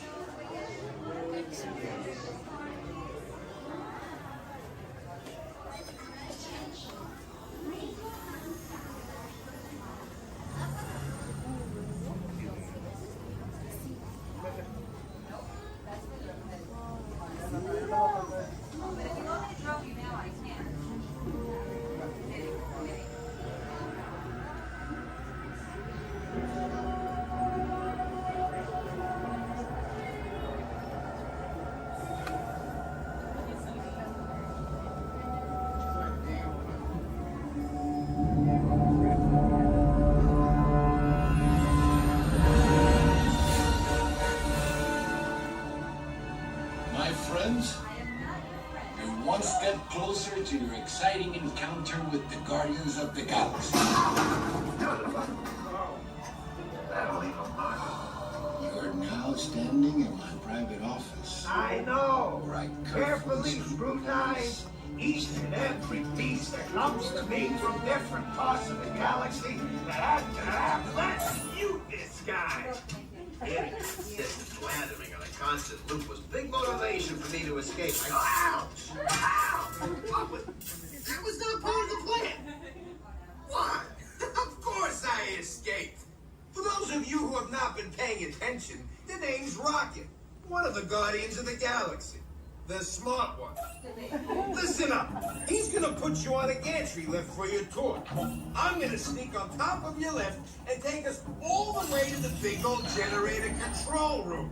I'm gonna blast that thing and destroy all the control systems, which will open up every cage in this freak show and free my friends.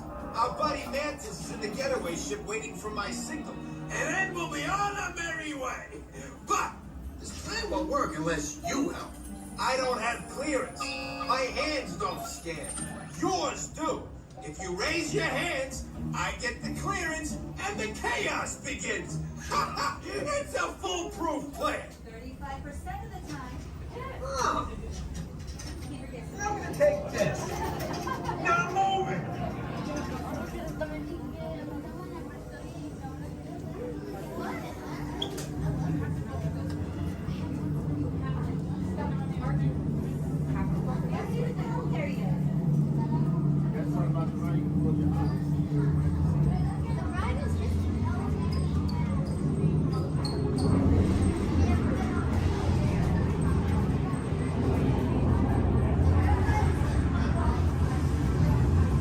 Personal.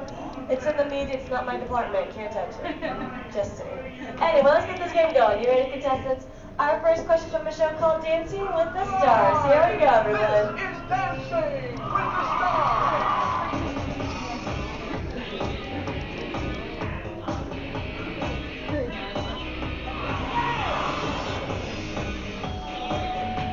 The NFL legend who danced his way to victory in Season 3 of Dancing with the Stars is A. Jerry Rice, B. Emmett Smith, or C. Apollo Antonova. All right, everyone, take it to the contestants. Contestants, what do you think the answer could possibly be? Contestant number 1.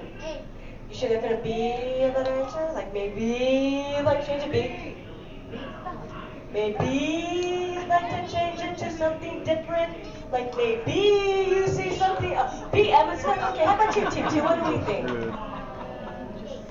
You sure you don't want to change it to what contestant 1 say? Like, because I think there could be a better answer. Like maybe if you change it. B. Okay, you sure? Last chance. You're sure? All right, contestant 3, what do you think then? B, Emmett Smith. Well, let's find out what we've got. Emmett and Sharon! Sharon, that's gonna be Emmett Smith. Good job, contestant 1 and 3, getting a shine started up on your board. Don't worry, still 2 questions left to go. And this one from a long-time running show. It's called America's Funniest Home Videos. Here we go. Oh.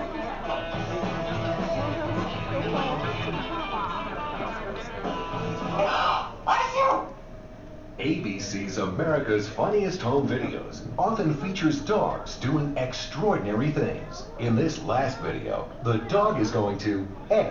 Imitate the woman's sneeze, B. Lick the woman's nose, or C. Fetch the woman a tissue. All right, contestants, you might see a subtle hint up there to help you out with this answer. So who wants to answer first? Hit that button. Here we go. Team number 2. B. B. Lick the woman's nose. You don't see something up there that might that might change your answer? C. Fetch woman a tissue. Okay, here we go. Contestant 3, what do you think? C. And contestant number 1? C as well. Let's find out, everyone. We've got a sneeze. And we got a tissue. Good job giving all of you a shining star. Anyway, folks, commercial break time. Here we go. If any of you missed your your favorite ABC shows or just want to start watching new one, log on to the website. It's abc.com. Up there you can see their motto is Start Here, and that's because they're a multi-platform network, which means you can watch your shows not only on your big screen, but your computers and now even your handheld devices. Anyway, everybody, take the focus off me. I'm back up here on the screen because we're moving on to our final question. Are you ready, contestants? It's from Extreme Makeover Home Edition.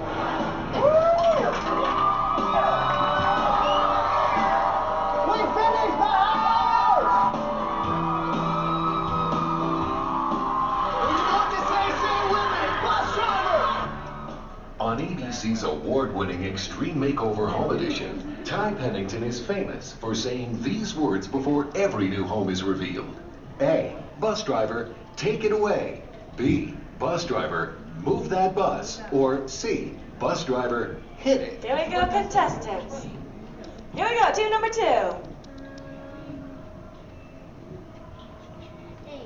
A, take it away. B, move that bus. All right, guess number 3.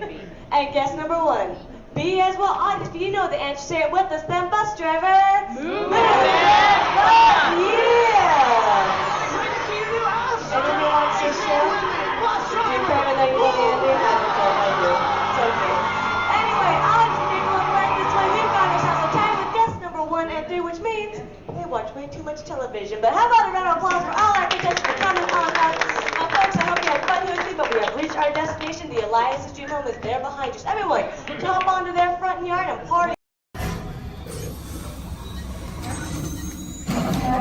Engineers. Automatic repair engaged.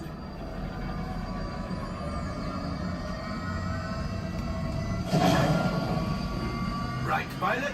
Push the flashing button to take off. Pilot on the left. Move your stick to fly right and left. I was just about to say that. Pilot on the right. Pull back on the stick to fly out. And push forward to fly down. Oh, watch it. Julie is flying this thing looking creative. Weapons are online. Left pilot, hit the booster. Now let's go get that coaxial. Right pilot, make the jump to light speed.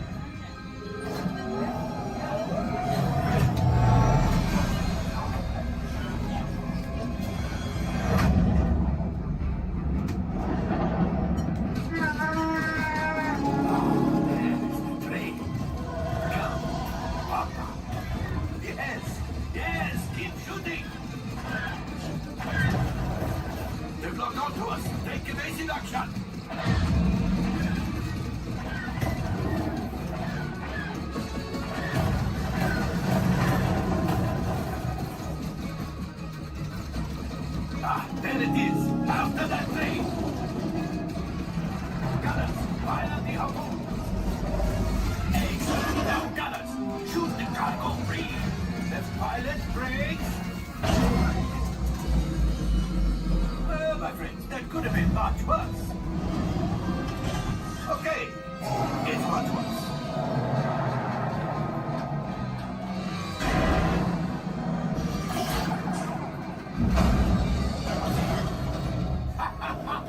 Yes, you got one. Excellent, my friends. Now power up the ship. Well, I grab the gold axiom. You see, just as I promised, my friend. Now that the resistance has what they need, maybe a little something for Hondo. Pilots, line up behind the train so we can harpoon that last car. Gunners, fire the harpoon. Gunners, shoot the train. The cargo is breaking free.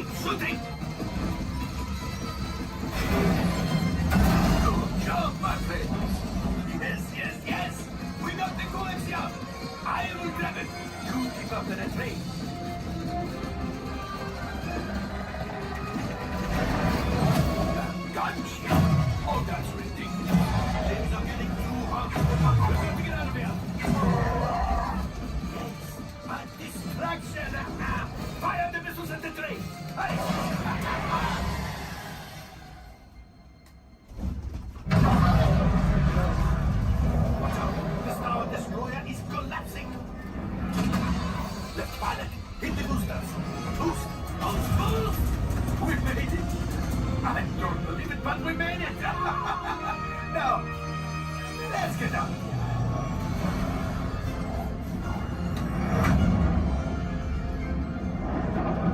Great job, my friends. You retrieved 2 containers of coaxium. This will greatly help the resistance. You have heard the First Order and made Chewie proud. Now, after my modest profit, your cut minus what you owe me for damaging the Falcon is... Hey, not bad.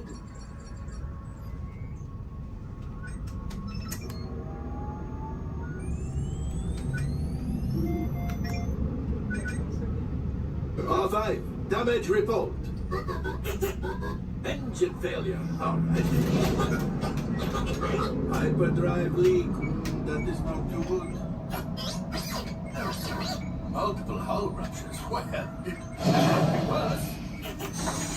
All right, I'm making an executive decision. Everybody out. Go on, get out.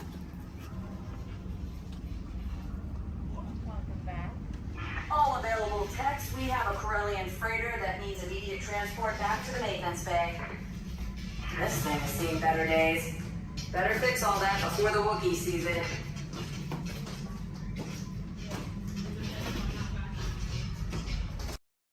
Journey into the movies is the perfect job for me because I love movies. So is everybody ready? Great, because it's showtime. Ready when you are, CB.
Tell me what movie this is. That's right, it's Walt Disney's Academy Award-winning film from 1964, Mary Poppins, starring Julie Andrews and Dick Van Dyke. Julie Andrews won an Oscar for her portrayal of the nanny who was practically perfect in every way.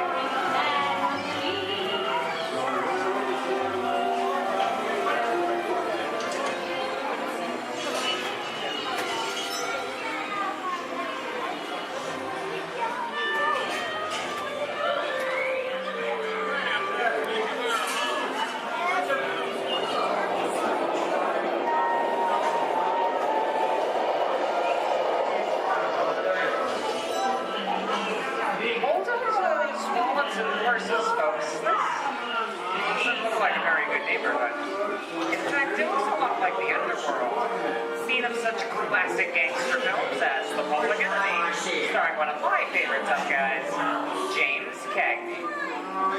Even though Cagney is best known as one of the greatest gangsters, he won his only Oscar for his role as the song and dance man George M. Cohan in Yankee Doodle Dandy. I'm telling you, the very last time George comes around, he's going to leave you some beer, but you're going to take it. And you're going to kick him with the dog. And if you don't, somebody's going to drop by here and kick your teeth out one at a time.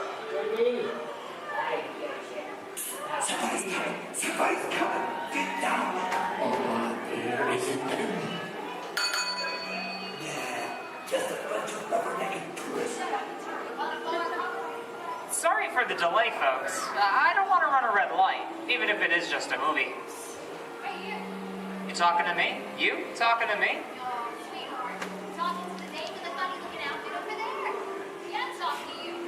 I'm not supposed to leave my vehicle. I said get over here. Okay, Muggsy, whatever you say. Hey. How'd you know my name anyway? I've seen this movie before. You're making a big mistake here, Muggsy. I can't just walk out in the middle of a movie. Here they come, I'll go for some more.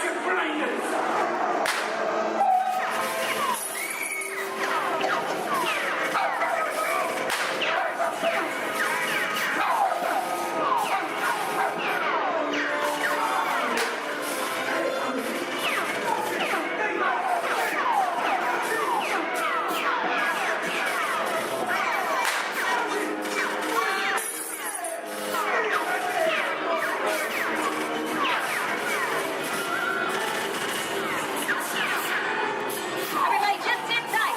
Running a red light's against the law. Never break the law, they get. No more red lights.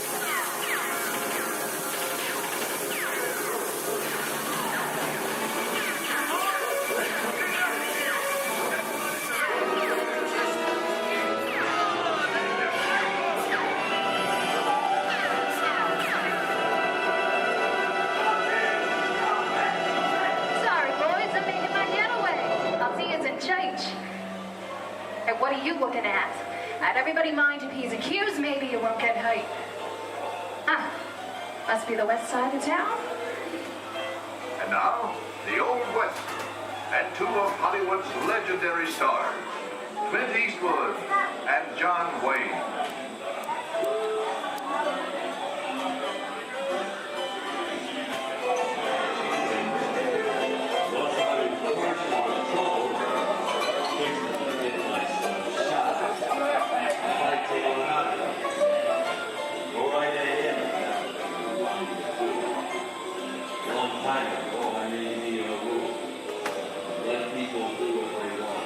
Sleepy little bug, ain't it? That's a mighty tough territory you're heading into, Pilgrim. I think about turning back.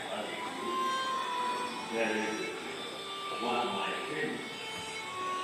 Reckon Now that we're in the clear, this is the perfect time for me to collect up all your valuables. We'll start with the jewelry. There it is. It's the bank robber. Don't let him get away. Look out, it's important to see, Brother Copper. Drop your gun. You're under arrest. Nuts. It's nuts to this. Get out of here.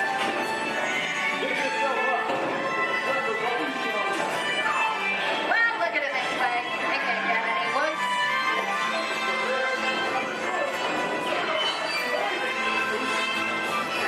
Okay, it's worse.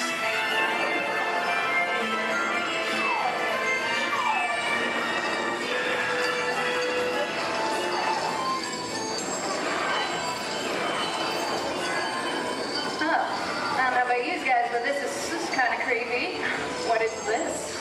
This is Alien. You are with Sigourney Weaver aboard the spaceship Nostromo. Something has gone wrong. One by one, the crew has vanished. And somewhere in the ship, a terrifying creature waits to claim its next victim. Look, Val, I ain't no victim. Warning. Remain in your vehicle. The area you are entering is extremely dangerous. Proceed with caution.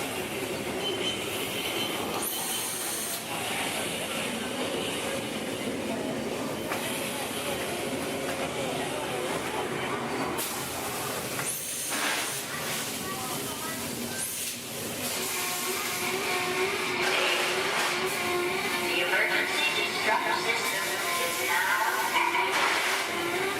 Ship will detonate in T-minus 10. The oxygen overrun. Look out! 5.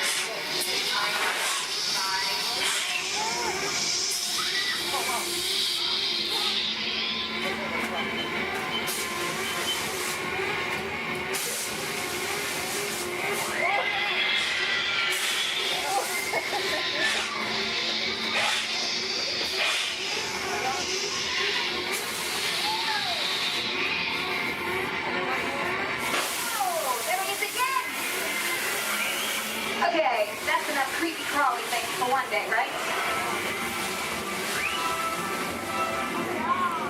Wrong. Here in Raiders of the Lost Ark, amid 1,000 deadly snakes, Indiana Jones unearths a great treasure. Will Harrison Ford escape with his discovery?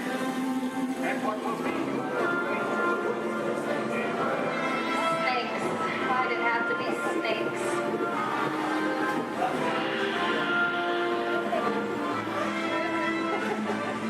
Dust of 3,000 years lies undisturbed in this ancient burial chamber. And on the chest of the great stone god, a priceless Wow. Get a load of that chunk of ice. Time for me to get back to work. But don't nobody move on, go get the goods. I don't think they notice a few extra bodies around here. You know what I mean? But the jewel is guarded by a curse, and those who dare defy that curse must pay with their lives.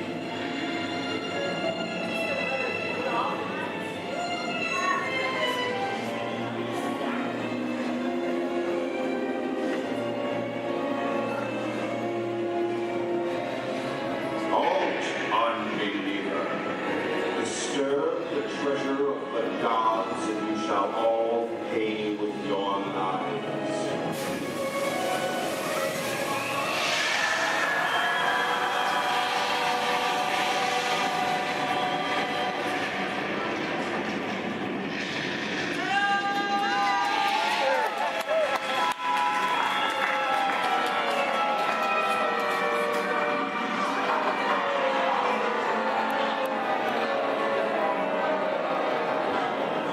Yeah, just going for popcorn.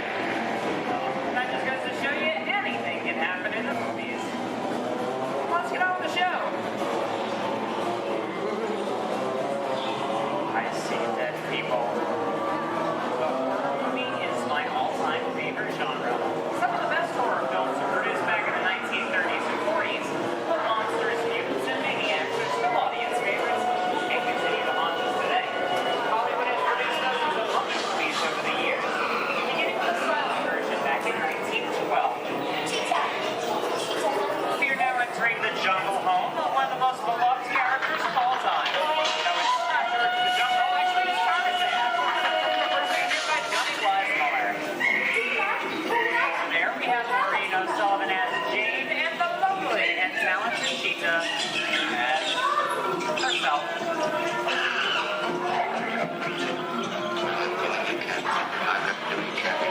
Those are no good at being noble. It doesn't take much to see that the problems of three little people don't amount to a hill of beans in this crazy world. Someday you'll understand that. Louis, I think this is the beginning of a beautiful friendship. Best last line of a movie ever. Most regular guard, your favorite person, fantastic romance.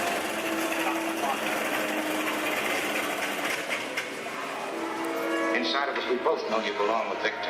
Part of his work, the thing that keeps him going. If that plane leaves the ground and you're not with him, you feel better. Maybe not today, maybe not tomorrow, but soon. The rest of the time.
my sister.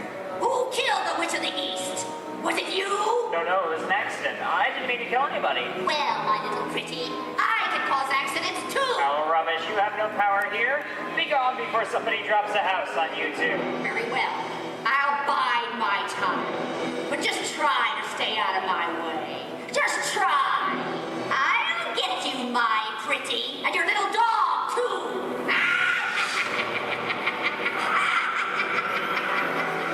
I wonder how we get out of here. What do you folks think? Which way do we go? Follow the yellow brick road. Follow the yellow brick road. Why didn't I think of it? Sing along, folks. You know the words.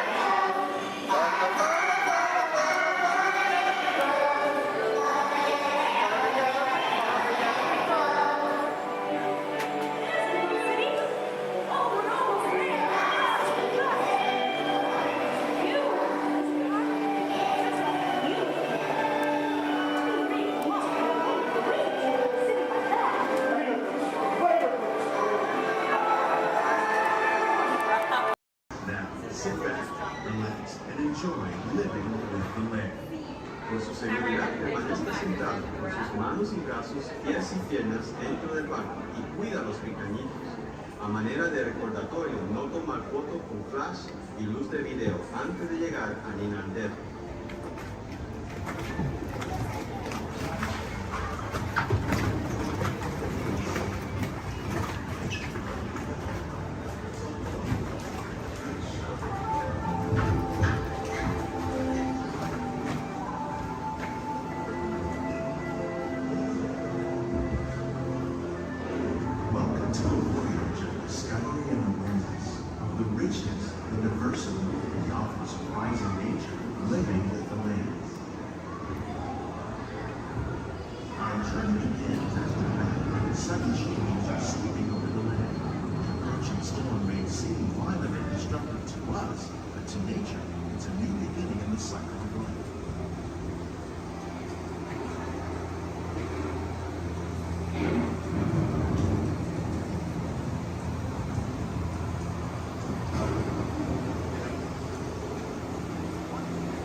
Systems is the rainforest, home to the most amazing concentration of life on our planet. These dense and beautiful forests cover only a tiny portion of the Earth's surface, but they contain more than half of its plant and animal species. Rainforests are also extremely rich in productive living systems, providing us with oxygen, food, medicines, and other elements essential to our lives.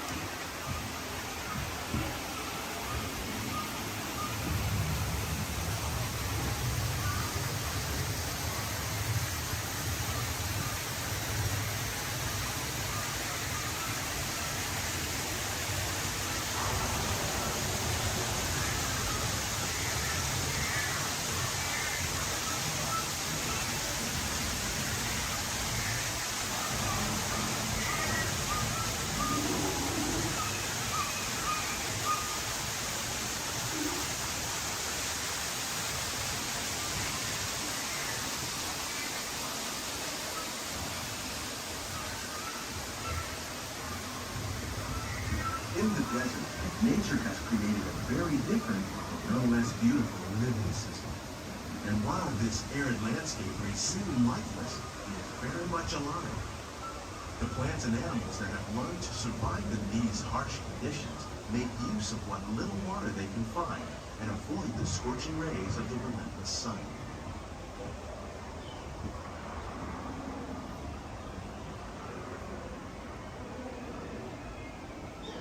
The American prairie once appeared as desolate as the desert, but over time, rainwater and nutrients gradually penetrated the hard surface of this land.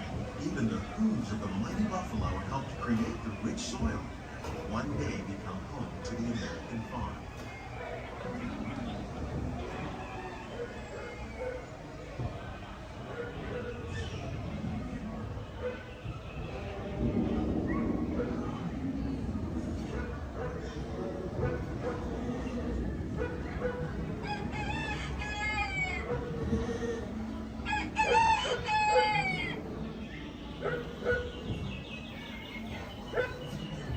Of all the forces at work on the land, humans have had one of the most profound effects. The need to produce food for a growing world led to the enormous use and sometimes overuse of the land. In our search for more efficient ways to grow food, we often fail to realize the impact of our methods.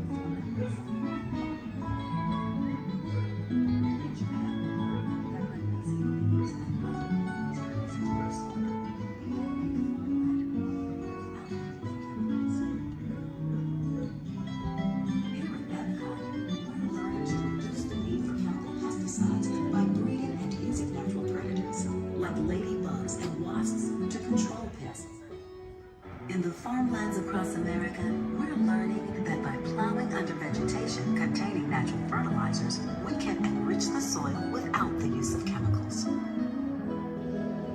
In arid regions, we're learning to produce food on desert seacoasts by developing and planting crops that thrive on salt water.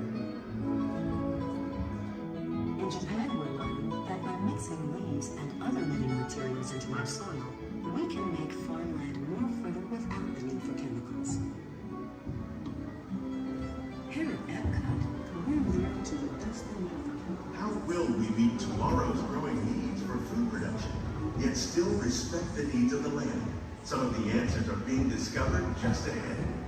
To help us maintain these carefully controlled ecosystems, and for your safety, please remain seated in your boat at all times.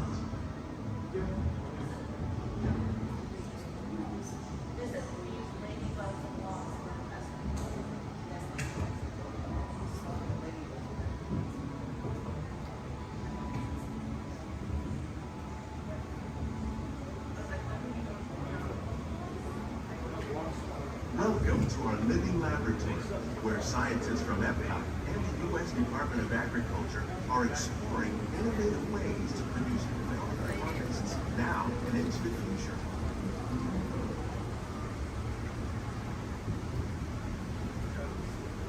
The tropics are home to the greatest diversity of plants on the planet. Many of these, like papaya, bananas, cacao, coffee, and rice, are well known around the world.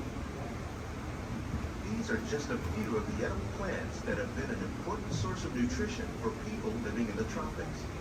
Many are rich in vitamins and minerals, while others are well adapted to growing in less than ideal conditions. Some, like the water lily, thrive in wet, swampy areas and waterways. All parts of this plant, even the flower petals, are edible. The starchy fruit of the plant has long been used to make flour for baking.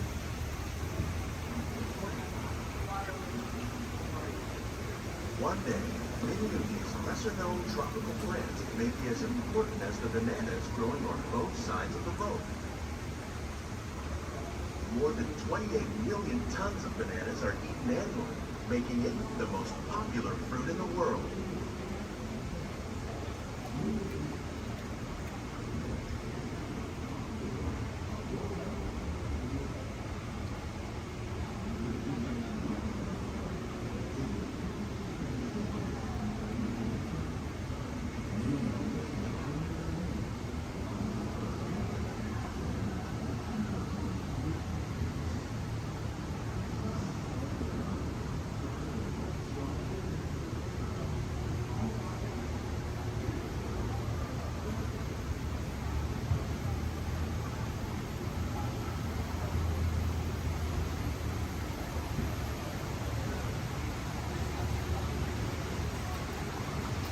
When we mention farming, you probably don't think of fish.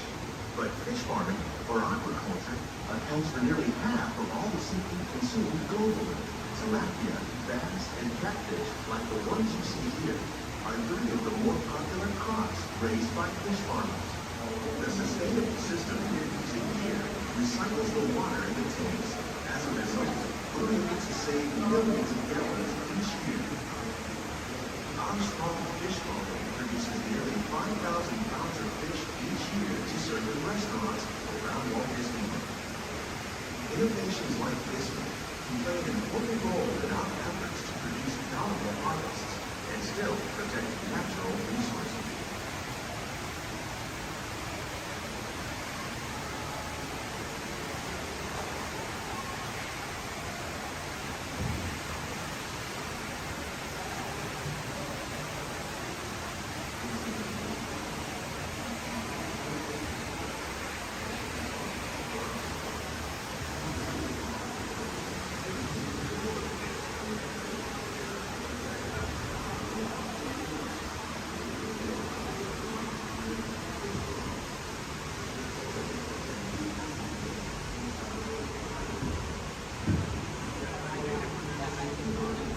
While there are more than 50,000 edible plant species in the world, most of us are only familiar with the handful that make up our everyday diet. The common grains growing here, maize, sorghum, and millet, plus rice, account for nearly 2/3 of our global food consumption. Learning how to increase yields of these staples is an important goal of research around the world.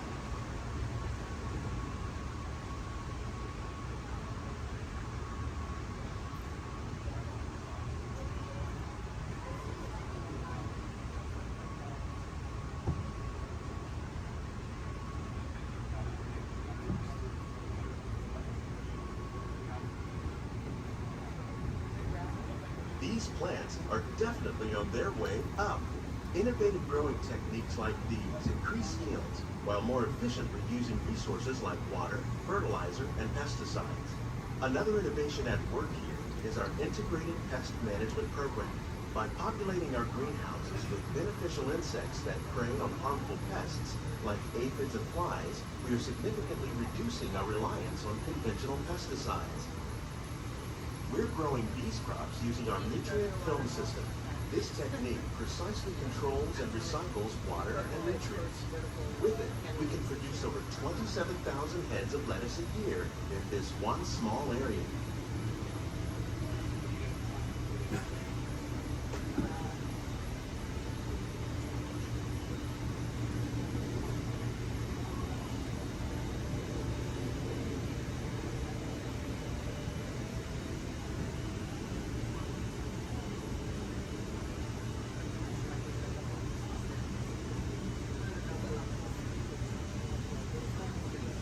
Some of our best ideas have been inspired by nature, like these fruit and vegetable trees.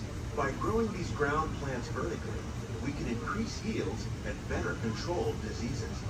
These crops taste as good as they look. In fact, we serve more than 15 tons of produce from our greenhouses in restaurants here at the Land every year.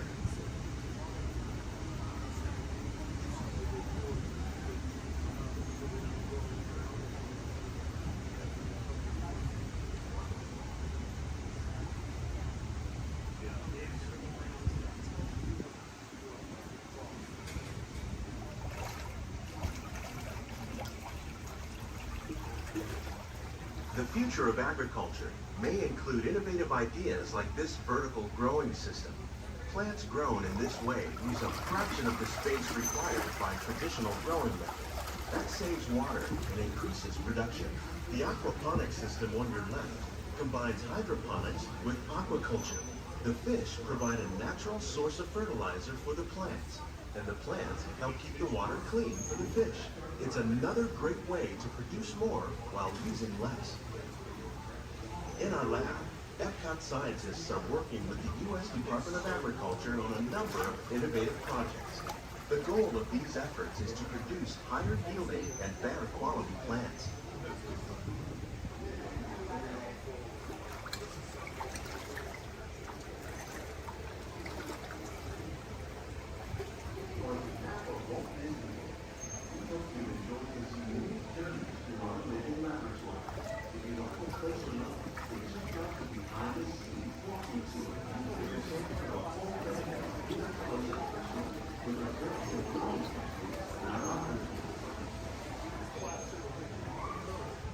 Please keep your hands and feet inside the boat and remain seated until the boat comes to a stop.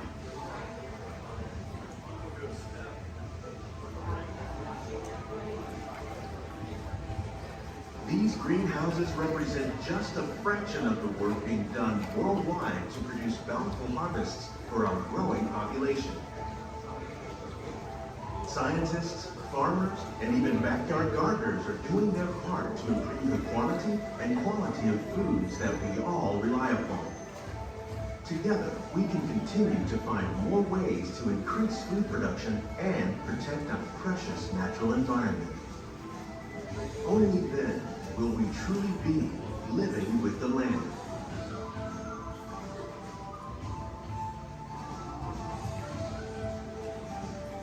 On behalf of Walt Disney World, we hope you've enjoyed this unique journey through our living laboratory. If you'd like a closer look, then check out the behind-the-scenes walking tour. A chance for the whole family to get up close and personal with the plants and growing talents in our laboratories. Please keep your hands and feet inside the boat and remain seated until the boat comes to a complete stop.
No, we'll just stop here.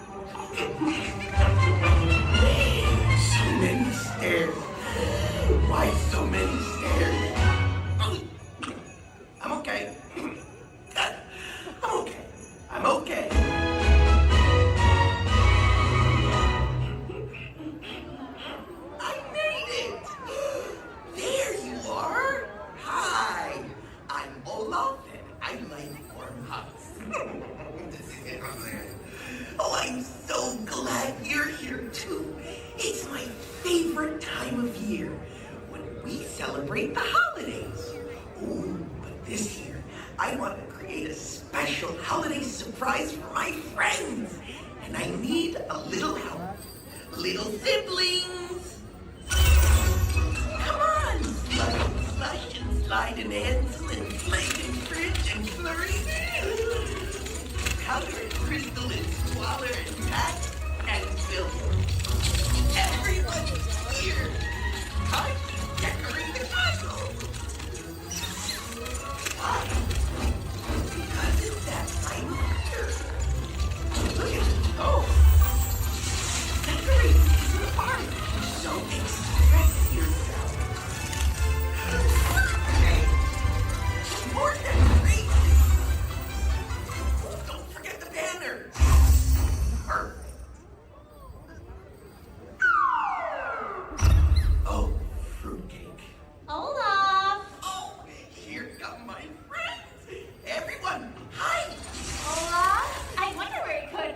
Oh my! Ahoy, happy lids. Surprise! Olaf, you did this? With help from my helpful little helpers. Holiday surprise for my friends. Aww. I guess the thought counts. Thank you, little siblings. Now off to bed. Off you go. No pushing, will you? Good snugglies. Do you like your surprise? We love it, but maybe it could use a little more something.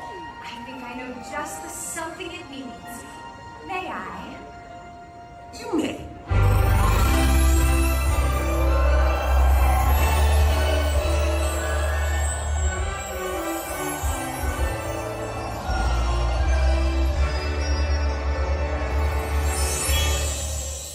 Oh, so that's how you spell happy holidays.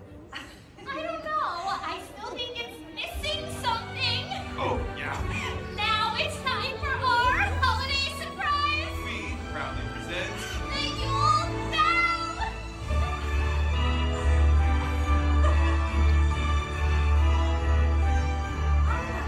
You brought the Yule Bell from Aarontown? That's right.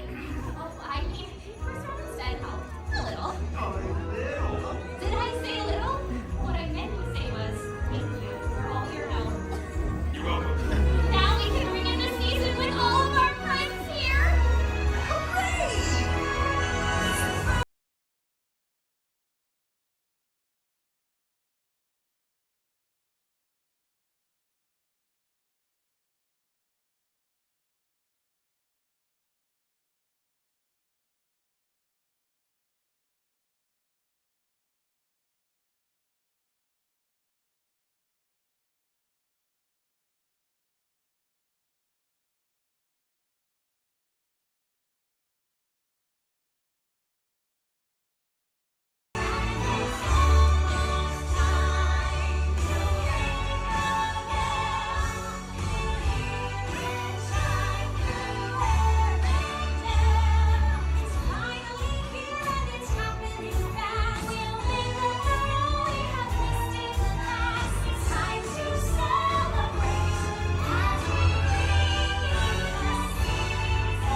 Let the holidays begin.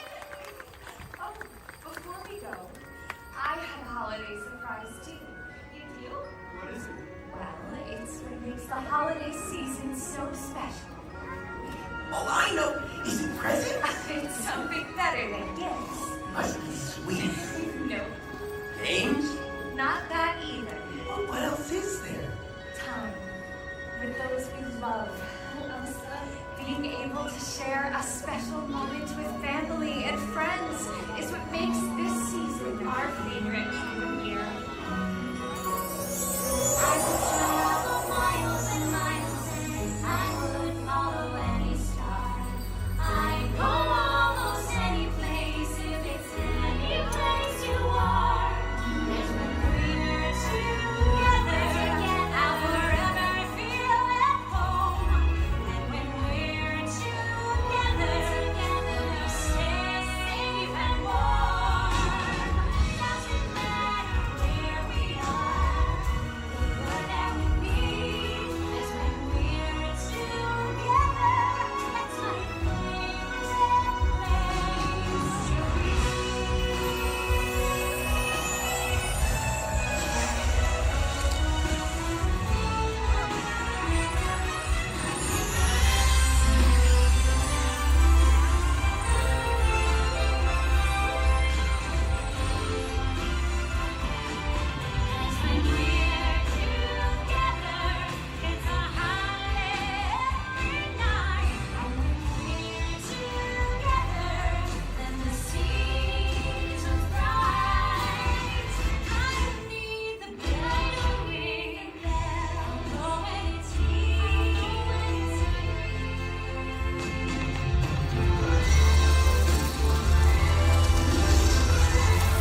like a sauna.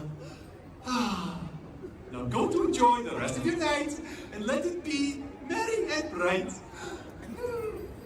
All right.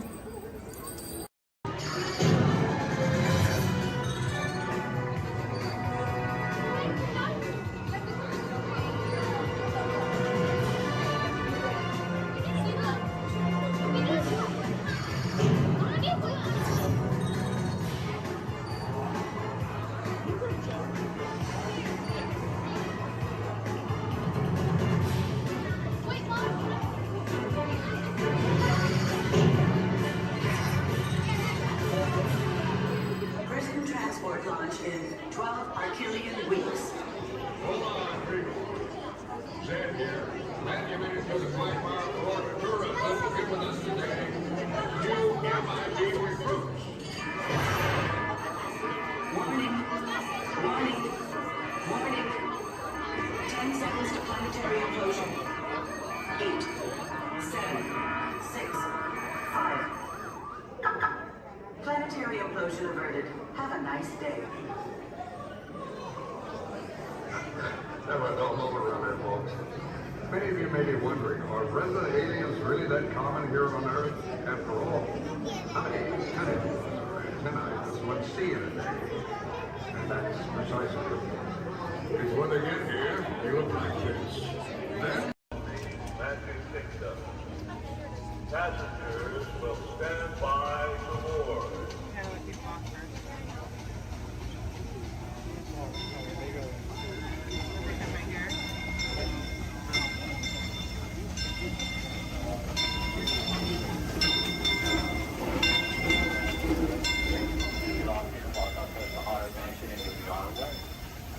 We head out. Please remain seated at all times. Please keep your hands, arms, feet, legs, and elbows inside the vehicle, and please supervise your children. This is a one-way trip to Main Street, USA, and enjoy your ride.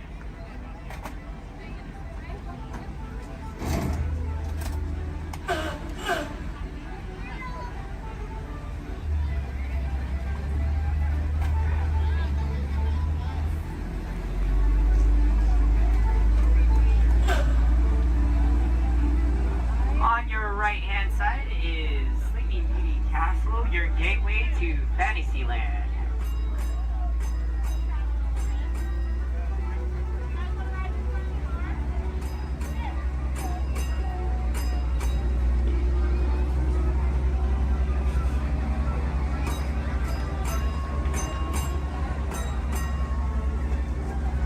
Coming up on your right-hand side is Frontierland and Adventureland. Beyond that, Critter Country, Darling Square, and Star Wars Galaxy's Edge.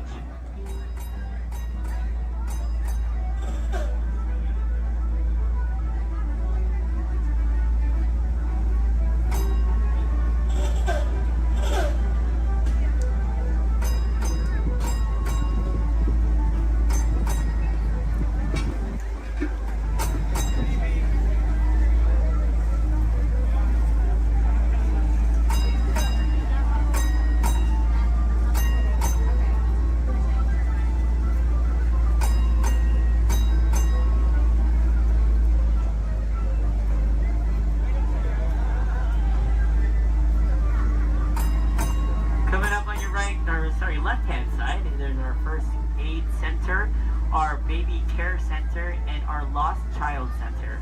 On your right-hand side, if you enjoy ragtime piano, we got some music going on over at the Coca-Cola Refreshment Center on your right.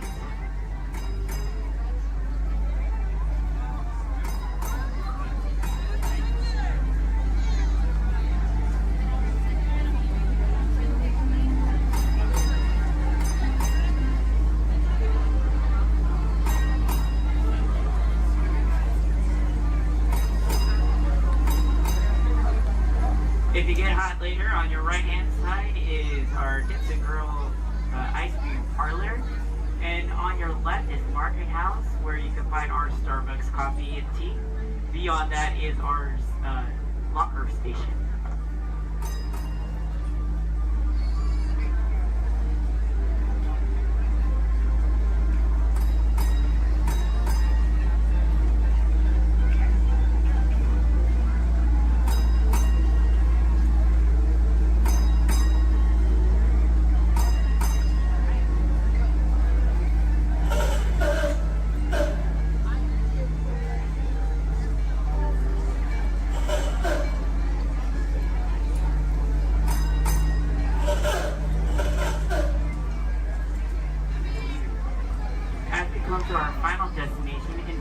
Disneyland City Hall. Please remain seated until the bus has come to a full and complete stop. For those of you who are sitting in the top stairs, please watch your step as you exit the stairs and assist young children. And enjoy the rest of your day here in the Magic Kingdom. My name is Justin, and thank you for riding.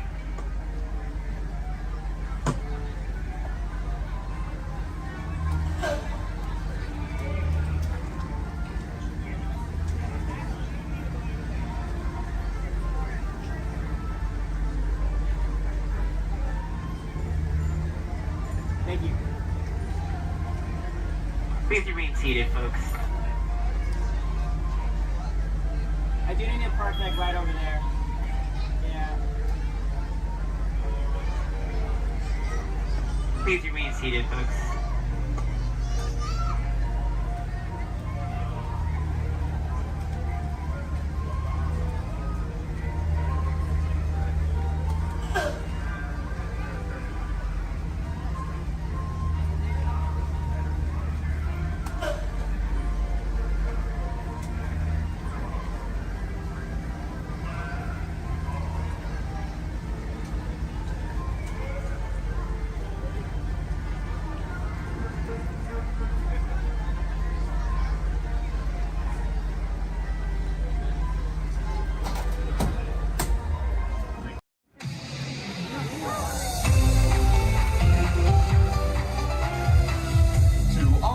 To this happy place, welcome and good morning, everyone.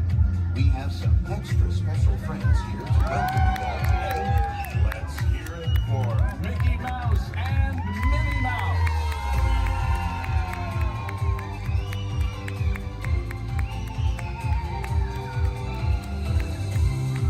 Well, hi, everybody. Good morning. Gosh, it sure is great to see so many amazing friends. Certainly is. Oh, I have a feeling today is going to be the best day ever. You said it, Minnie. And now that we're all together, we've got a surprise for you. When everybody heard that you were going to be here, they just had to come and give you a great big Magic Kingdom welcome.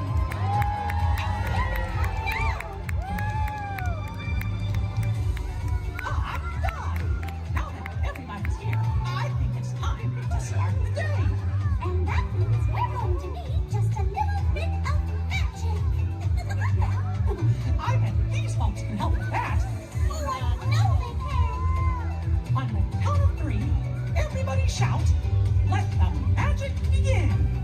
Are you ready? 1, 2, 3. Let the magic begin.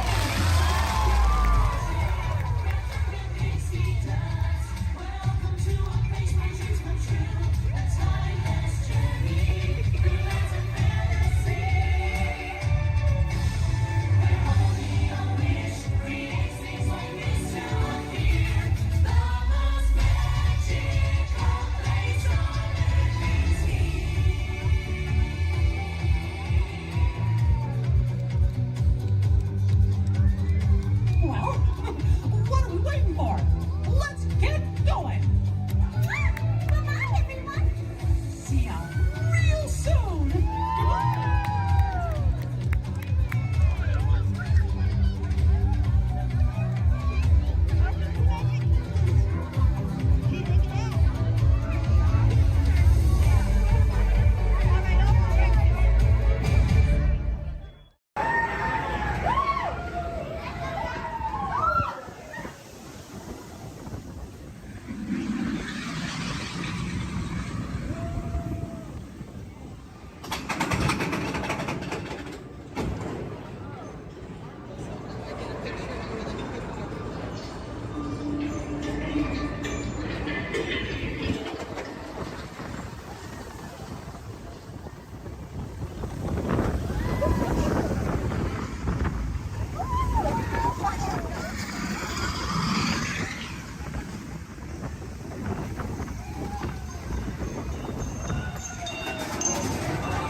Welcome to the Sim Track.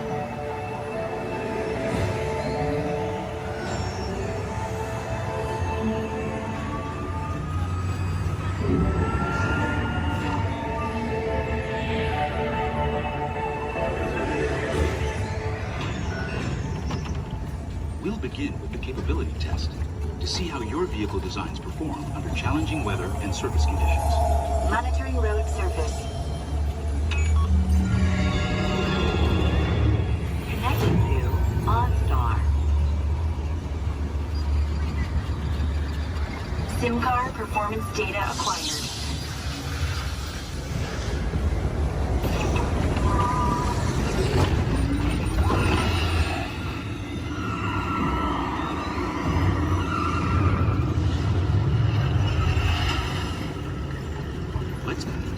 Let's see how your designs hold up now. Commencing SIM car off-road and extreme weather sequence.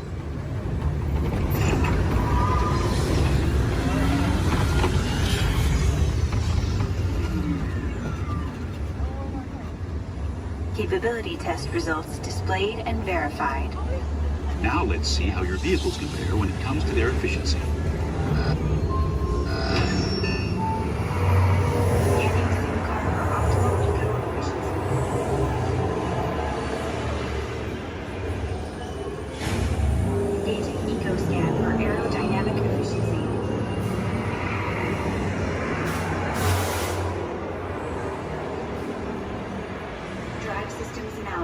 Hyperspectral imaging in progress. Calculating total enviro impact.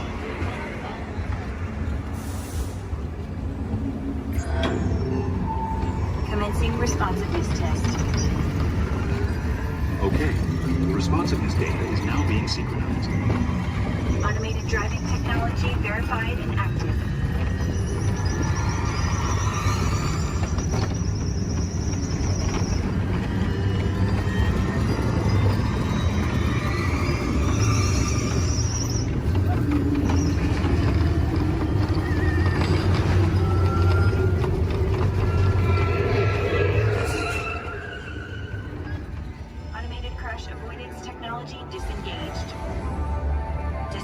Responsiveness data.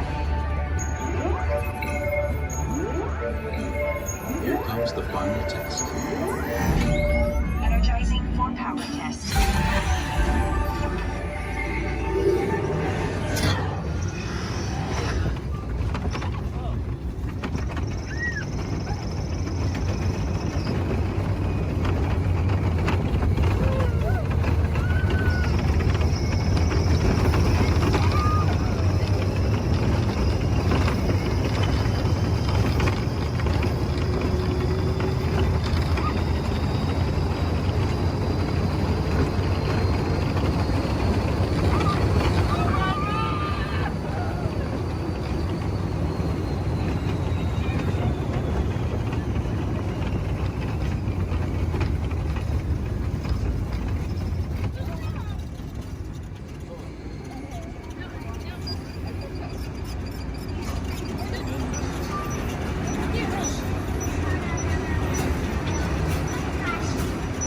Displaying power test results. SimTrack performance testing complete. This concludes your performance testing. You'll be able to see how your Chevrolet custom concept vehicle designs compare with the sim car after you disembark. Please watch your step as you exit, and remember to take all your personal belongings with you. Be sure to check your final performance numbers in our scoring area. Welcome, foolish mortals, to the Haunted Mansion. I am your host, your ghost host.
company. We have company. Oh, don't worry. Thanks to interventions, having unexpected company is a snap. But getting them to leave is still a nightmare. We're still working on that. Yes, sir, we've got all the latest things. And I'm not talking Mr. Coffee, whose work I admire, by the way. I'm talking smart relatives of mine. Genius gadgets that take the hard work out of housework. You want digital, analog, interactive, hyperactive, radioactive. Can you believe it? It's all here. You're gonna love it. I'm gonna have to ask you to leave now. I'm expecting company to arrive at any moment, so if you'll excuse me, I have to clean up this house. There's a great, big, beautiful tomorrow, headed right this way. We'll see you around and around and around and around and around. Oh, bye. Bye.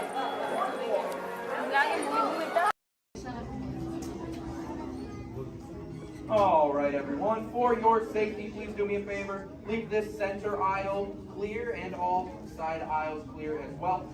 If for any reason you need to leave the theater, you can do so through these two right rear exit doors. That's if you're looking to leave. Please do so through these two right rear exit doors. They're a little bit heavy. Just give them a big old push and they'll open right up for you.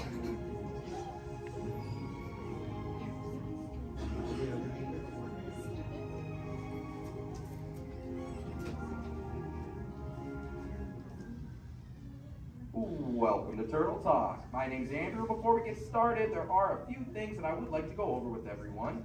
Now, here at Seabase, there is absolutely no eating, no drinking, no smoking or vaping, and no flash photography. Thanks, guys. Now, this piece of equipment here is known as a hydrophone. It allows us to hear sounds from beneath the sea, and it's also going to allow us to hear from our very special guest today. Does everybody know who our special guest is? Please shout it out. Crush is coming to talk to us to learn more about the human world, and we're going to get the chance to ask him a couple questions about the turtle world. So, little ones, be thinking of questions that you may get to ask Crush, okay? Now, it does seem like Crush is off surfing at the moment. In order to call him out, we need to yell, "Hey, Crush!" on the count of 3, all right? 1, 2, 3. Hey, Crush! Well, righteous, well, awesome. Check it out, man. Hey, dude, look. Double barrel, 360, totally tubular. Whoa, look at the humans in the human tank. Hello, humans. Hello. Righteous, man. Oh, dude, speaking of most righteous, look at this, bro. Hatchlings, grommets, offspring, totally chillin' sub-level. Look at this, right next to you, you got a little dudette, blue shell, brown noggin, goggles, and extra ears. Yeah, right there on the coral. Hey, bud, what's your name down there, dudette? Bella. Hey, what's up, bud? Are you having a good day, man? Yeah. Awesome. Can you talk like a turtle? No. Oh, I got your back. It's really easy. Just say, awesome. Awesome. Nailed it. Try this one. Say totally. Put them together. Say totally awesome. Totally awesome. Give it up for that dude. That's righteous. Good job, bud. Totally good. You talk like the turtle. Hey, I got a dude over here with a gray shell, curly noggin, and goggles too. Sweet. Hey, man, what's your name down there, bud? Gustavo. Hey, where are you from, Gustavo? Where are you from? New York. Whoa, dude. Who brought you here today? I went on my car. Oh, we'll find out together. Don't sweat it. Hey, dudes, is there like maybe a parental unit, a life guardian of the Gustavo? If anybody's with them, right? Okay, let's talk to that chick and see what's up. All right, awesome. Hey, dude, what's up, bud? What is your name? Karen. Hey, Karen, what's up? How many kids you got? My English is not good. I'm from Brazil. Oh, I don't speak English either. I talk turtle. Karen, does it freak you out Gustavo has no clue you're here? Don't worry, Karen. They come back when they get hungry. Karen, did you feel it, bud? Did you feel it? We're sharing a moment. Look at you, Karen. Awesome. Dude, my son's short. He's like this. He goes, Dad, what's up with all the humans? And I go, dude, I do not know. Human dudes, I need human help. Can all of you help out and answer Squirt's questions? If you want to help, say, Chaw! Righteous! You so totally rock, dude! Oh, wait a minute. Sorry, dude, my bad. Check this out. When a turtle says, you so totally rock, everyone says, dude! Here we go. You so totally rock! Dude! You so totally rock! Dude! Now all of you totally talk turtle. So, on to Squirt's question. Numero uno. He goes, Dad, if humans go to a beach, what do they do? I said, bro, I do not know. Humans, do you go to the beach? Yeah. Awesomeness. Okay, answer it for the Squirt dude. What does a human do at a beach? Shout it out. Swim. No way. Who likes to swim? Wave some fin if you love to swim, man. Oh, man, I got wavers, like even on the bench. What's up, wavers? Nice. Dude, want to see me swim? Say go crush. Go crush. Let's rock. Everyone yell. Rip it. Rip it. Roll it. Roll it. Punch it. Punch it. Rip it.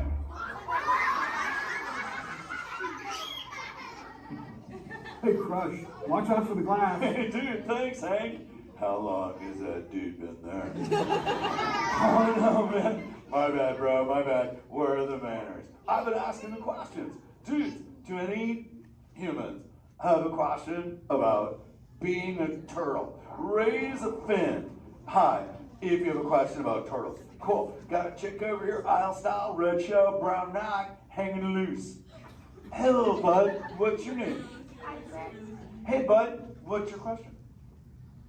What turtles eat? Oh, dude, we're chowing green seagrass and green sea kelp. Big dudes, you're sitting on green seagrass benches. But check it out, Harper. We only eat green stuff, and so it actually turned us green. So, like, I'm green, and my kids are green, and my parents are green. Oh, and my wife's green, and my favorite color ever, purple. He's pulling your fin. It's green. Hey, there's a purple chick over here with like a jellyfish lid. Let's talk to this one on this side.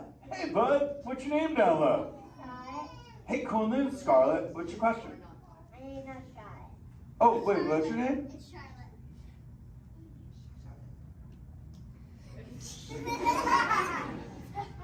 You don't have to tell me. Okay, what's your question, little bud? My name's not Bud. Okay. Hey, let's head over here. We got like a little friend on this side. Looks like a light blue shell, brown noggin. Let's talk to this bud. Hey, what's your name, dude? My name's Marley. Hey, Marley, what's up? What's your question? What's your favorite food? Oh, dude, besides eating green seagrass and green sea kelp, we totally chow on the jellies. Yeah, they're like so tasty. Hey, wait, Marley, do you eat food and sleep and stuff? Yeah. Do you know how to swim? Yeah. You're a turtle. Because all we do every day is eat, sleep, and surf. Hey, we got a bud by the bench. He's got a red shell curly noggin. Let's talk to that guy. Sweet. Hey, big man. What's your name, dude? Ezekiel. Hey, Ezekiel. What's your question, friend? How do turtles breathe? Okay, here's the deal. We have to go up every 15 minutes, bud, because I'm like you. I breathe oxygen. But here's the deal. We have to go up every 15. But when I sleep, Ezekiel, we can go in this little cave right there. See the green shelf sticking out over there? We got to tuck under, and we can sleep 5 hours straight and absorb oxygen out of water when we're underwater. Who else has a question? This is kind of cool. Oh, whoa, dude, check it out. We got like a little friend chilling on this side by the bench. Looks like a grayish blue shell, brown rock sitting on her own flips. Dude, what's your name over there, bud? Abby. Hey, Abs, what's your question, Abby? How many babies can a turtle have? Well, mommy turtles, man, they go to a beach, but it's the same beach every time. And they drop off like 90 to 100 eggs. But here's the cool part. When the sand is really warm, Abby, everybody is a dudette. And when it's cold, they're all dudes. So we say, dudes are cool and chicks are hot. This is awesome, humans. Hey, the Jelly Man. I was talking about you, buddy. Oh, Crush. Hey, man. I'm trying to get away from a Marlin, turtle piles are a celebration. Everyone yell, turtle pile!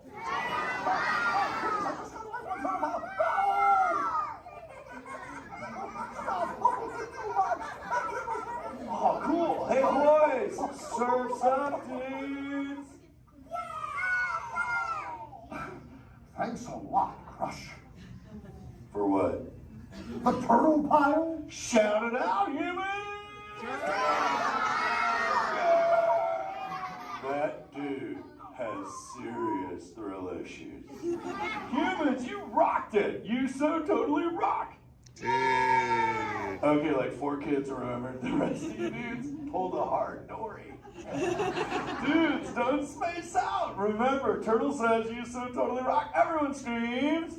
You so totally rock! There you go, you're back again. Oh, bummer. Hey bro, the frequency thing is not working.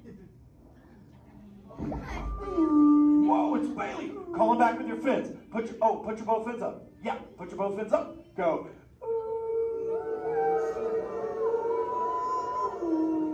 Crush! Hey! Bailey, look at my friends, they're humans. Oh my goodness, funny looking humans, huh? Hey dude, stop. That's not cool, those are my friends, they can hear you. No, they can't. Watch this. Hi, humans!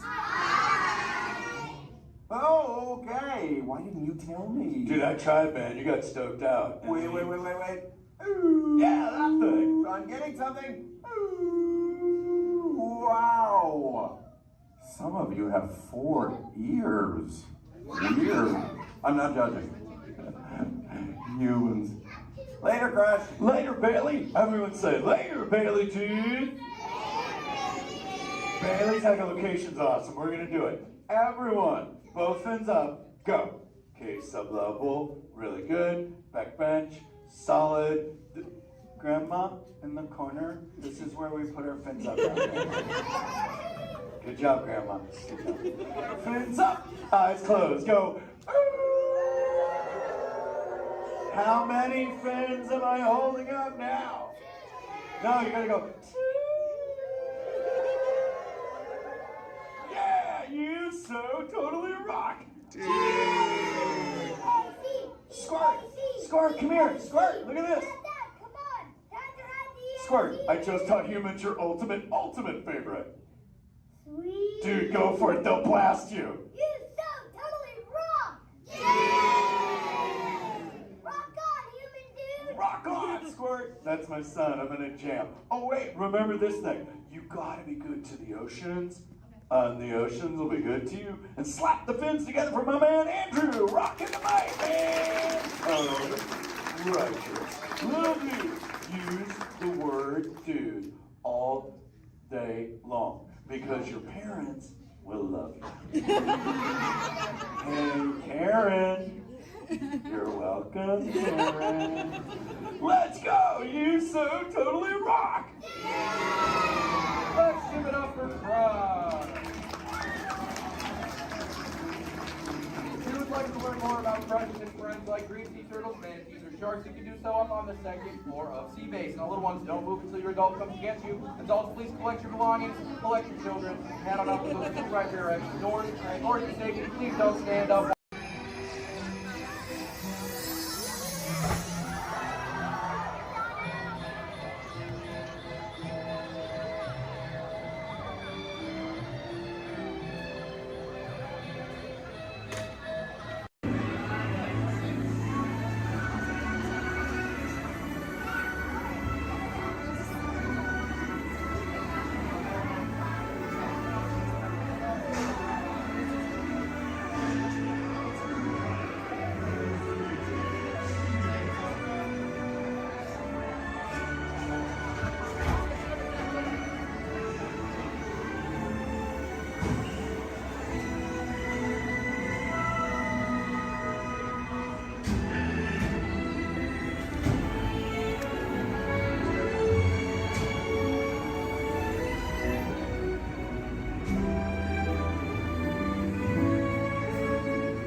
Voilà, venez, suivez-moi, je vous prie.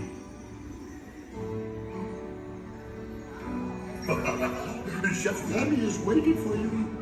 This way.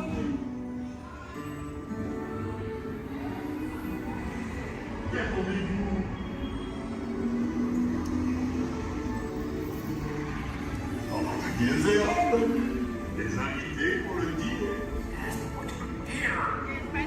On n'aurait pas idée en commun. Non. C'est pour un oui. Tout ce bon. Voilà. Mais oui, that's it.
Que manigancez-vous?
Vous serez toujours les bienvenus, cher ami.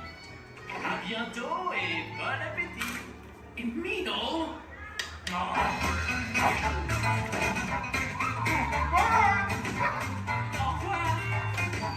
Little for you, right this way. You are always welcome at Bistro Chez Lemmy. Au revoir.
Please remain fully seated, no lap sitting, and hold on to all loose items.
jump point. This way is never gonna work. Ah, yeah.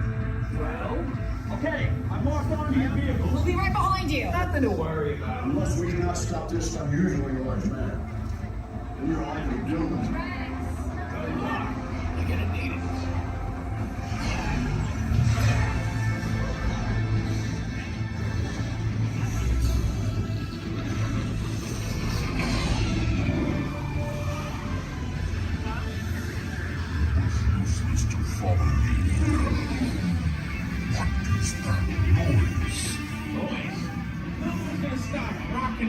From existence. What have we done? I think we're jumping back.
Ranger Star Blasters.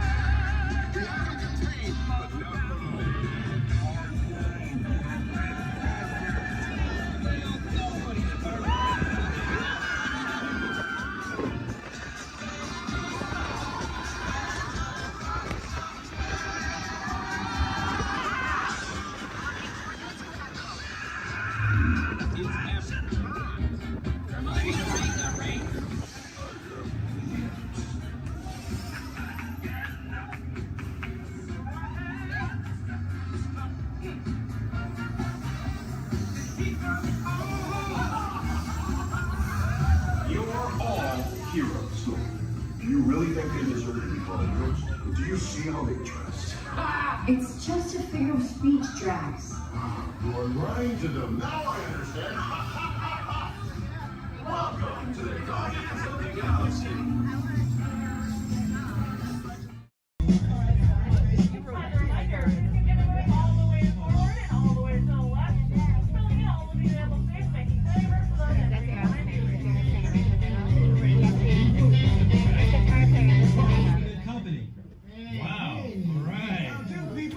Hey, don't mind us. We'll be finished in just a minute. Yeah. What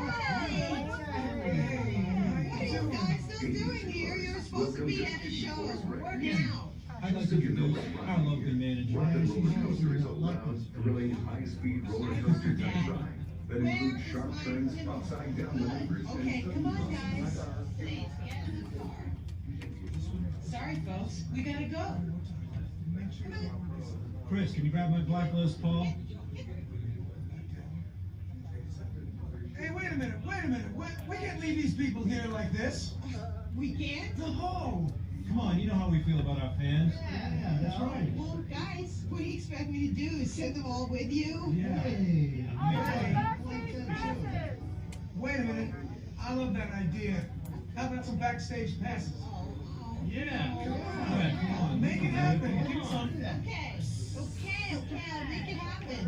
Now get out of here. I hate all of you. Have a nice ride. Hi, Sal, it's me. Listen, I'm gonna need a bigger car. Make it a stretch. In fact, make it a super stretch. Right. Okay, folks, the show is all the way across town, but I got you a really fast car. Okay, wait, it's out in the alley. Congratulations on those backstage passes. Now please, walk this way out of the alley, keeping up with that party in front of you. As a reminder, masks must fully cover your nose and mouth and be worn as you exit the building after our kickoff.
Welcome aboard this elevator. In just a few moments, you'll be on your way up to Space 220 aboard the Centauri space station. Enjoy the ride. SV1, you are clear. Initiating in 3, 2, 1, liftoff. You're riding aboard the Mark V Stellarator, the latest in space elevator design and technology. Today, you'll have a spectacular view of Florida and the eastern seaboard. Enjoy the ride. I'll be back in a bit with arrival information.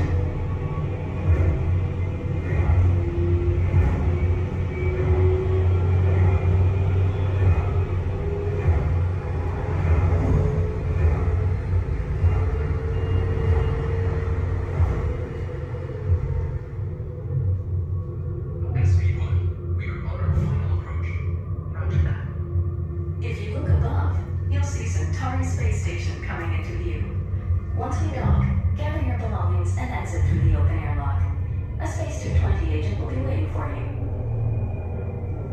SV1, clear for Gravity generator active. airlock activated. Docking complete.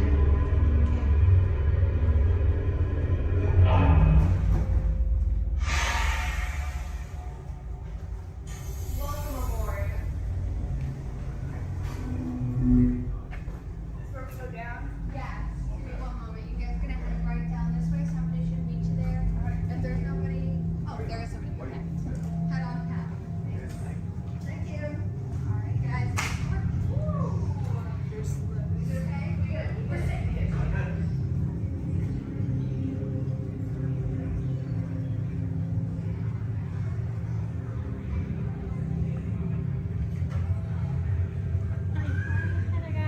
Hello. Got boarding pass? What's the last name? Niece? Alright, for Joffrey? Yes. Alright, you guys can call me. How was the trip up today? Was it good? Very good.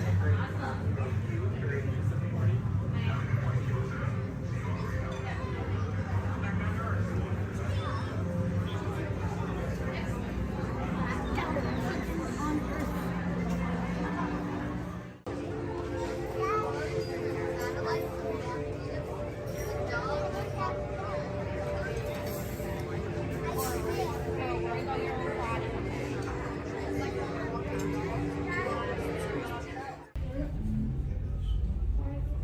SV2, you're cleared for departure. Initiating descent in 3, 2, 1. Your journey back to Epcot will be a smooth and quick one today, so enjoy the ride.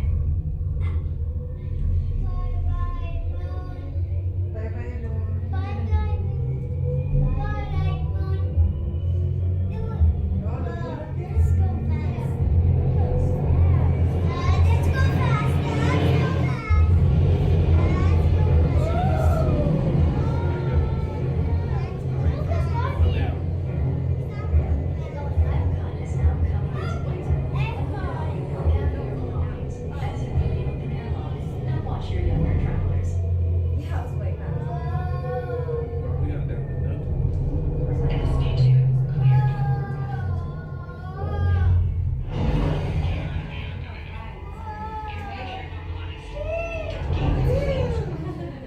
We hope you enjoyed your visit to Space 220 and look forward to seeing you again The soon. ground is in the sky.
You can't beat home sweet home for the holidays.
en el pie del pedal.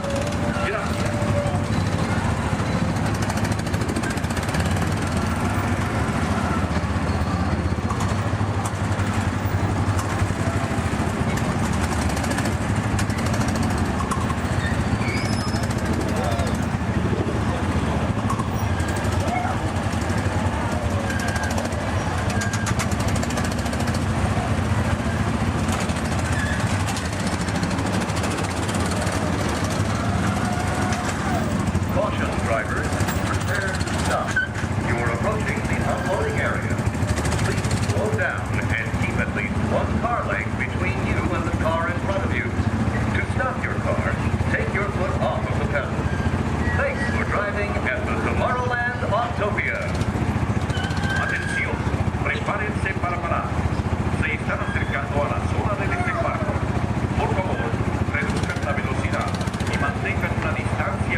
authority of General Hux.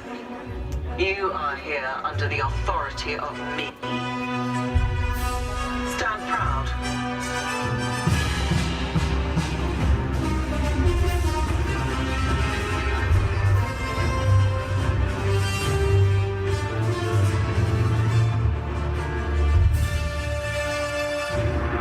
Troops in this division are held to the highest standard. Mine. Show me fearless.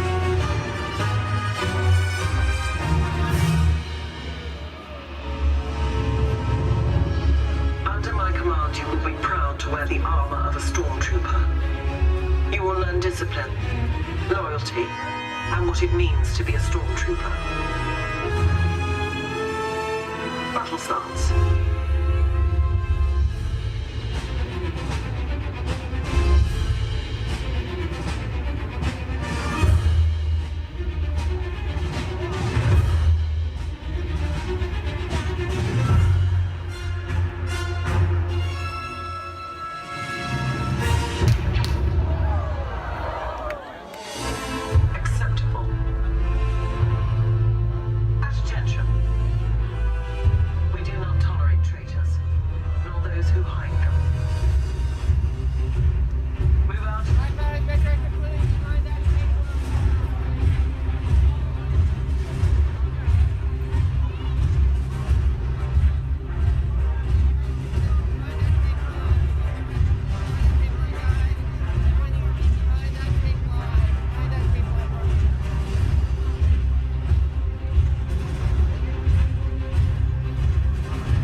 Some people are worth melting for. Say goodbye to the pain of the past. We don't have to feel it anymore. Love is an open door. Love is an open door.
ask everyone to please remain seated throughout the show, and please keep your hands, arms, feet, and legs inside the vehicle at all times. Oh, don't forget to supervise your children, and for the safety of our cast, we ask that you please refrain from the use of flash photography and external video lighting. Now that we've taken care of business, let's talk about me. My name is Travis, and I'll be your guide for this magical journey into the movies. It's the perfect job for me because, well, I love movies. Is everybody ready? Great, the cameras are ready to roll. Ready when you are, CB.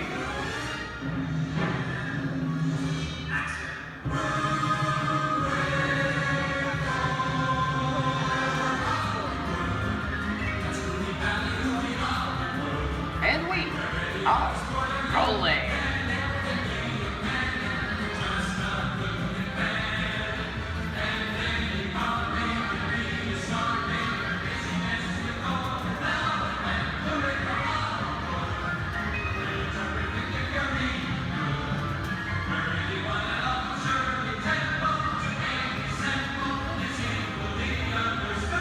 Hello everyone and welcome to the Great Movie Run. Once again, my name is Travis, and on behalf of Disney's Hollywood Studios and Turner Classic Movies, please welcome our host for this one-of-a-kind tour, Robert Osborne. Thank you. Hooray for Hollywood indeed. What better way to start our journey? From the Old West to the rooftops of London and along the yellow brick road, there really is no place like the movies. One of Hollywood's significant contributions to the world of film were great musicals. This scene is from one of my favorites, the 1933 Busby Berkeley spectacular, Footlight Parade.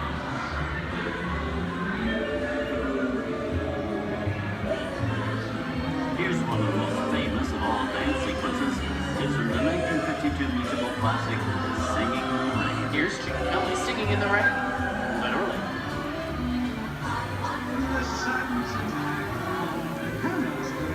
Here's one of the quintessential Disney musicals, Mary Poppins, starring Julie Andrews and Dick Van Dyke. This classic earned 13 Academy Award nominations. I love this song. Sing along.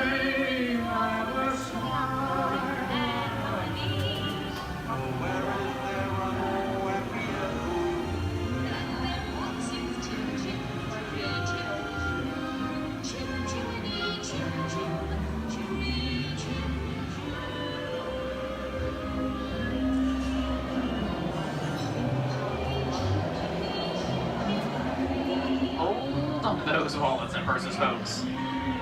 This doesn't look like a very good neighborhood. Here's the birthplace of the gangster film, the seedy underbelly of Chicago from The Public Enemy, starring James Cagney. Released in 1931 before strict censorship rules were enforced, Public Enemy is a gritty, realistic, and violent look at the world of gangsters of the Depression era. I love this movie. In one famous scene, James Cagney shoves a grapefruit in Mae Clark's face. She can never look at breakfast in the same way again. These tough guys could turn anything into a weapon. You're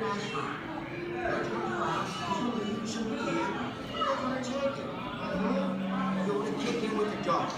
If you don't, somebody's going to drop by here and take your teeth out one at a time. And me, I get you. Now eat it. Tough guy,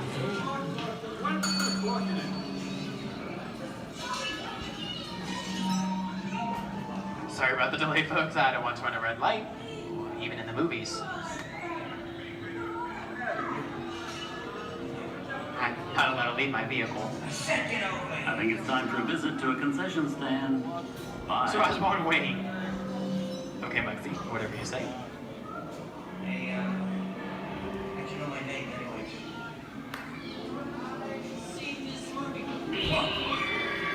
I hear someone singing your fancy drummers might to get out of here. So wait for it. I said square out of here or you're gonna get hurt. Here they come, Buzz! Get out, you grinders!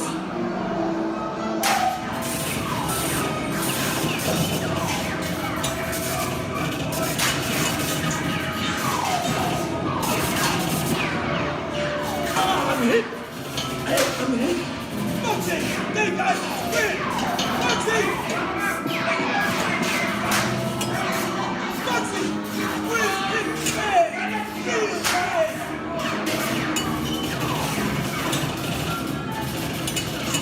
Everybody just sit tight. I don't know my life's against the law. I will never break the law. red light.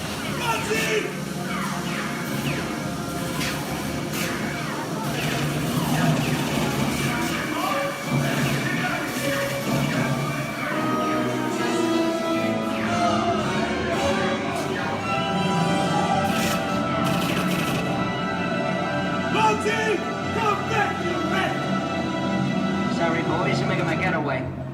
Give my regards to the warden. Suckers. What are you looking at? Everybody just mind your P's and Q's and, maybe you won't get hurt. Oh. This must be the west side of town, huh? Western films depict the legendary American wild frontier, where cowboys and their loyal steeds maintain order in towns against the untamable wilderness. John Wayne and Clint Eastwood are two of the iconic stars who epitomize this ideal of the stoic gunslinger.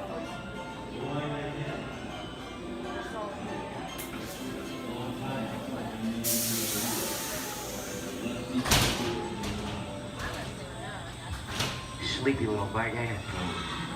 That's some mighty tough territory you're heading into, Pilgrim.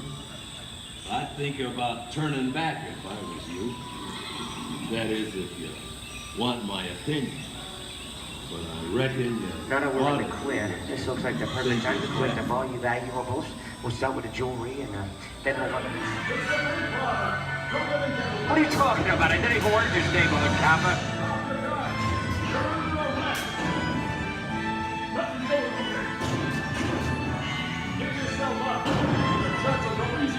This is nuts. Nuts for this. Look at it this way. Hey, Daddy, what is it?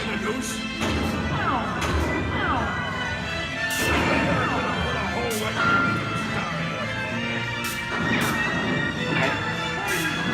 Twice.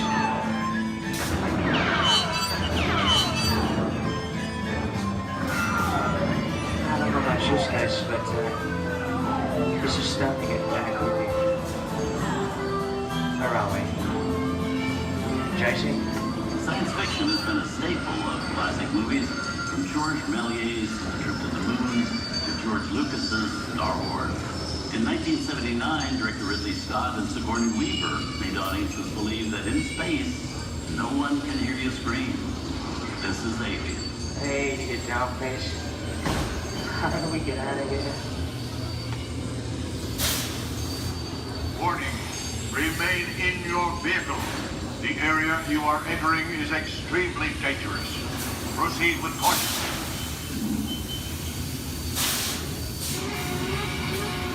Danger. The emergency disrupt system is now activated. The ship will detonate in T-minus 10 seconds. The option to override automatic detonation expires T-minus 5. What is that thing?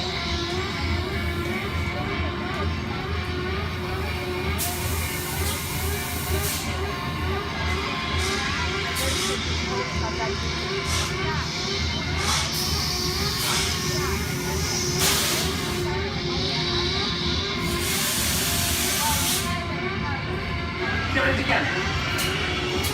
I'm getting out of here. That's enough creepy crawly things for one day, right? Wrong.